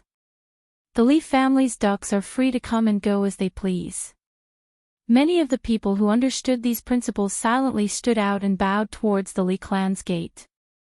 Then, they silently turned around and left. Soon, most of the farmers who gathered in front of the Lee family's gate had left. However, there was still a stubborn woman who yelled, "Where did this duck god come from? This is Li Jia Xiaolong's nonsense. No, we can't let the ducks enter our fields." Before she could finish her words, the man beside her slapped her in the face. "You wastrel! What are you yelling about? Do you think you can make the whole family beg for food? Shut up and go home to cook." After slapping his wife, the man turned to the village head and chuckled, "Hee hee, village head, don't listen to this crazy woman. Our fields will remain the same. The Lee family's ducks are free to go." These Guangzhou farmers were not idiots. They were afraid of the locust god's wrath and came to the Li family to cause trouble. However, after Li Wangyu fabricated this duck god for them, it gave them a way out. The Chinese farmers had their own cleverness and survival philosophy since ancient times. Faced with the choice of self-deception or protecting the crops in the fields, everyone chose to self-deception. This was the result that Li Wangyu had predicted. When the crowd at the door dispersed, Li Wangyu and Su Chongqing both let out a long sigh and silently shook their heads. On the other hand, Cho Kuan, who was standing at the side, was stunned by Li Wangyu's words. After a long time, he muttered to himself, "So this works too." He whipped his head around to look at Li Wangyu. "Xiao Lang, if I start a fire in the field and the locusts die from the fire, wouldn't that be considered a battle between the fire god and the locust god?" The fatty's words stunned Li Wangyu. He turned to look at the fatty with a strange expression. What a genius! This ability to draw inferences from one case was amazing.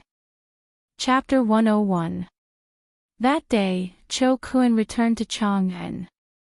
Many of his family's properties were also threatened by the locusts.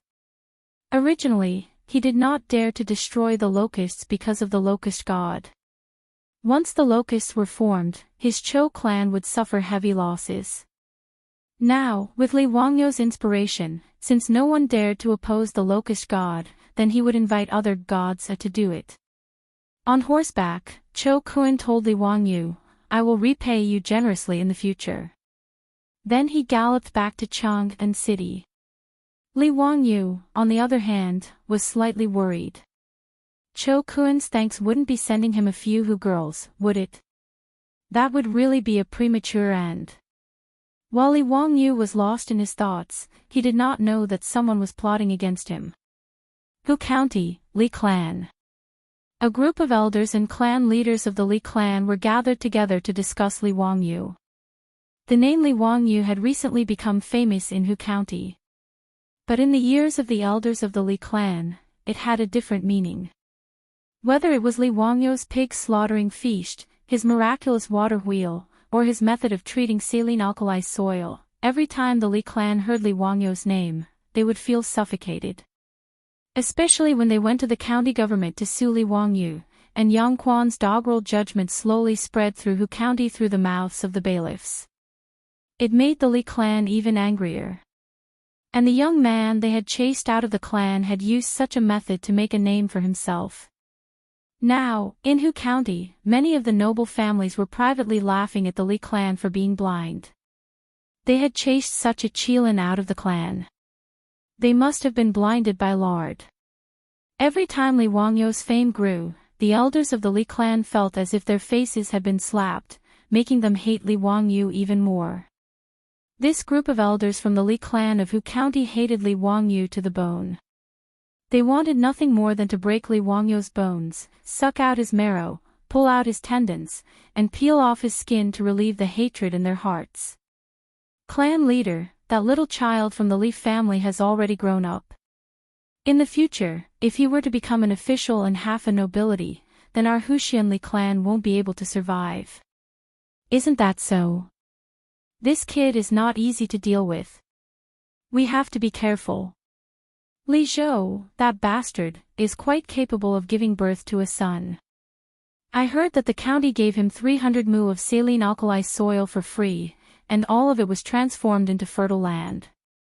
TSK, 300 mu of paddy fields. Isn't that so?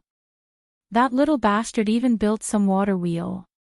The county also gave him 20 oxen for plowing.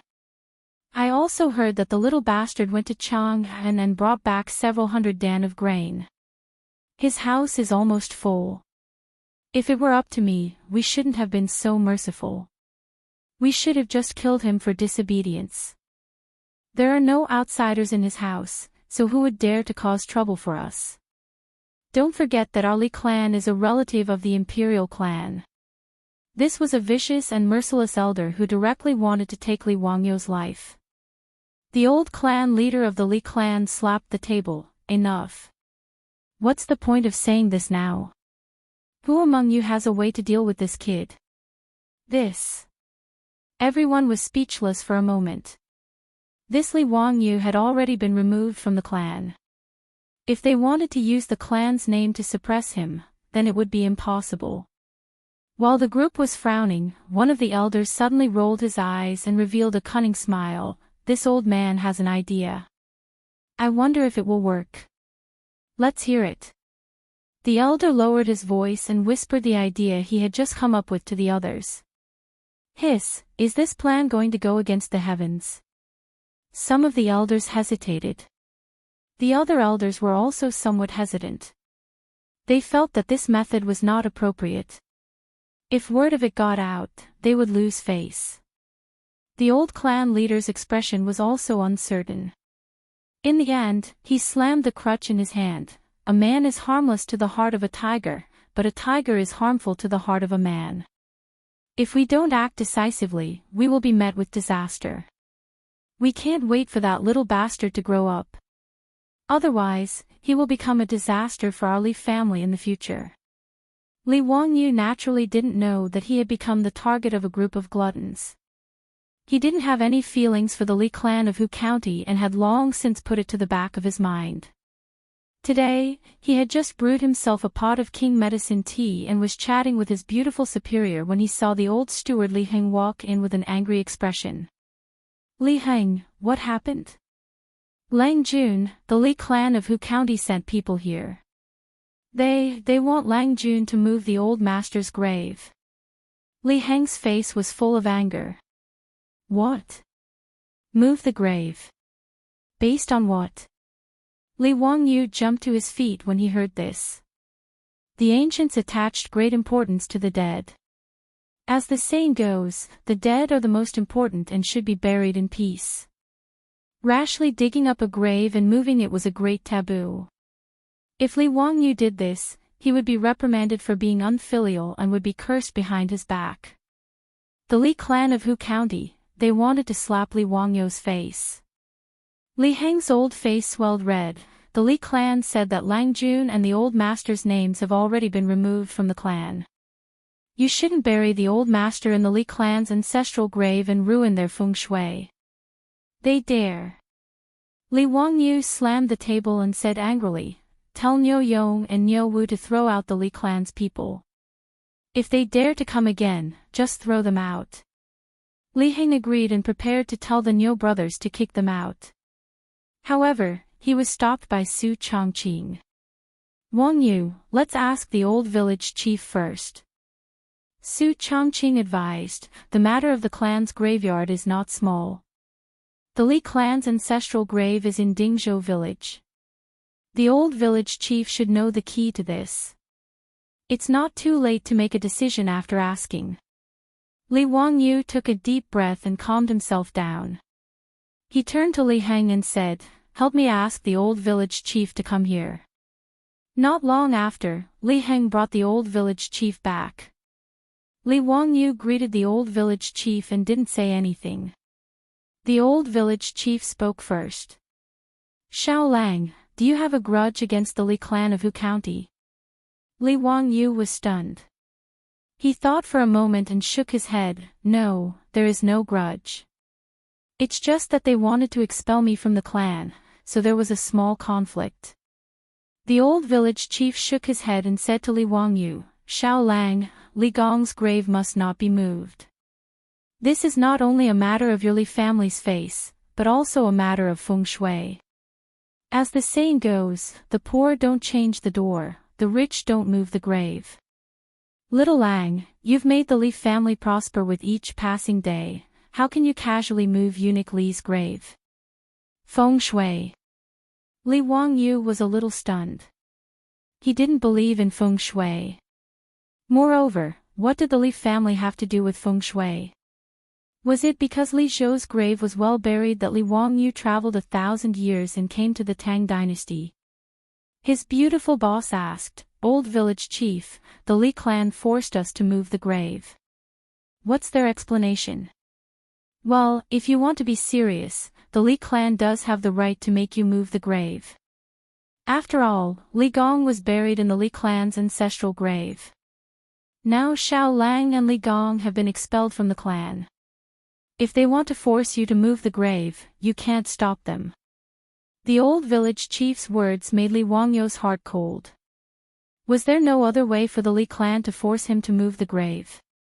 The old housekeeper, Li Heng, had a look of despair on his face as he knelt down before Li Wangyu. Lang Jun, why don't you go and beg Madam Li? The old master's grave cannot be moved. Chapter 102. Li Heng's words made Li Wangyu and Su Chongqing look at each other in silence. Forget it. I'll go see the Li clan's people and see what they want. Li Wangyu walked towards the front courtyard. In the main room of the Li clan's front courtyard, a young man with an arrogant expression was waiting impatiently. When he saw Li Wangyu appear, he let out a cold snort. Humph, Li Wangyu, you're quite arrogant. You made me wait for so long. Li Wangyu thought for a moment and remembered that this person was the eldest grandson of the Li clan's head, Li Gui.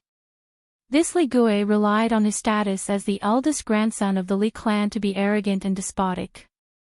He was considered a tyrant in Hu County. What made Li Wangyu's teeth itch when he saw this guy was that his previous owner was too weak.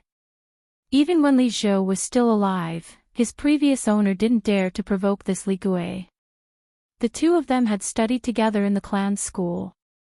This bastard relied on the fact that he was older than Li Wangyu and was the eldest grandson of the clan to bully Li Wangyu's previous owner. What was even worse was that this Li Gui relied on his status as the eldest grandson of the Li clan to do many disgusting things in Hu County. It couldn't be said that he kicked out widows' doors or dug up graves, but it wasn't far off. After all, the Li clan was a relative of the imperial family. Although they didn't have any official positions, even Yang Quan, the boss of Hu County, didn't want to offend them. Last time, if it weren't for Yu Shernan's support in the lawsuit against Li Wangyu, Yang Quan might not have stood on Li Wangyu's side so easily. Li Gui, what exactly is your Li clan trying to do? Just say it. Li Wangyu couldn't be bothered with this hedonistic son of a rich family. It was only the beginning of March, but Li Gui pretentiously opened his folding fan with a swish and waved the fan in his hand in a self-confident manner. Of course, I want you to move your dead father's grave away. Your Li family is no longer a member of our Li clan. There is no reason to bury him in our Li clan's ancestral grave. Li Gui, shut up. Even if my family's Darren isn't a member of the Li clan, he's still a Guanglu Darren who was conferred the title of Guanglu Darren by His Majesty. How could someone like you humiliate him?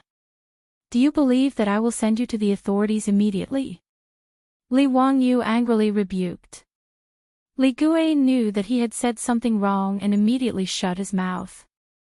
Li Zhou had offended Pai Lupi and was removed from his position.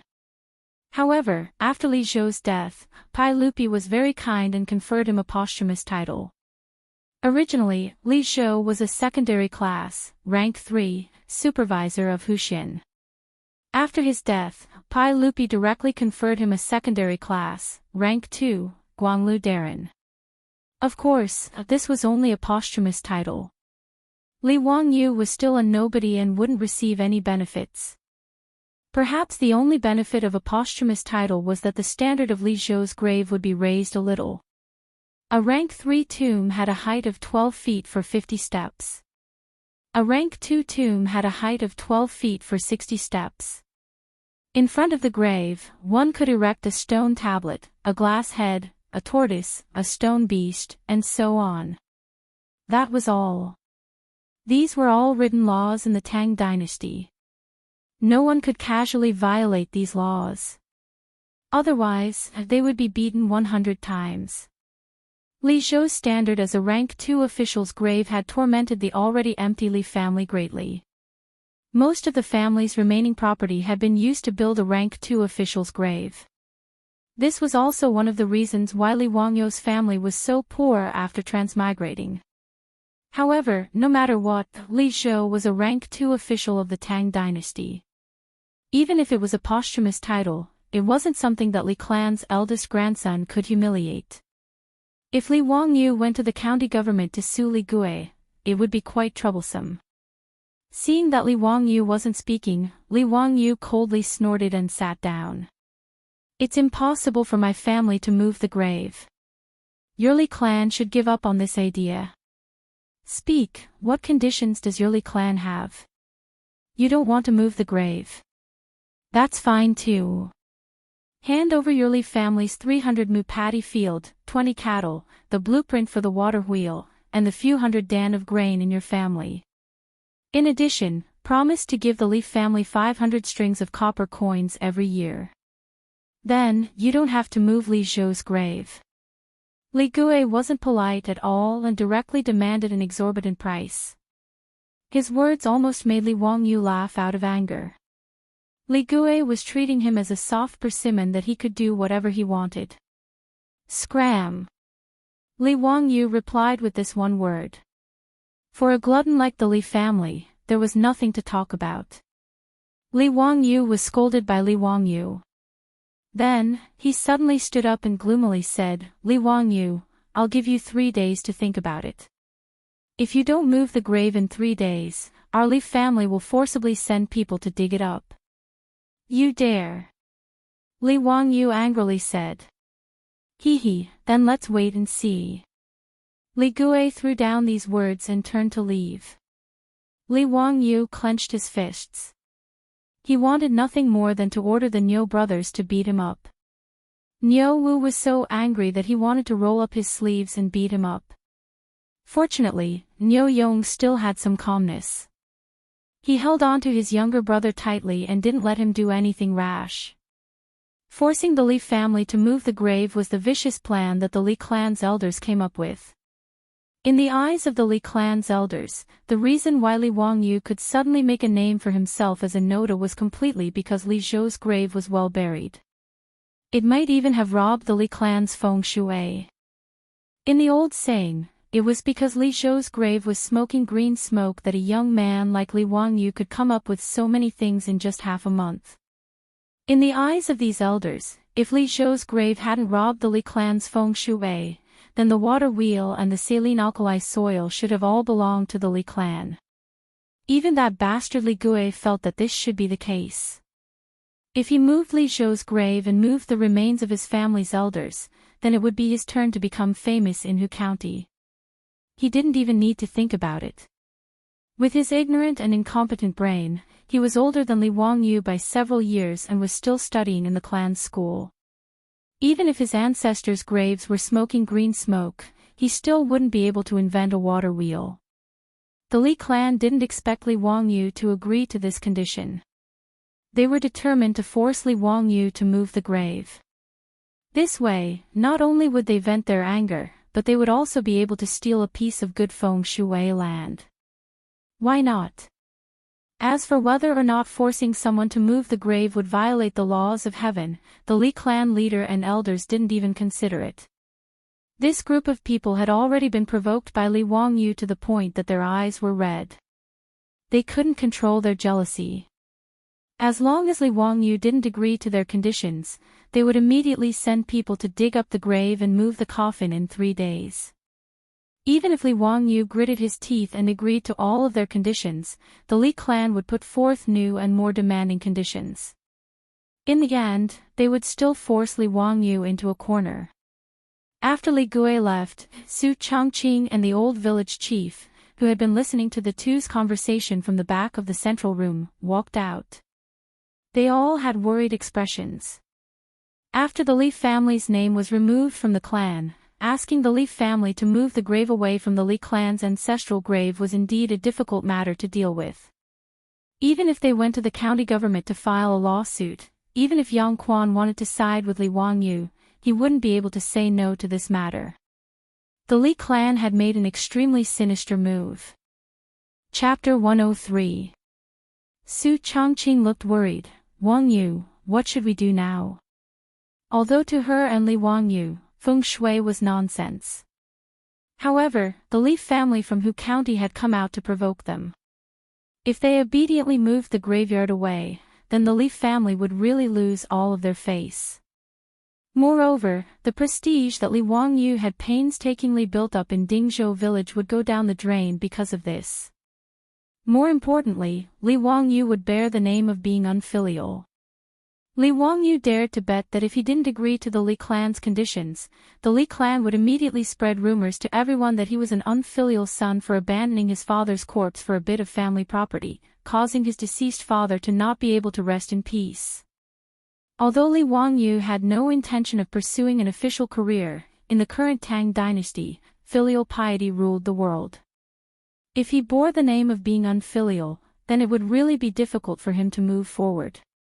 It had to be said that the Li clan's plan was really vicious. If he agreed, then the Li family would never have a day of peace. Li Wangyu would even work for the Li clan and desperately earn money to give to the Li clan in order to keep Li Zhou's graveyard safe. If he didn't agree, then not only would Li Zhou's graveyard be moved away, but he would also be splashed with a basin of dirty water. I don't know. Let me think about it. There must be a way. Li Wangyu scratched his head. The Li clan's move was really too disgusting. The Li clan's ancestral graves were all buried outside Dingzhou village, on a hillside facing south at the foot of Shuyang Mountain. On the hillside of Noda, only the Li clan's ancestral graves were buried here. This belonged to the Li clan's family graveyard. Li Wangyu didn't know when the hillside facing the sun became the Li clan's ancestral grave, but the Li clan of Huxian was also a branch of the Longxi Li clan. They migrated from Longxi to Dingzhou village 100 years ago. But when he thought about the location of the Li clan's ancestral grave, Li Wangyu felt a little strange. Although he didn't understand feng shui, he knew that the feng shui of the hillside facing the sun should be good. It wasn't far from Dingzhou village, so why didn't other people's ancestral graves there? Old village chief, when did the Li clan's ancestral graves belong to the Li clan? The Li clan was originally a small clan in Dingzhou village. Because of the good feng shui of the hillside facing the sun, many people in the village had ancestral graves there. Later, when the retired emperor seized the country and established the Tang dynasty, the Li clan suddenly became a relative of the imperial family. The Li clan came forward and forced other people to move their ancestral graves away. They forcibly occupied the hillside, and then it became the ancestral grave of the Li clan. Speaking of this, the old village chief shook his head. His ancestral graves were originally buried on the hillside, but they were forcibly moved away by the Li clan. The villagers of Dingzhou village had no power or influence. How could they dare to say no to the Li clan, a relative of the imperial family? Li Wangyu keenly caught the two words in the old village chief's words, forcibly occupied. Forcibly occupied. Don't tell me that hillside doesn't belong to the Li clan. Li Wangyu immediately asked. It belongs to the Li clan. Of course not. That hillside belongs to the county. But that hillside is where the Li clan's ancestral graves are. This is known by everyone. The county also tacitly agrees. The old village chief was puzzled why Li Wangyu asked this question. The Li clan didn't buy that hillside. Of course not. The old village chief had never heard that a graveyard needed to be bought. Which family didn't carry it to the hillside and find a good place to bury it? There was no need to buy any land.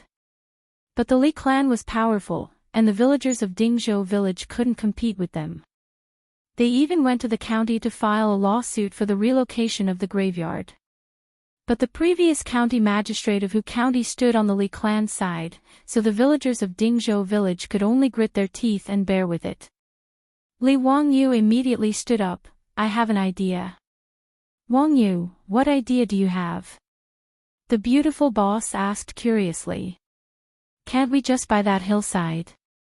Buy it? Su Chongqing was speechless. Not to mention whether or not the hillside was for sale, buying land would cost money, right? Ever since they bought the duck, they only had a few dozen strings of copper coins at home. She didn't think that land in the Tang dynasty could be so cheap.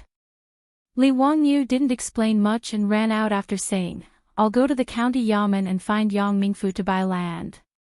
He ran to the backyard to get the horse, and Niu Wu quickly followed. Usually, when Li Wangyu went out, Niu Wu would follow behind him as a bodyguard, and Niu Yong would stay at home to guard. The two rode straight to the county yamen.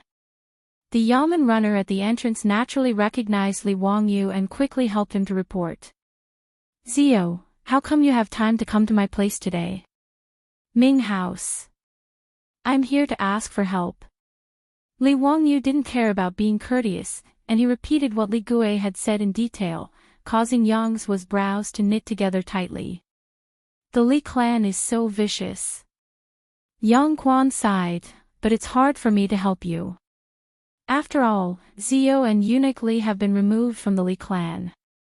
They insist on moving your family's grave. I can't do anything about it.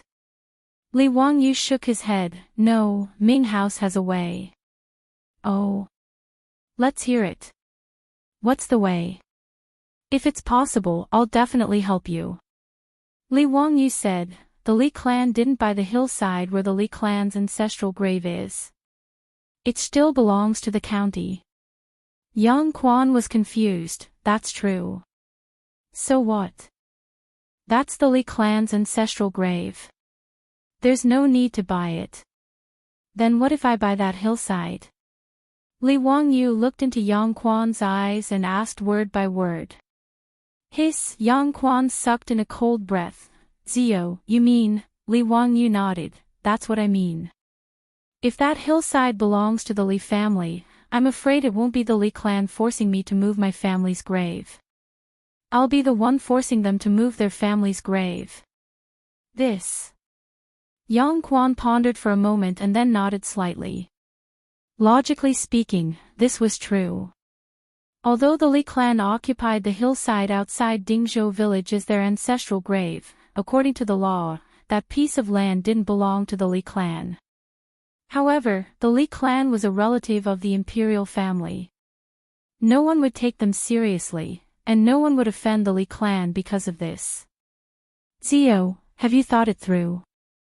If you do that, you'll have completely fallen out with the Li clan. What's the difference now? I've never thought of going against the Li clan. They're the ones who are forcing me. Ever since they expelled me and my father from the clan, they no longer treat me as a member of the Li clan. Yang Quan understood the situation and could only sigh. This Li clan was truly a disgrace to the imperial family. They weren't worthy of being a part of the family. I can sell the land on the hillside to you. The county has records that you can buy and sell it for a price of 1,000 strings of coins. Yang Quan didn't even need to look up the information to know the value of that land. As a diligent official who was close to the people, he had memorized all the large and small land data in his mind. Li Wangyu knew that the price wasn't expensive. The price of a hillside was usually 1 mu. That hillside was at least 1 mu. 1,000 strings of coins was a very fair price. It was fair, but Li Wangyu didn't have any money right now. He still owed the county government more than 1,600 strings of coins. Li Wangyu smiled at Yang Quan. Ming House, lend me some more money. Chapter 104. What Li Wangyu said made Yang Quan want to slap him. You still owe the county more than 1,600 strings of copper coins, and now you want to borrow more money. Yang Zhou didn't need to think to know that Li Wangyu couldn't take out 1,000 strings of copper coins. He wanted to continue borrowing money from the county. Yang Quan shook his head. Zio, it's not that I don't want to help you, but I can't lend you any more money. Ming House, just borrow 1,000 strings of copper coins for a year. I will return the 1,600 strings of copper coins, and you can calculate the interest. Is that okay? Li Wangyu started to coax. Borrowing money from Yang Quan was the only way he could think of.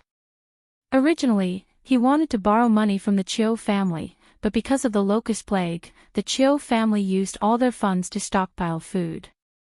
Li Wangyu estimated that the Chiu family might not be able to take out 1,000 strings of copper coins now. No. Zio, your family's debt has not been repaid. How can I lend you such a large amount of money? Even if I agree, the county magistrate will not agree. No matter how Li Wangyu promised that he would repay the debt within a year, Yang Quan did not agree. He was not deliberately making things difficult for Li Wangyu, but he really could not do it. In the Tang dynasty, loans needed collateral. Back then, because Li Zhou was still in office, he and the secretary Liu Xiao provided a guarantee for Li Zhou to borrow money. The county magistrate would naturally do them a favor. But now, Li Wangyu still owed so much money to the county. If he wanted to continue borrowing money, this was not something Yang Quan could decide. Li Wangyu saw that Yang Quan really did not agree to lend him money to buy the land, and he could not help but feel a little dumbfounded. If he could not buy the land on the hillside, then he really did not know what to do. Could it be that he would bring the Niu brothers to risk their lives against the Li clan? Seeing Li Wangyu's distressed expression, Yang Quan suddenly twirled his beard and smiled. Actually, I can point you in the right direction. Ming House, hurry up and say it. Li Wangyu immediately perked up. Hee, it's true that I don't have the money to lend you, but someone can lend you money. Who? Yang Quan said, my division commander. Yu Shinan. Li Wangyu immediately realized that Yu Shinan was indeed rich. Last time, in order to seduce him into continuing his studies, Yu Shinan even offered to help him pay off his debt. However, Li Wangyu really didn't want to borrow money from the old man. He was afraid that he would be forced to walk on the right path. Li Wangyu was really afraid of Yu Shinan. Although he knew that Yu Shinan was doing this for his own good, he really didn't want to be an official. As an unambitious white-collar worker, he just wanted to eat his fill and wait for death to come. He just wanted to be a rich landlord. Yang Quan didn't say anything. He just looked at Li Wangyu with a smile and let him make his own choice. After a long time, Li Wangyu finally resigned himself to his fate and stood up. Well, there was no other way. If he died, then so be it. He could only thicken his skin and go to Chang'an to borrow money from Yu Shinan. Ming House, may I ask where Master Yu lives in Chang'an? Bu Jingfang. 2 hours later, Li Wangyu and Niu Wu had already appeared outside Chang'an City's Bu Jingfang. They politely informed the Yu Mansion's gatekeeper of their names and asked to see Yu Shinan. Yu Shinan was a lower third-rank official. Although he was not very prominent, he was still a high official of the Tang dynasty. However, the Yu Mansion's gatekeeper didn't put on the airs of a high official. Although Li Wangyu was dressed in white, the gatekeeper politely asked him to wait for a while and went to inform the Yu Mansion's gatekeeper.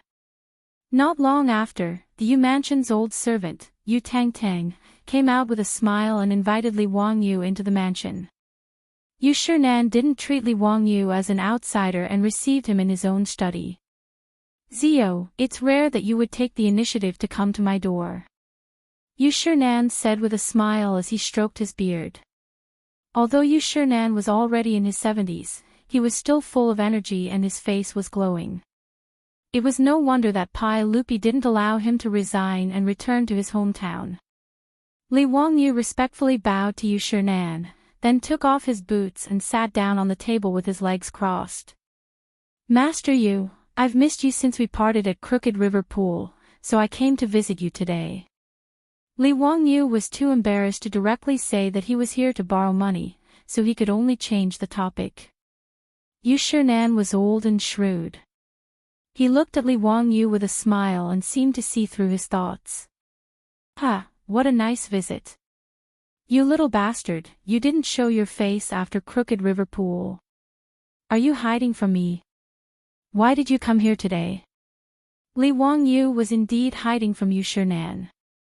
This old man was too eager to get him to become an official. However, this wasn't what he wanted, so he could only hide from Yu Shinan for now. When he saw Yu Shinan that day at Crooked River Pond, he understood 70 to 80% of the situation. This poetry gathering was most likely something that Yang Zhua and Yu Shinan had discussed. They wanted him to use this opportunity to make a name for himself. Li Wangyu naturally appreciated the old man's good intentions, but he was afraid that Yu Shinan would force him to become an official, so he didn't dare to visit. If he hadn't been forced into a corner today, Li Wangyu wouldn't have walked right into the trap. Master Yu, what are you talking about? I really missed your earnest teachings. This tea is personally made by the old immortal, Sun Simiao. It's good for the mind and heart. It's both medicine and tea. It's very hard to come by. I'm here to deliver this tea to you, Master Yu, as a gift. Li Wangyu hurriedly handed over the Medicine King tea that Sun Simiao had made. This was something he had specially asked Niu Wu to fetch for him after he had borrowed some money from Yu Shinan. It was to be a gift to Yu Shinan. Is that so? Then many thanks, Ziyu. I'll accept this tea. Ziyu, is there anything else? If there's nothing else, you can go back. I still have work to do. Seeing that Li Wangyu wasn't telling the truth, Yu Shinan smiled and chased him away after receiving the tea. Li Wangyu was dumbfounded. This old man didn't play by the rules. After receiving his Medicine King tea, he wanted to chase him away. Where was the old man who had encouraged him to study? Shouldn't he have encouraged him, then offered to help him pay off his debt, then persuaded him to study? After that, he would explain his predicament to Yu Shinan. Only then would he be able to borrow money. Now he was chasing him away after just a few words. Master Yu, you're not being kind. Li Wangyu stammered for a long time, then awkwardly said, Master Yu, I came here today to ask for a favor. I knew you wouldn't come here for no reason. Speak, what is it? I want to borrow money. How much? 1,000 strings of cash. Li Wangyu's words made Yu Shinan freeze. 1,000 strings of cash wasn't a small amount. What's the matter? To buy land. Since he had already spoken, Li Wangyu didn't hide anything from the old man. He honestly told him about the Li clan's visit today. He also explained that the only way he could get his hands on the land was to buy the mountain slope. When Yu Shinan heard this, he was so angry that he slammed his hand on the table. Despicable and shameless. Utterly shameless. I'll definitely report this to His Majesty and have him discipline these scum of the imperial clan. Li Wangyu was afraid that the old man would be angered to death, so he hurriedly tried to comfort him. After Yu Shinan finally calmed down, he suddenly looked at Li Wangyu with a smile. Ziyu, I can lend you money, but you have to agree to one condition. Chapter 105. When Li Wangyu heard this, he became alert. This old man wouldn't be digging a hole for him again, would he? He carefully asked, Master Yu, what's the condition? It's simple. This year's spring imperial examinations, you can participate in the imperial examinations. You just need to pass the imperial examinations. Yu Shinan mischievously winked at Li Wangyu. What the hell? Participate in the spring imperial examinations. Pass the imperial examinations. Old man, are you crazy? Li Wangyu was shocked by Yu Shinan's ridiculous condition. What did Yu Shinan mean by this? Not to mention whether or not he was willing to participate in the spring imperial examinations, he didn't even have the qualifications. Since he wasn't a student from the capital or the county academies, nor was he a high scholar who passed the county examinations, what kind of imperial examination would he be participating in? Master Yu, are you sure you're not mistaken? I'm neither a high scholar nor a high scholar. It's fine. As long as Zio is willing to participate, I can still help you get a spot as a high scholar. Yu Shinan smiled. Li Wangyu said, but I didn't submit. Yu Shinan said, with my recommendation, why would you need to submit? Those few poems of yours will be considered as submitted. Li Wangyu struggled, Master Yu, I'm still in the cutting off of decline. The Tang dynasty believed in filial piety. Children were not allowed to participate in the imperial examinations within 3 years of their parents' death. I will plead for you. Yu Shinan was unmoved. Li Wangyu was completely dumbfounded. What did this old man mean? Did he really want to force him to participate in the imperial examinations? He began to weigh whether or not he should borrow the money. Before Li Wangyu could understand the meaning behind Yu Shinan's words, Yu Shinan suddenly stopped smiling and looked at Li Wangyu sternly. Zio, I know you don't want to be an official. Originally, I didn't want you to waste your time like this. However, when Su Qin told this old man about your actions in the past half a month, this old man had a whole new level of respect for you. Yu Shinan stood up and took a scroll from the bookshelf. He opened it and saw the blueprint of the water wheel. Zio, it's not easy for you to create such an item that benefits both the country and the people. Since you have no intention of pursuing an official career, this old man will not force you. This old man will lend you the money, and I don't need you to return it. In the future, Zio can use this 1,000 strings of coins to study the study of practical application. If you can create more of these items that are beneficial to the people, it will be a great merit. Yu Shinan's words moved Li Wangyu. It turned out that he was just joking when he said that he wanted him to participate in the imperial examination. He stood up and bowed respectfully to Yu Shinan, Master Yu, I will definitely return the money within a year. As for Master Yu's instructions, I will do my best to fulfill them. Master Yu, please rest assured. Yu Shinan laughed and waved his hand. This old man is already 70 years old this year. How many years do I have left to live? Why would he need so much money? Ziyu, don't say anything more. Yude, go get some gold for Ziyu. More than 30 gold ingots weighing 5 taels were placed on the table. Li Wangyu was once again moved by Yu Shinan's generosity. When he first met Yu Shinan, this old man was still riding in a shabby carriage. The clothes he wore were also very thrifty. They weren't silk or satin, nor were they inlaid with gold or jade. Now, just because he created a water wheel, he was giving him 1,000 strings of coins without blinking an eye. Li Wangyu bowed deeply again. I will definitely remember Master Yu's teachings. After bidding farewell to Yu Shinan, Li Wangyu led Niu Wu back to the Hu County Yamen. On the spot, Yang Quan and Registrar Lu Xiao helped Li Wangyu with the transfer of the land. The land deed was issued, and from now on, the land belonged to the Li family. Many thanks to Ming House, many thanks to Registrar Lu. However, the matter of me buying this land, please keep it a secret for me for the time being. After Li Wangyu received the land deed, he smiled and cupped his hands towards the two of them. How could Yang Quan and Lu Xiao not understand Li Wangyu's intentions? This kid was holding back his evil intentions to teach the Li clan a lesson. Ziyu, the Li clan is still a relative of the imperial family. Where it's possible to make mistakes, one should be lenient. It's best not to go too far. Yang Quan advised. Li Wangyu rolled his eyes. Of course I won't provoke the Ming house. However, if the Li clan is arrogant and despotic, then don't blame me for being impulsive. Yang Quan and Lu Xiao looked at each other, but didn't say anything.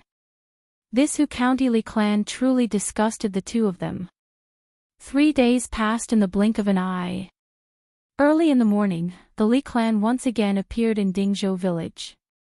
Not only did the Li clan's clan leader and elders appear, Li Gui and the other members of the Li clan also came.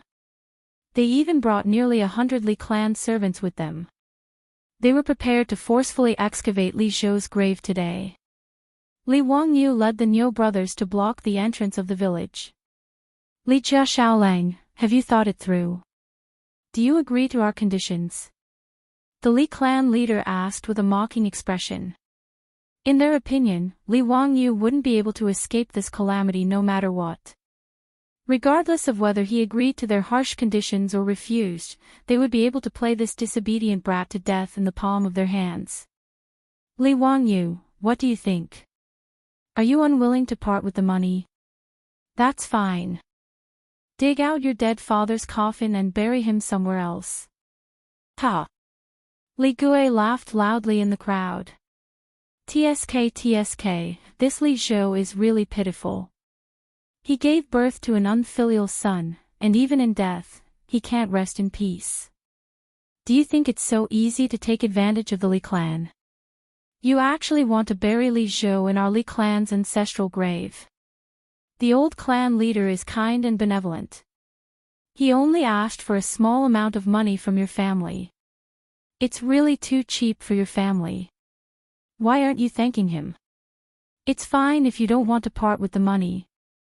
Then let your dead father's corpse be exposed in the wilderness. Ha! Before Li Wangyu could say anything, a group of Li clan members impatiently opened their mouths and began to humiliate Li Wangyu and the long-dead Li Zhou. Their words made Li Wangyu's face even more ashen. Even the Niu brothers behind him were so angry that they clenched their fists and the veins on their necks were bulging. As expected of a group of blood-sucking Taotais with no sense of shame. Li Zhou had done his best for the clan when he was alive, but after his death, he was treated like this. This Li clan of Hu County really deserved to die. Li Wangyu coldly snorted, let's see who dares to touch my clan's lord's grave. Ha, this is the biggest joke in the world. You and Li Zhou have already been expelled from our Li clan. How can Li Zhou still be buried in our Li clan's ancestral grave? Naturally, we need to move the grave. Even if the heavens are broken, our Li clan is still in the right. How can a little child like you stop us? The Li clan elder immediately retorted. That's right. If you don't agree to our Li clan's conditions, then today, Li Zhou's grave must be moved away from our Li clan's ancestral grave. Ignorant brat, who do you think you are? Do you think we won't move it just because you say so? If you don't agree to our Li clan's conditions today, we will definitely dig up this grave. The Li clan leader raised his hand to stop the clansman's clamor. Li Jia Xiaolang, this old man will ask you one more time. Those conditions, do you agree or not? Niu Wu, tell me, it's broad daylight. How can there be someone who hasn't woken up yet? Li Wangyu ignored him and smiled at Niu Wu. Perhaps it's because his daydream is too beautiful and he doesn't want to wake up. Niu Wu immediately agreed. The two's words caused the Li clan to become furious. The Li clan leader's eyes flashed with a cold light.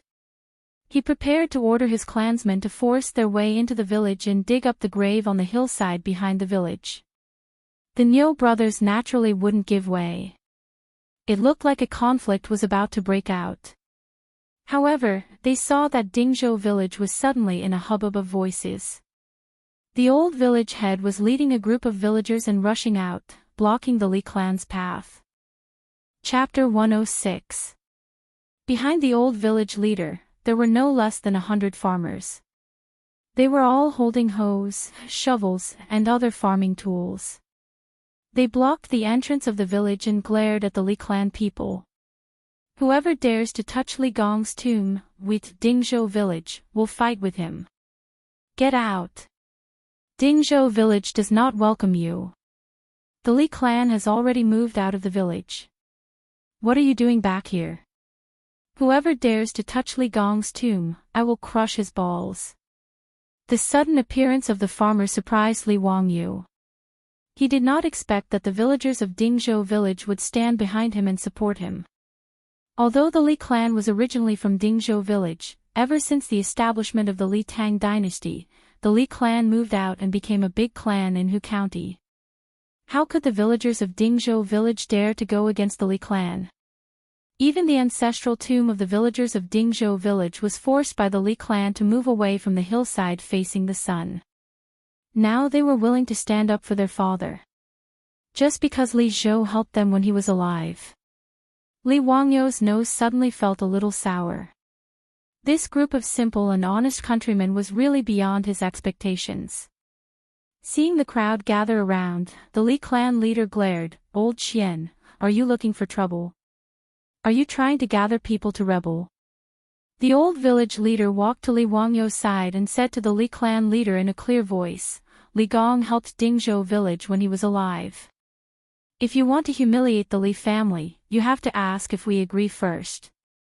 You're going against the heavens. You farmers, are you trying to rebel?"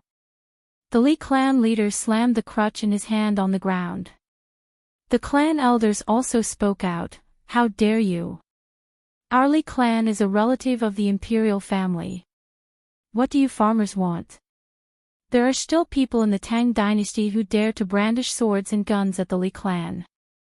Do you want to be caught and beheaded? Li Zhou and his son have already been expelled from the Li clan. Moving the graves is a matter of course. No matter what, the Li clan is in the right. What are you trying to do?" Although the Li clan had brought more than 100 servants, the Li clan leader and clan elders knew that they wouldn't be able to gain any benefits if they were to fight. Thus, they didn't plan on fighting. Instead, they wanted the servants to back off. Their words made the old village chief and the others speechless for a while. Indeed, as the Li clan said, Li Zhou's tomb was in the ancestral tomb of the Li clan. They had no reason to stop the Li clan. Don't talk so much nonsense. In short, don't even think about digging up Li Gong's tomb today. Otherwise, we'll fight with you. The old village chief didn't plan on being reasonable. Good. I want to see if this world is still the world of the Li clan. Li Gui, have someone ride to the county government immediately. Have Yang Mingfu bring the bailiffs here to deal with these unruly people. The Li clan leader roared at Li Gui. After receiving the order, 2 of the Li clan's servants immediately split into groups and rode their horses towards the county town. Seeing that the Li clan had gone to report to the government, the villagers of Dingzhou village, including the old village chief, were all hesitant. However, no one retreated. They all blocked the entrance of the village and were in a deadlock with the Li clan. Knowing that there was a rebellion in Dingzhou village, Yang Quan didn't dare to be negligent. He led the county magistrate and 3 groups of bailiffs to Dingzhou village. What surprised Li Wangyu was that there was a middle-aged man wearing a light red official robe accompanying Yang Quan. This meant that he was a 5th-rank official. Li Wangyu didn't know who this 5th-rank official was, so he wasn't in a hurry to speak. Yang Quan actually knew what was going on today. However, since Li Wangyu didn't use his trump card, he pretended that he didn't know anything. In any case, he was sick of the Li clan in Hu County. However, he couldn't do anything because of the Li clan's status as a clan relative. The only thing that made him feel uneasy today was the fifth-rank official beside him, Chang'an County Magistrate Chui. The capital of the Tang dynasty, Chang'an, was divided into two counties, East and West Chang'an and Wanyan. The county magistrates of these two counties were all fifth-rank officials. This was like the mayor of the imperial capital of China. Although he was still a mayor, his rank was equal to that of a provincial governor. The county that Yang Quan worked in, Hu County, was under the jurisdiction of Chang'an County. In other words, County Magistrate Chui was the boss of Yang Quan, a seventh-rank county magistrate. Today, County Magistrate Chui happened to be patrolling Hu County. When he was talking to Yang Quan, he heard that the Li clan had reported that there were troublemakers, so he hurried over. This is the Chui Ming house in Chang'an County. Li Jia Xiaolang, Li Gong, quickly come and greet him. Yang Quan first introduced County Magistrate Chui to Li Wangyu and the Li clan elder. He then introduced Li Wangyu and the others to County Magistrate Chui Ming house. This is the leader of the Li clan. That Xiaolang is Li Jia Xiaolang, the son of Li Zhou's Li Gong. After hearing Yang Quan's explanation, County Magistrate Chui's eyes lit up. He cupped his hands towards the Li clan leader and said, "Are you the old leader of the Li clan in Hu County?" "That's me. Greetings to the Chui Ming house." Seeing the friendly attitude of this rank 5 official, the Li clan leader also smiled and greeted him. "Li Gong, there's no need to be so polite. The Li clan in Hu County is a relative of the Tang dynasty. There's no need to be so polite, huh?" County Magistrate Chui clearly knew the background of this Li clan in Hu County, so he directly expressed his attitude. As for Li Wangyu, County Magistrate Chui didn't even bat an eyelid. He naturally knew about Li Zhou, but Li Zhou had already passed away.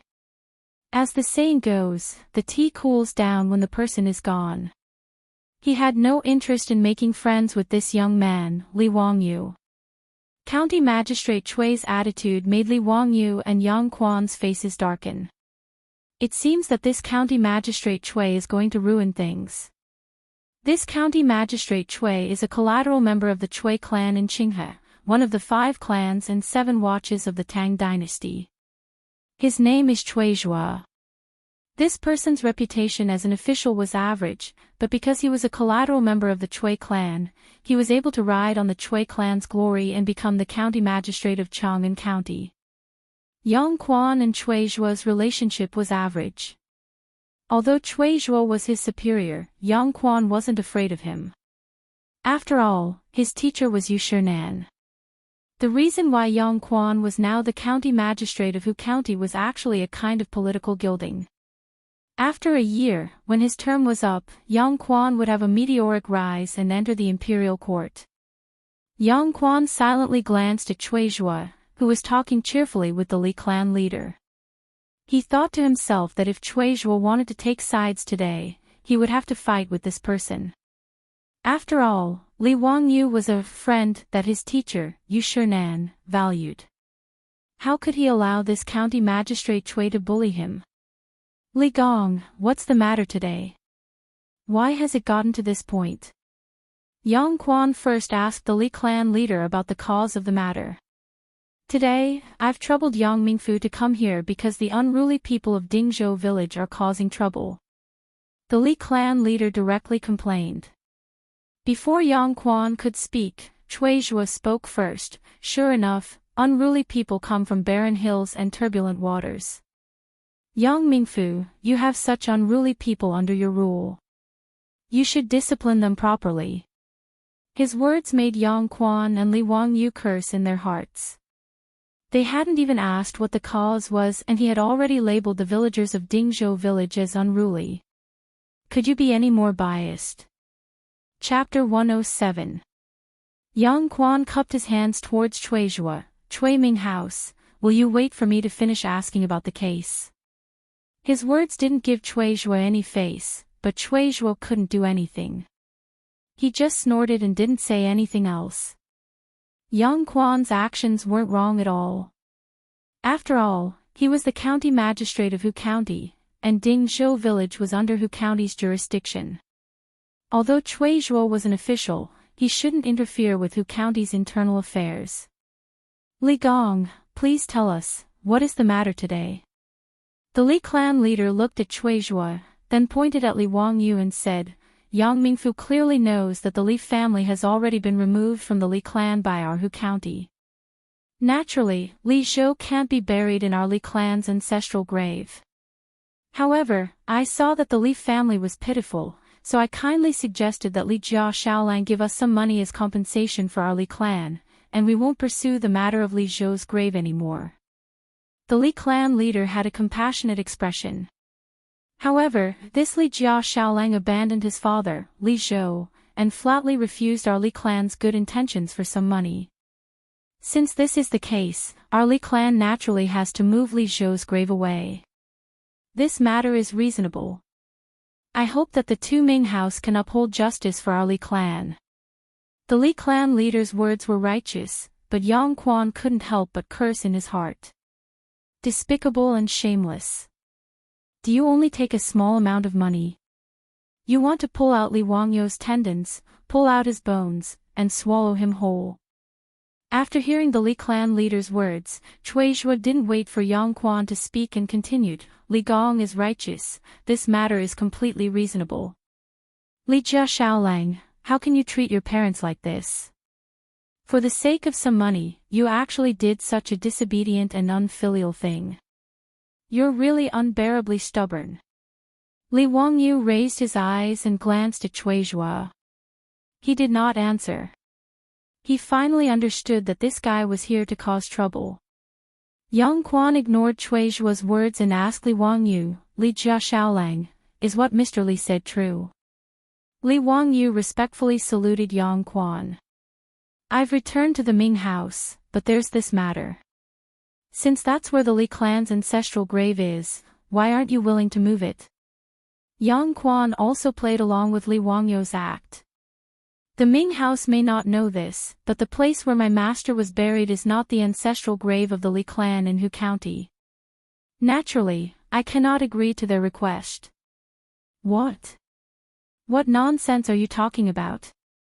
Everyone in Hu County knows that the hillside is where my Li clan's ancestral grave is. How dare a brat like you talk nonsense? As soon as Li Wangyu finished speaking, the Li clan's clan leader and elders immediately jumped up in anger. The world is clear, how can a brat like you talk nonsense?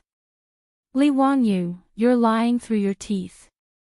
Aren't you afraid that the heavens will send down lightning to strike you to death?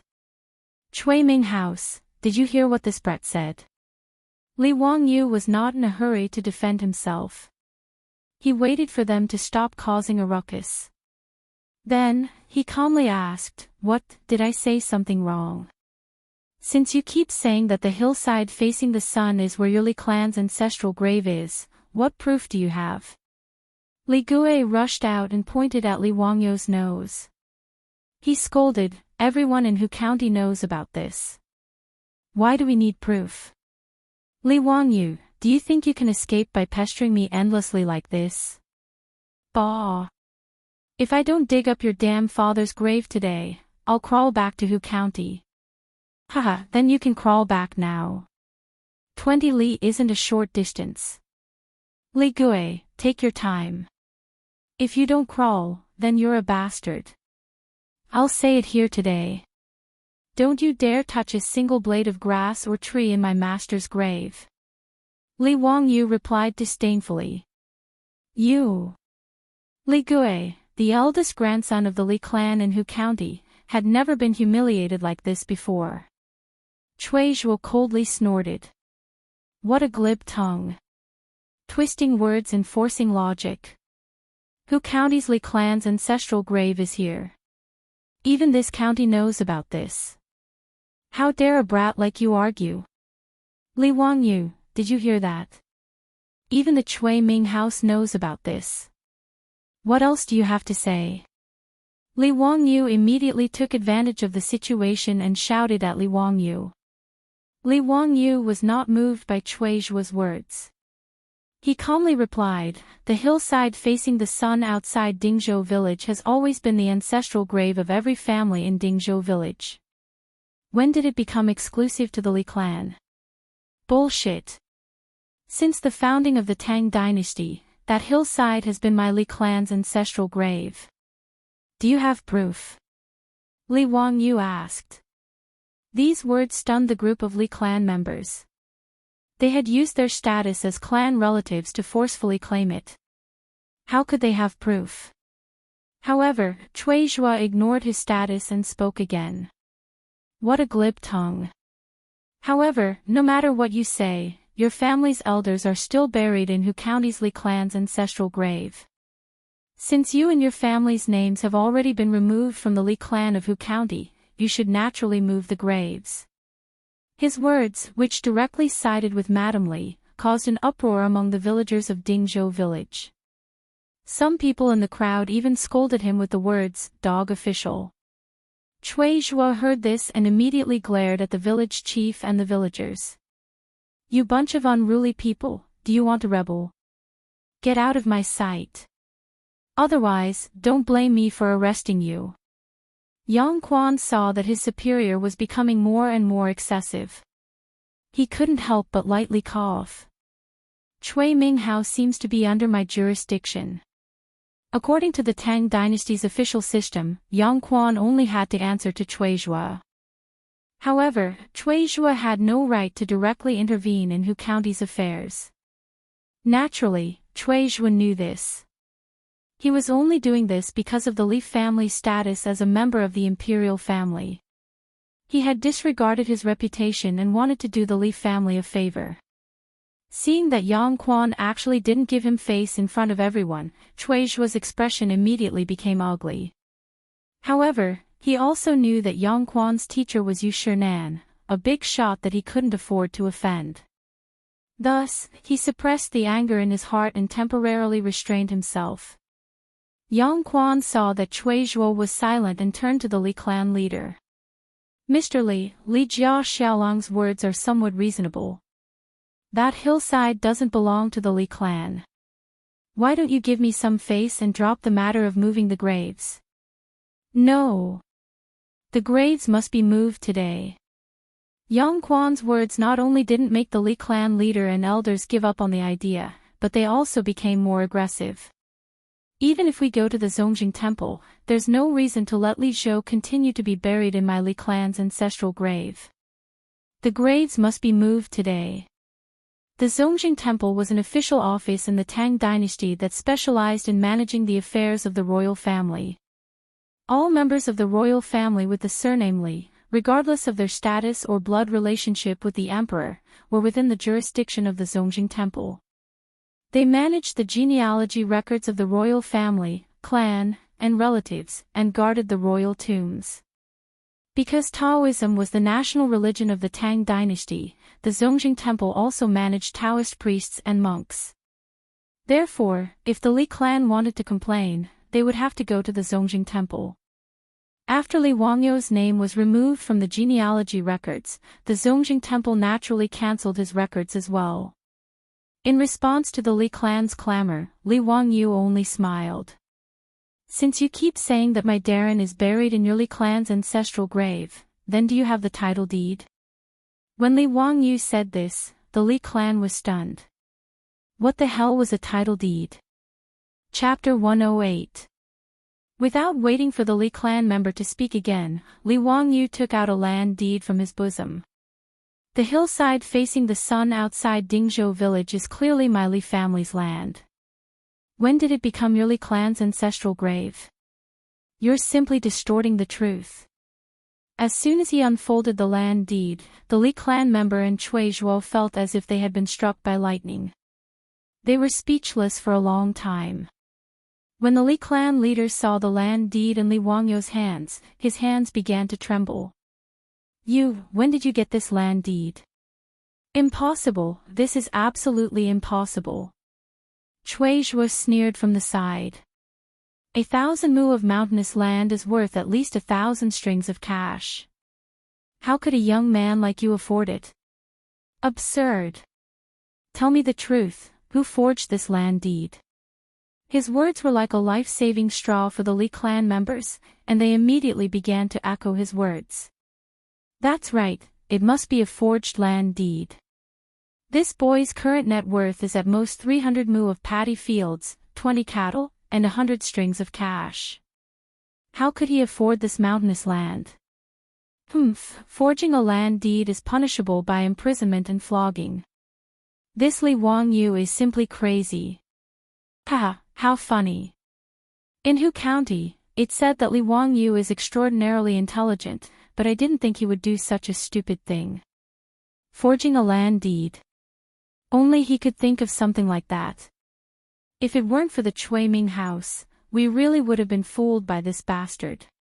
The words of Cui Zhua and the Li clan members didn't move Li Wangyu. Instead, he smiled as if he was looking at a group of idiots.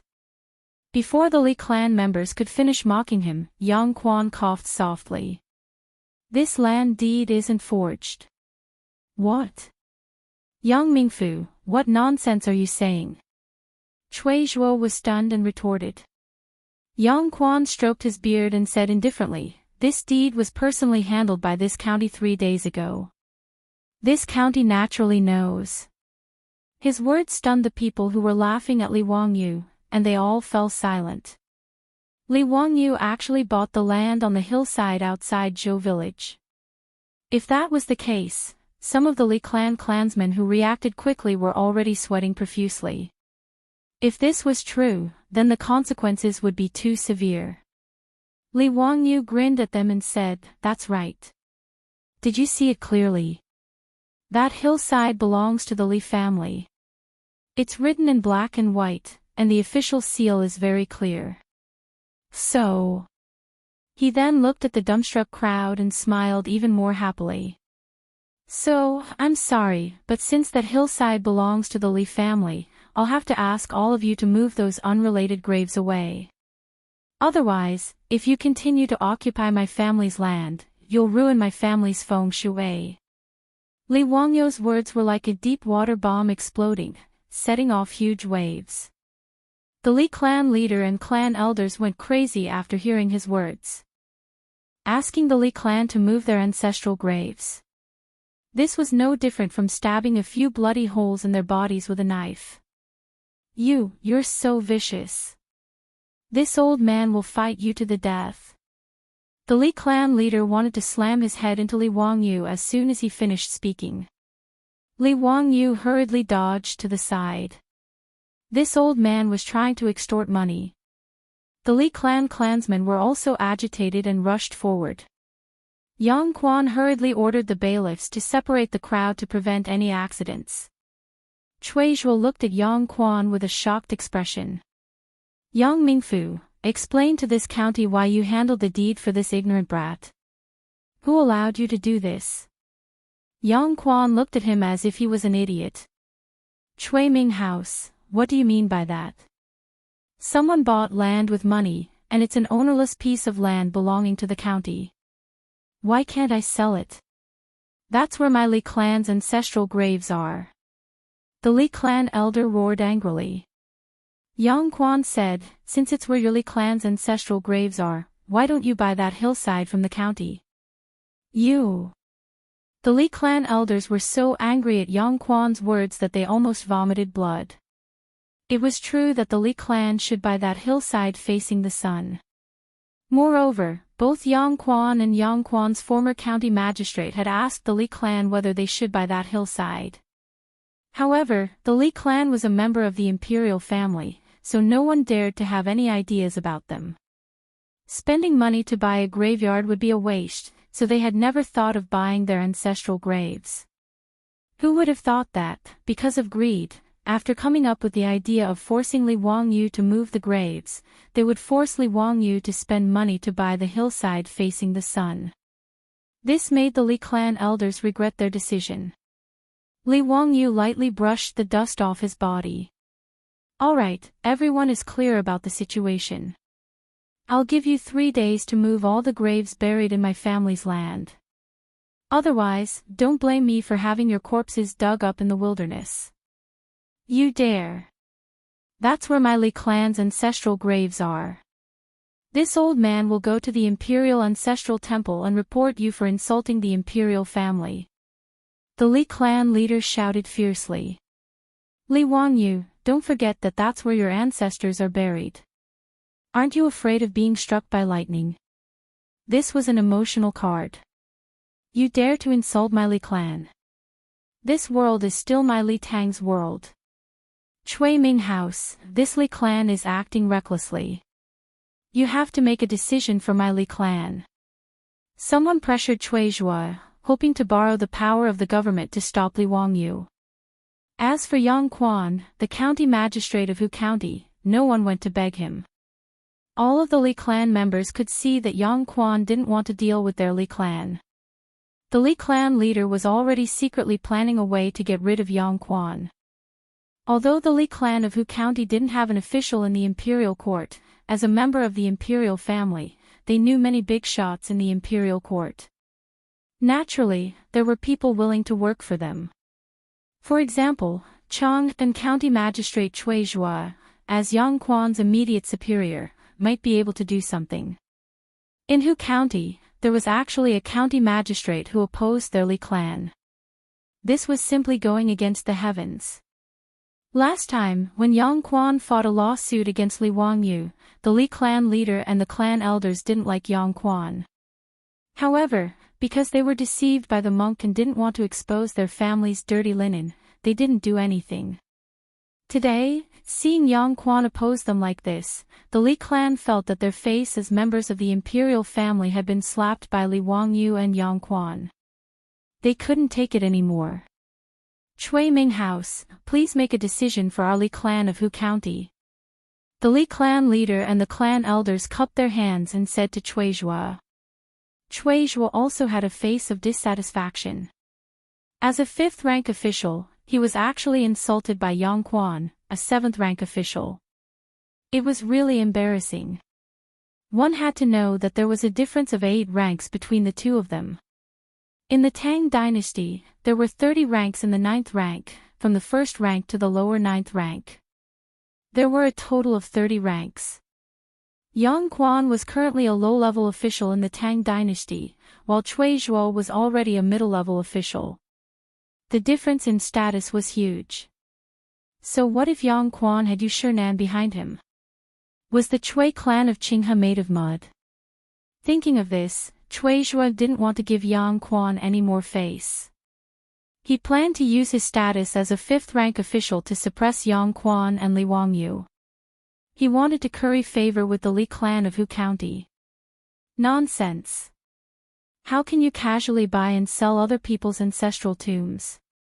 This county will definitely investigate this matter and see if there is anyone involved who is corrupt, bending the law, and practicing favoritism. Men, bring this Li Wangyu back to the county office. This county will personally interrogate him. He planned to directly shed all pretense of cordiality with Yang Quan. He didn't care about the rules of officialdom and forcefully intervened in Hu County's affairs.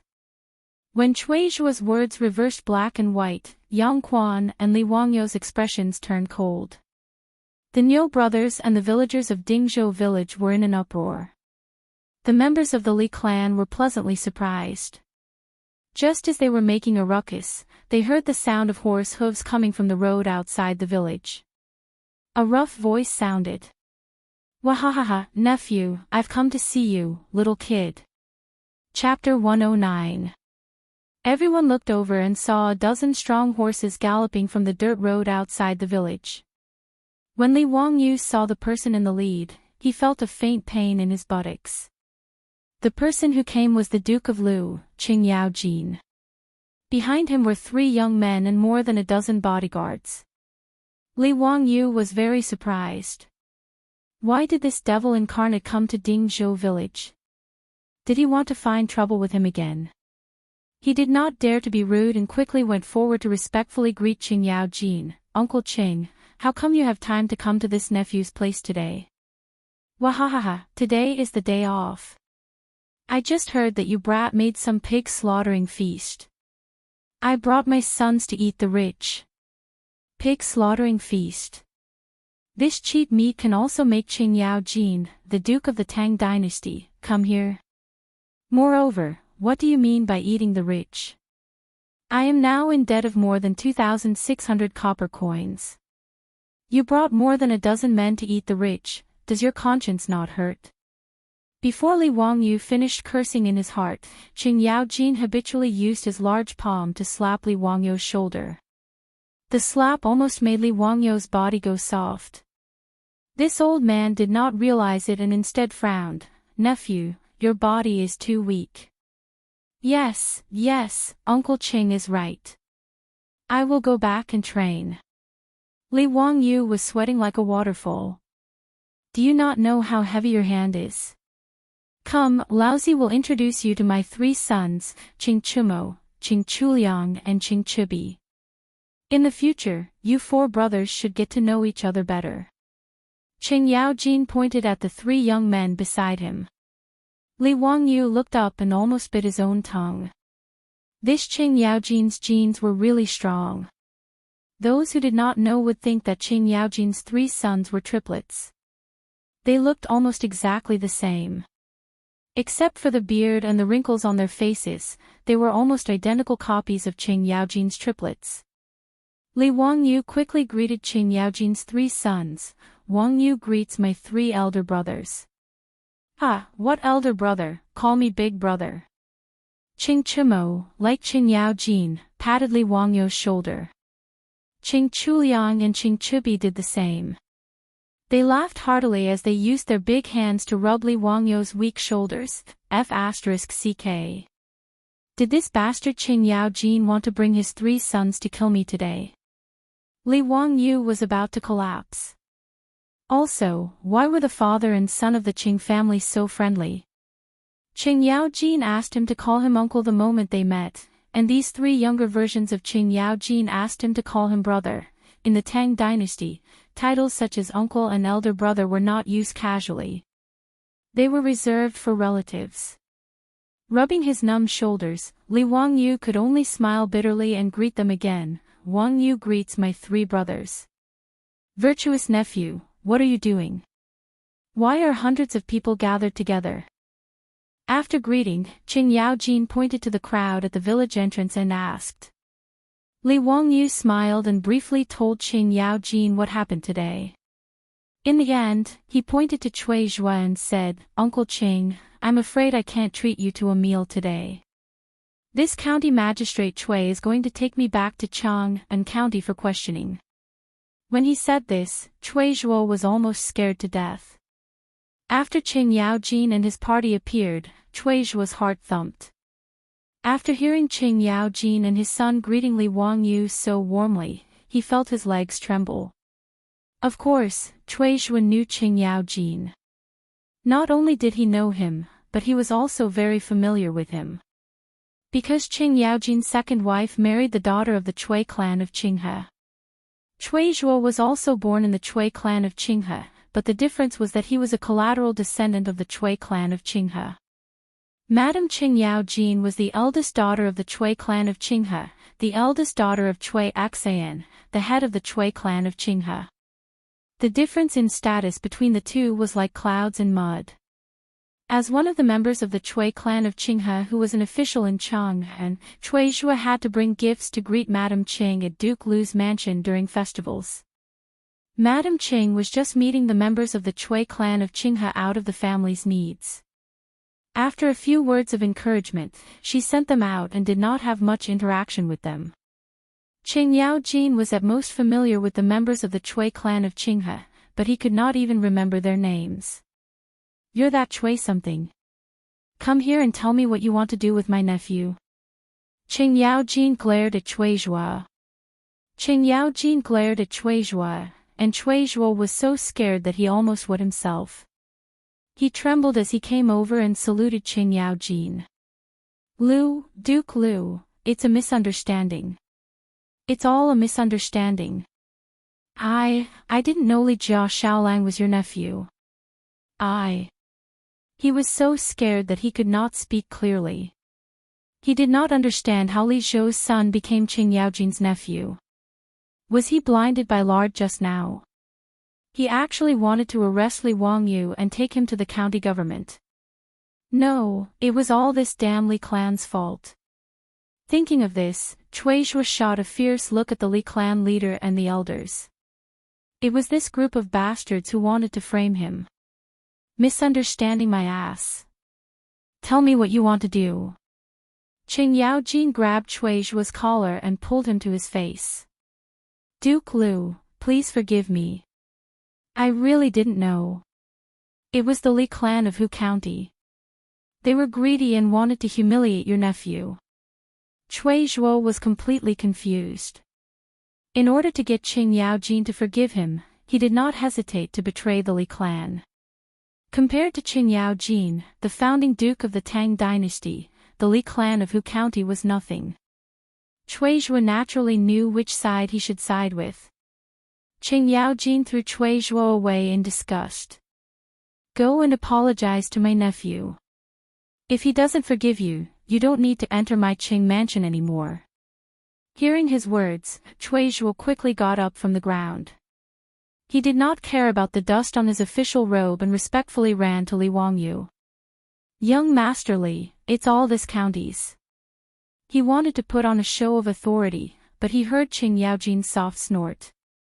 He quickly changed his words, it's all my fault. Please forgive me. The dignified fifth-rank county magistrate of Chang'an County even called himself my subordinate in front of Li Wangyu. My subordinate was a humble way of saying that he was just someone who could run errands. Li Wangyu saw that Qing Yaojin knew this county magistrate Cui, so he was too lazy to argue with him. He disdainfully curled his lips. All right, there's nothing for you to do. He then turned to the clan leader and elders of the Li clan and shook the land deed in his hand.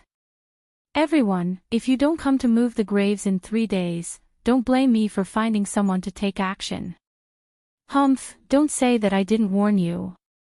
Li Wangyu's words were like a hot slap on the face of the Li clan. The people of the Li clan did not expect the situation to suddenly change. Just a moment ago, Cui Zhuo was on their side, but now he changed his attitude.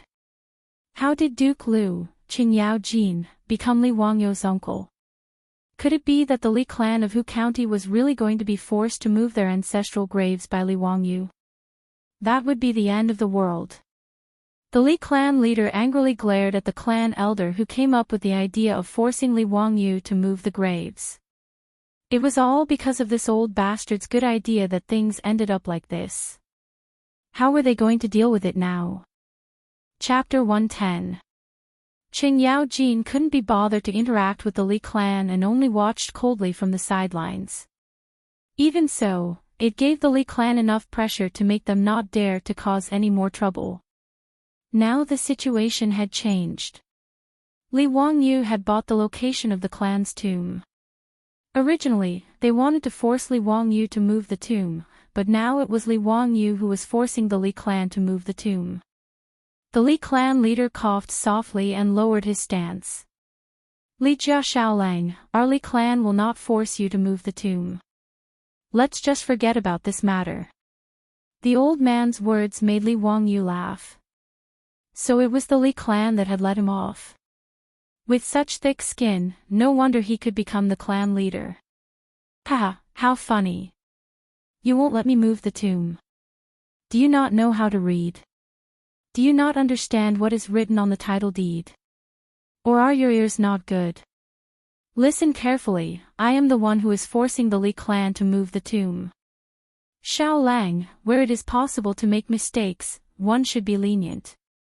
Don't go overboard. The Li clan leader said through gritted teeth.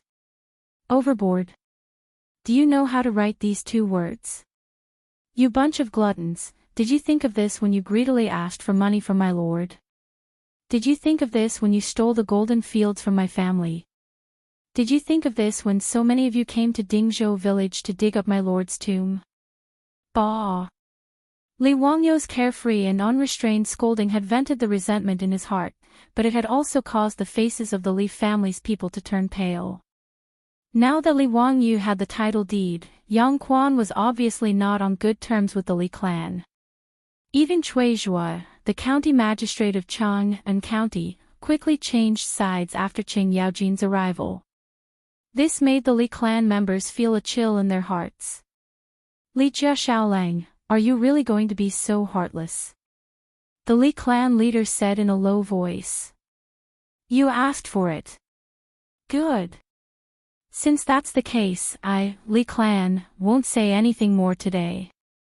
The Li clan's ancestral grave is on that hillside. If you really dare to dig up the grave, do as you please. The Li clan leader finished speaking with a gloomy face, then turned to his clansmen and shouted, Let's go back. Grandpa, are we going back just like that? But the ancestral grave. Li Gui was still unwilling to give up and asked in a low voice. Before he could finish speaking, he was interrupted by the Li clan leader. I will personally go to the Imperial Clan Temple to demand an explanation for today's matter. Go back now. Haven't you embarrassed yourself enough? The members of the Li clan, who had been arrogant and insufferably arrogant just a moment ago, were now all listless. Amidst the loud taunts and mocking laughter of more than 100 men from Dingzhou village, they were ready to withdraw from the village. Li Gui, didn't you want to crawl back to the county? Li Wangyu suddenly shouted. For some shameless people, cynical men were never stingy to hit them when they were down. Li Wangyu. You wait for me. Li Gui was so irritated by his words that his face turned red. He completely forgot the boasting he had made before. Li Wangyu laughed loudly. Li Gui, get out. If you say one more word, I will dig up your family's grave today. His words were like a slap to Madame Li's face, causing Li Gui's face to turn red and green, but he didn't dare to make a sound. The Li clan leader snorted coldly and didn't say anything more. He led the members of the Li clan who were extremely disappointed and prepared to retreat. Qing Yaojin suddenly said, You are from the Li clan of Hu County, right? I will explain what happened today to His Majesty and let His Majesty discipline you. His words made the Li clan's patriarch and a group of clan elders' bodies uncontrollably sway. Some of the clan elders with poor mental fortitude even fell directly onto the ground. Hi Duke Liu, why do you say that? Our Li clan didn't defend you, did we? The Li clan leader tried to support himself. You are going to dig up my nephew's grave. How dare you say you didn't defend me? Get out. I don't want to care about your trivial matters. Qing Yaojin's words made the Li clan more depressed. He didn't say anything more and turned to leave. Today, the Li clan's face was completely lost. Li Wangyu was actually threatening the Li clan. If he really wanted to dig up the grave, he wouldn't do it. First of all, the Li clan of Hu County was a relative of the royal family. If he really dug up their ancestral grave, it would be like slapping Pai Lupi's face. Second of all, although he was expelled from the clan, the people buried in the Li clan's grave were the ancestors of his previous body. He couldn't blame the Li clan's deceased ancestors for the sins of the Li clan's descendants. The Li clan leader naturally saw this point. That was why he said to Li Wangyu that it was up to him whether he dug up the grave or not. After the Li clan left, Li Wangyu repeatedly thanked the village chief and the villagers who came to help. After the crowd dispersed, Li Wangyu invited Qing Yaojin and his son to his residence as guests. Yang Quan used work as an excuse and returned to the county office after greeting Qing Yaojin. Cui Zhua didn't want to leave, but seeing that Qing Yaojin had no intention of keeping him, he could only follow Yang Quan and leave. For Cui Zhua, today was like trying to steal a chicken only to end up losing the rice used to lure it. Originally, he wanted to curry favor with the Li clan of Hu County. In the end, not only did he not achieve his goal, but he also turned against the Li clan in front of everyone. Moreover, he also had a falling out with Yang Quan. The gains didn't make up for the losses. On the way back to Hu County, Cui Zhua wanted to mend the rift between him and Yang Quan. No matter what, he didn't want to casually offend a big shot like Yu Shinan. Brother Xuqing, just now I was confused. Brother Shuqing, please don't take it to heart. Chui Ming House's words are too serious. Yang Quan calmly replied. Who is that Li Wangyu? Is it his father Li Zhou? Cui Zhua asked the question in his heart. Li Zhou was originally one of the big shots in the imperial court. However, after offending Pai Lupi, he lost his official position and died of illness.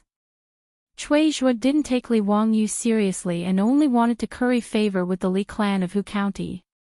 However, seeing Qing Yaojin's attitude today, it was obvious that he had misjudged and that there was something he didn't know.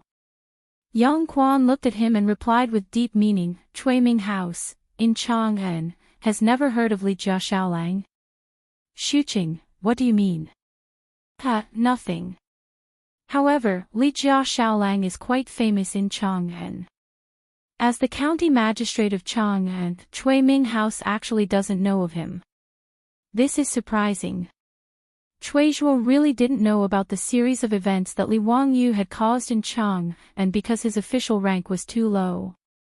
Regardless of whether it was the poetry recital at Lake Tsujiang, the important ministers who were able to enter the waterside pavilion, or the guests who were able to attend Zhang Liangfu's birthday banquet, Cui Mingfu was still miles away from that level. Yang Quan didn't continue to say anything to him. After returning to Chang'an, Cui Zhuo went to inquire about the name Li Wangyu from Dingzhou village in Hu County. Although he didn't know much, it was enough to make him break out in a cold sweat again. He had kicked an iron plate this time. He couldn't help but feel lucky.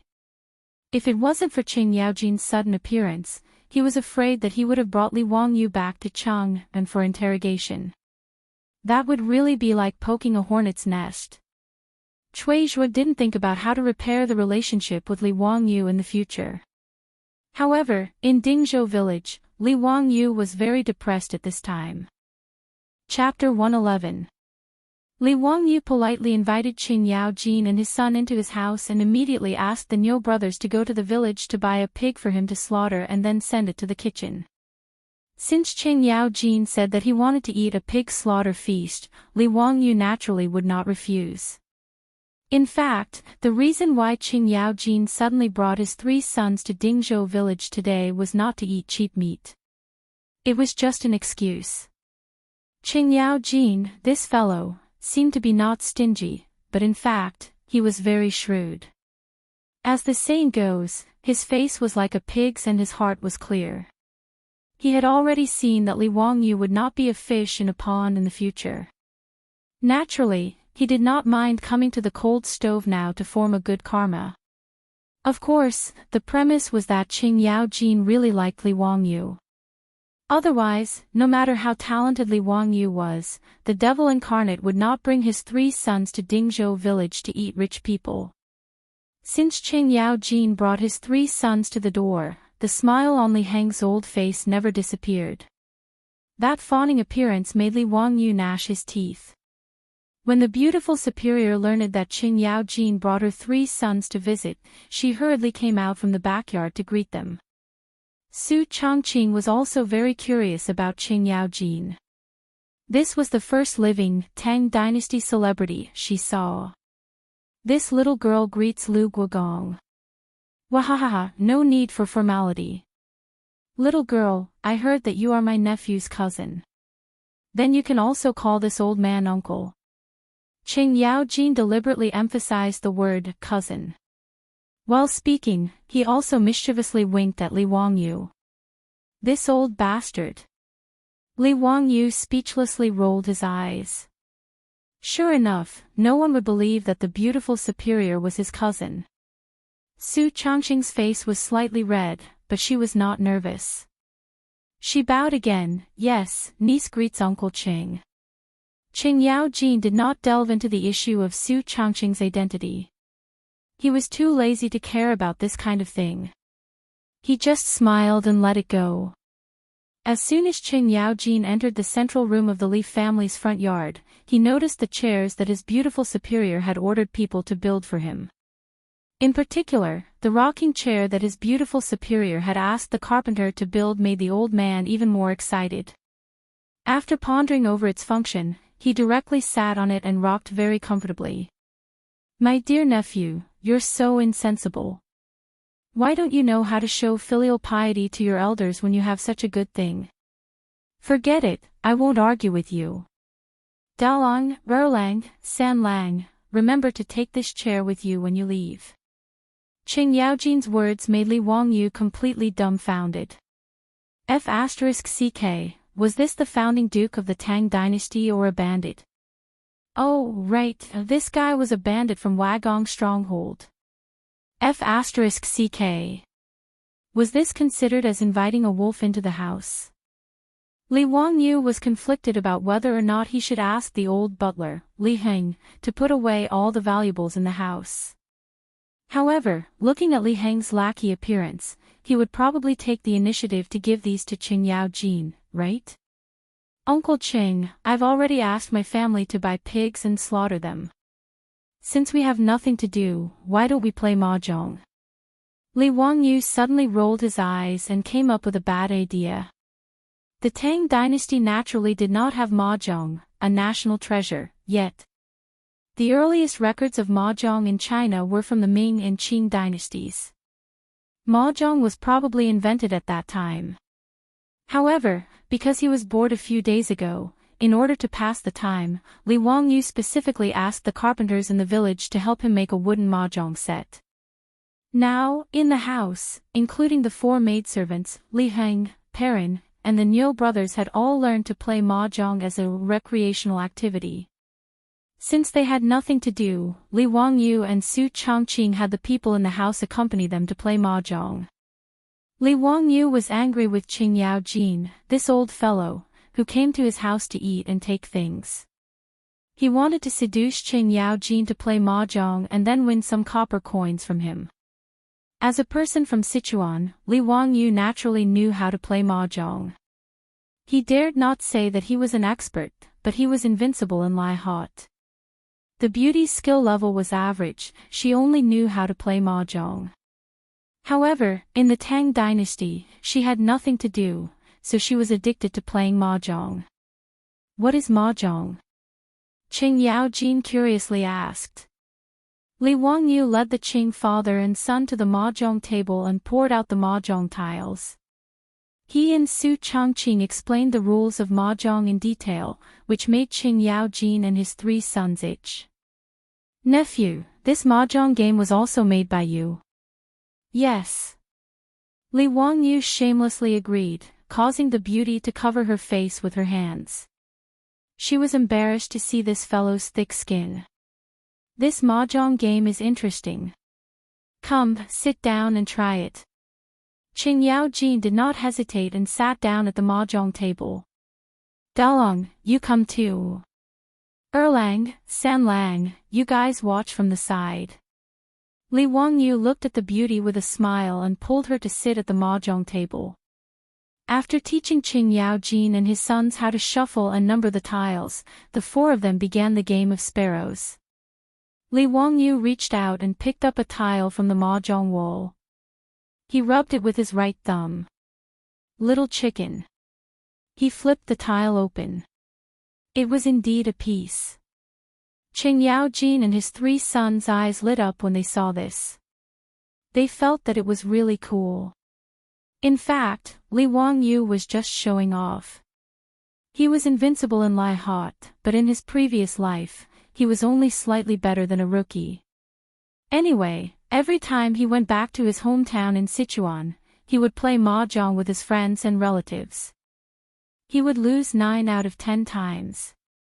However, his skills were enough to show off in front of beginners like Qing Yaojin and Qing Chumo. When he deliberately went easy on them, Qing Yaojin won a few rounds and laughed happily. Qing Chuliang and Qing Chubi, who were watching from the side, were itching to play mahjong, but they could not sit at the table.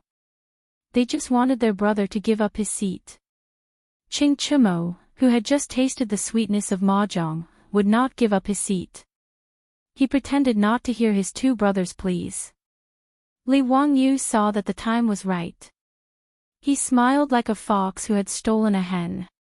Uncle Cheng, it's boring to play like this. Why don't we put some money on the table? Wahahaha, nephew is right. Then let's put some money on the table. How about we do it the same way? Chang'an had just learned how to count and had just won a round of 4 tiles. Li Wangyu looked at his beautiful boss and immediately nodded in agreement. Everyone started to arrange their cards again, and the battle started anew. It had to be said that Li Wangyu's luck was not bad today. Chang'an and his sons were beginners. They were no match for him. Selfie. It's all right. A total of 8 tiles. Uncle Ching, Brother Chumo, Hehe, Qinghui, a total of 8 tiles. Li Wangyu pushed down the tiles in his hand and smiled brightly. Keep the tab. We'll count them together later. Chang'an shouted impatiently. Li Wangyu immediately called the old housekeeper, Li Heng, to keep the tab. Everyone started playing again. I won. Uncle Ching, I'm sorry. I won. Brother Chumo, you won. 2 rounds of mahjong were not finished. Chang'an's originally black face became even more unbearable. It was as black as the Kunlun slaves in Chang'an. Ching Chumo was also depressed. He did not win a single round of mahjong. He was losing money. Li Heng, how much do Uncle Ching and Brother Chumo owe me? Li Wangyu smiled proudly. Lang Jun, Lu Guogong owes you 56 strings of coins. Ching Gongzi owes you 43 strings of coins. Li Wangyu's eyes narrowed. When he was about to say something, his body suddenly became light. He was directly lifted up from the chair by Chang'an. He said word by word, nephew, the pig should have been slaughtered. Shouldn't you go make the pig rice?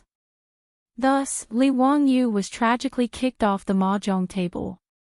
His beautiful boss covered her mouth and chuckled. He went to the kitchen dejectedly. As for the seat he had vacated, Ching Chuliang and Ching Chubi almost fought over the seat. Chapter 112.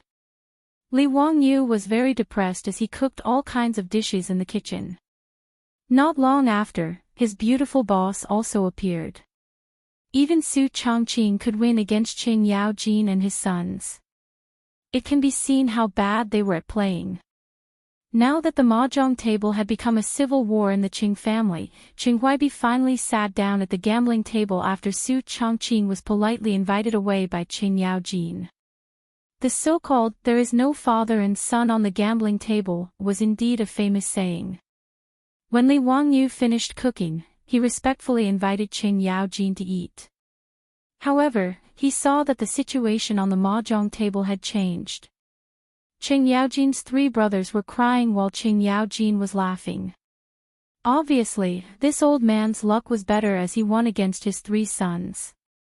Because Chang'an had brought more than a dozen guards with him, Su Changqing asked Li Heng to find a mat and a short table for the guards to eat in the front yard. Chang'an and his sons were invited to the Li family's dining room to take a seat. Chang'an and his sons were very curious about Li Wangyu's large dining table. They were also full of praise for the high back chair. This made Li Wangyu very worried. Would this old man take the dining table and chairs with him when he left? The rocking chair in the central room of the front yard had already been unceremoniously moved aside by Chang'an's personal guards. Seeing this, Li Wangyu's face twitched. What made him even more worried was the washroom in the front yard of the Li family. Ever since Chang'an asked Li Heng to take him to the washroom, Li Wangyu felt that this old man's eyes were constantly glancing at the washroom. This old man wouldn't want to take away his ceramic toilet, right? If Chang'an didn't think it was dirty, then let him take it. Li Wangyu hurriedly stopped this nauseating association and asked the maids to serve the dishes. Chang'an and his 3 sons actually didn't come to eat. The pig slaughtered rice was just an excuse. The nobles of the Tang dynasty almost only ate beef and mutton. They politely declined pork. At this time, seeing Li Wangyu really used cheap meat to make a table full of dishes, they couldn't help but look at each other, hesitating for a long time, not knowing whether to eat or not. The four of them looked at each other for a long time, and finally their gazes fell on Changchubi, meaning that he should try it first. Changchubi almost cried. Just because he was the youngest, he had to be bullied like this. What happened to fatherly love? Where are my brothers and friends? Looking at the threatening eyes of his father and brothers, Changchubi had no choice but to raise his chopsticks and reach out to the plate of Dompa pig knuckle. Oh, no, Wangyu pig knuckle. Changchubi closed his eyes. With the fearlessness of a martyr and the spirit of a revolutionary martyr, he picked up the pork and slowly put it into his mouth. He began to chew. He opened his eyes abruptly, looked at his father and brothers, and let out a long sigh. Brother Wangyu's cooking, sigh, let's not talk about it. Father, brothers, I'll eat this dish alone. The guards have brought beef jerky. You can eat that. Ching Yaoji nodded with relief, and then slapped him on the head. Then he pulled the plate of Wangyu pig knuckle in front of Changchubi and reached out his chopsticks to eat. Changchumo and Changchuliang also slapped their dear brother on the head, and then unceremoniously reached out their chopsticks to pick up the dishes on the table. As the saying goes, no one knows a son better than his father. Changchubi's intention to eat all the delicious dishes alone could not fool Ching Yaojin, let alone his two brothers. Li Wangyu and Su Chongqing also sat at the table to accompany the guests, but the way the four of them ate was so scary that it could be called a small battle. The two of them held their chopsticks in a daze, but did not know how to pick up the food. Noda's table was filled with more than a dozen dishes, but the plates and bowls were flying everywhere, and even Ching Yaojin directly grabbed the pig knuckle and began to eat. Li Wangyu stiffly turned his neck to look at Su Chongqing, and the two of them communicated silently with their eyes. Are you sure it's Duke Liu, Ching Yaojin? Are you a refugee or a beggar? Maybe it's Ching Yaojin. Not only did the Ching father and son eat like this, but also the more than a dozen guards sitting in the front yard. The way they ate scared the four maids of the Li family, who were responsible for delivering the dishes, and their faces turned pale. The little girl Perrin hid at the side and whispered, "The Duke of the Tang dynasty is so pitiful. It feels like they haven't eaten for many days." Her words were heard by Li Heng and the Niu brothers. The three of them tacitly nodded, thinking that Perrin was right. The old housekeeper Li Heng also felt that his Longjuan's unwillingness to become an official was the right decision. The officials of the Tang dynasty were so pitiful that they could eat so much meat and end up in such a miserable state. Ching Yaojin, and his guards were all very happy after eating the pig rice. What made Li Wangyu even more speechless was that Ching Yaojin and his guards actually ate an entire pig. Li Wangyu could not help but wipe the sweat from his forehead. Last time, he invited more than 500 people in the village to eat the pig rice, but only 2 pigs were slaughtered. Were the Ching father and son and his guards reincarnated from starvation? After eating and drinking to his heart's content, Ching Yaojin went back home. Before he left, he did not forget to slap Li Wangyu's shoulder with his big palm. "Wahahaha, nephew, your house is really good. I will come often." His words made Li Wangyu, who was almost unable to stand because of the heavy blow to his shoulder, almost fall to the ground. Fuck, come often. Was this Ching Yaojin afraid that he would not go bankrupt fast enough? Ching Chumo and his 2 brothers each gave Li Wangyu a warm bear hug, making him feel as if he could hear the sound of his ribs cracking. The Ching father and son must be his enemies from his previous life. Li Wangyu was very sure of this. "Brother Wangyu, from now on, your business is our business. If anyone dares to bully you, tell them our names and we will beat the shit out of them," Ching Chumo said very righteously. Ching Chuliang and Ching Chubi also nodded seriously, thinking that their brother was right. Yes, Brother Wangyu is the Ching family's brother from now on.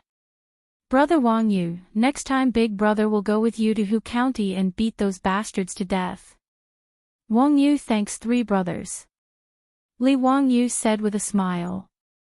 Although Qing Yao Jin was not a good person, these three brothers were very loyal.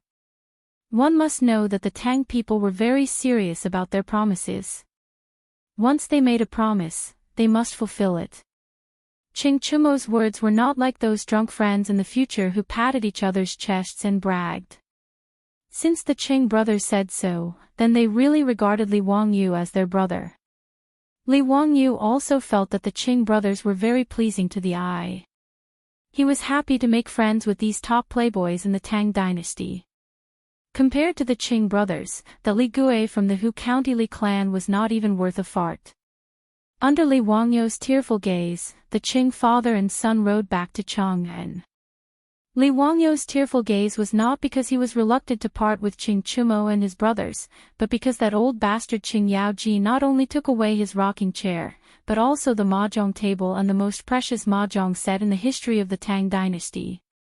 What made him cry even more silently was that Qing Yaojin, that old bastard, actually went back on his word. The Qing father and son acted as if they did not know that he had lost 100 or 200 strings of copper coins on the mahjong table, patted their butts, and ran away. This was like a ghost raiding a village. Shameless. Despicable.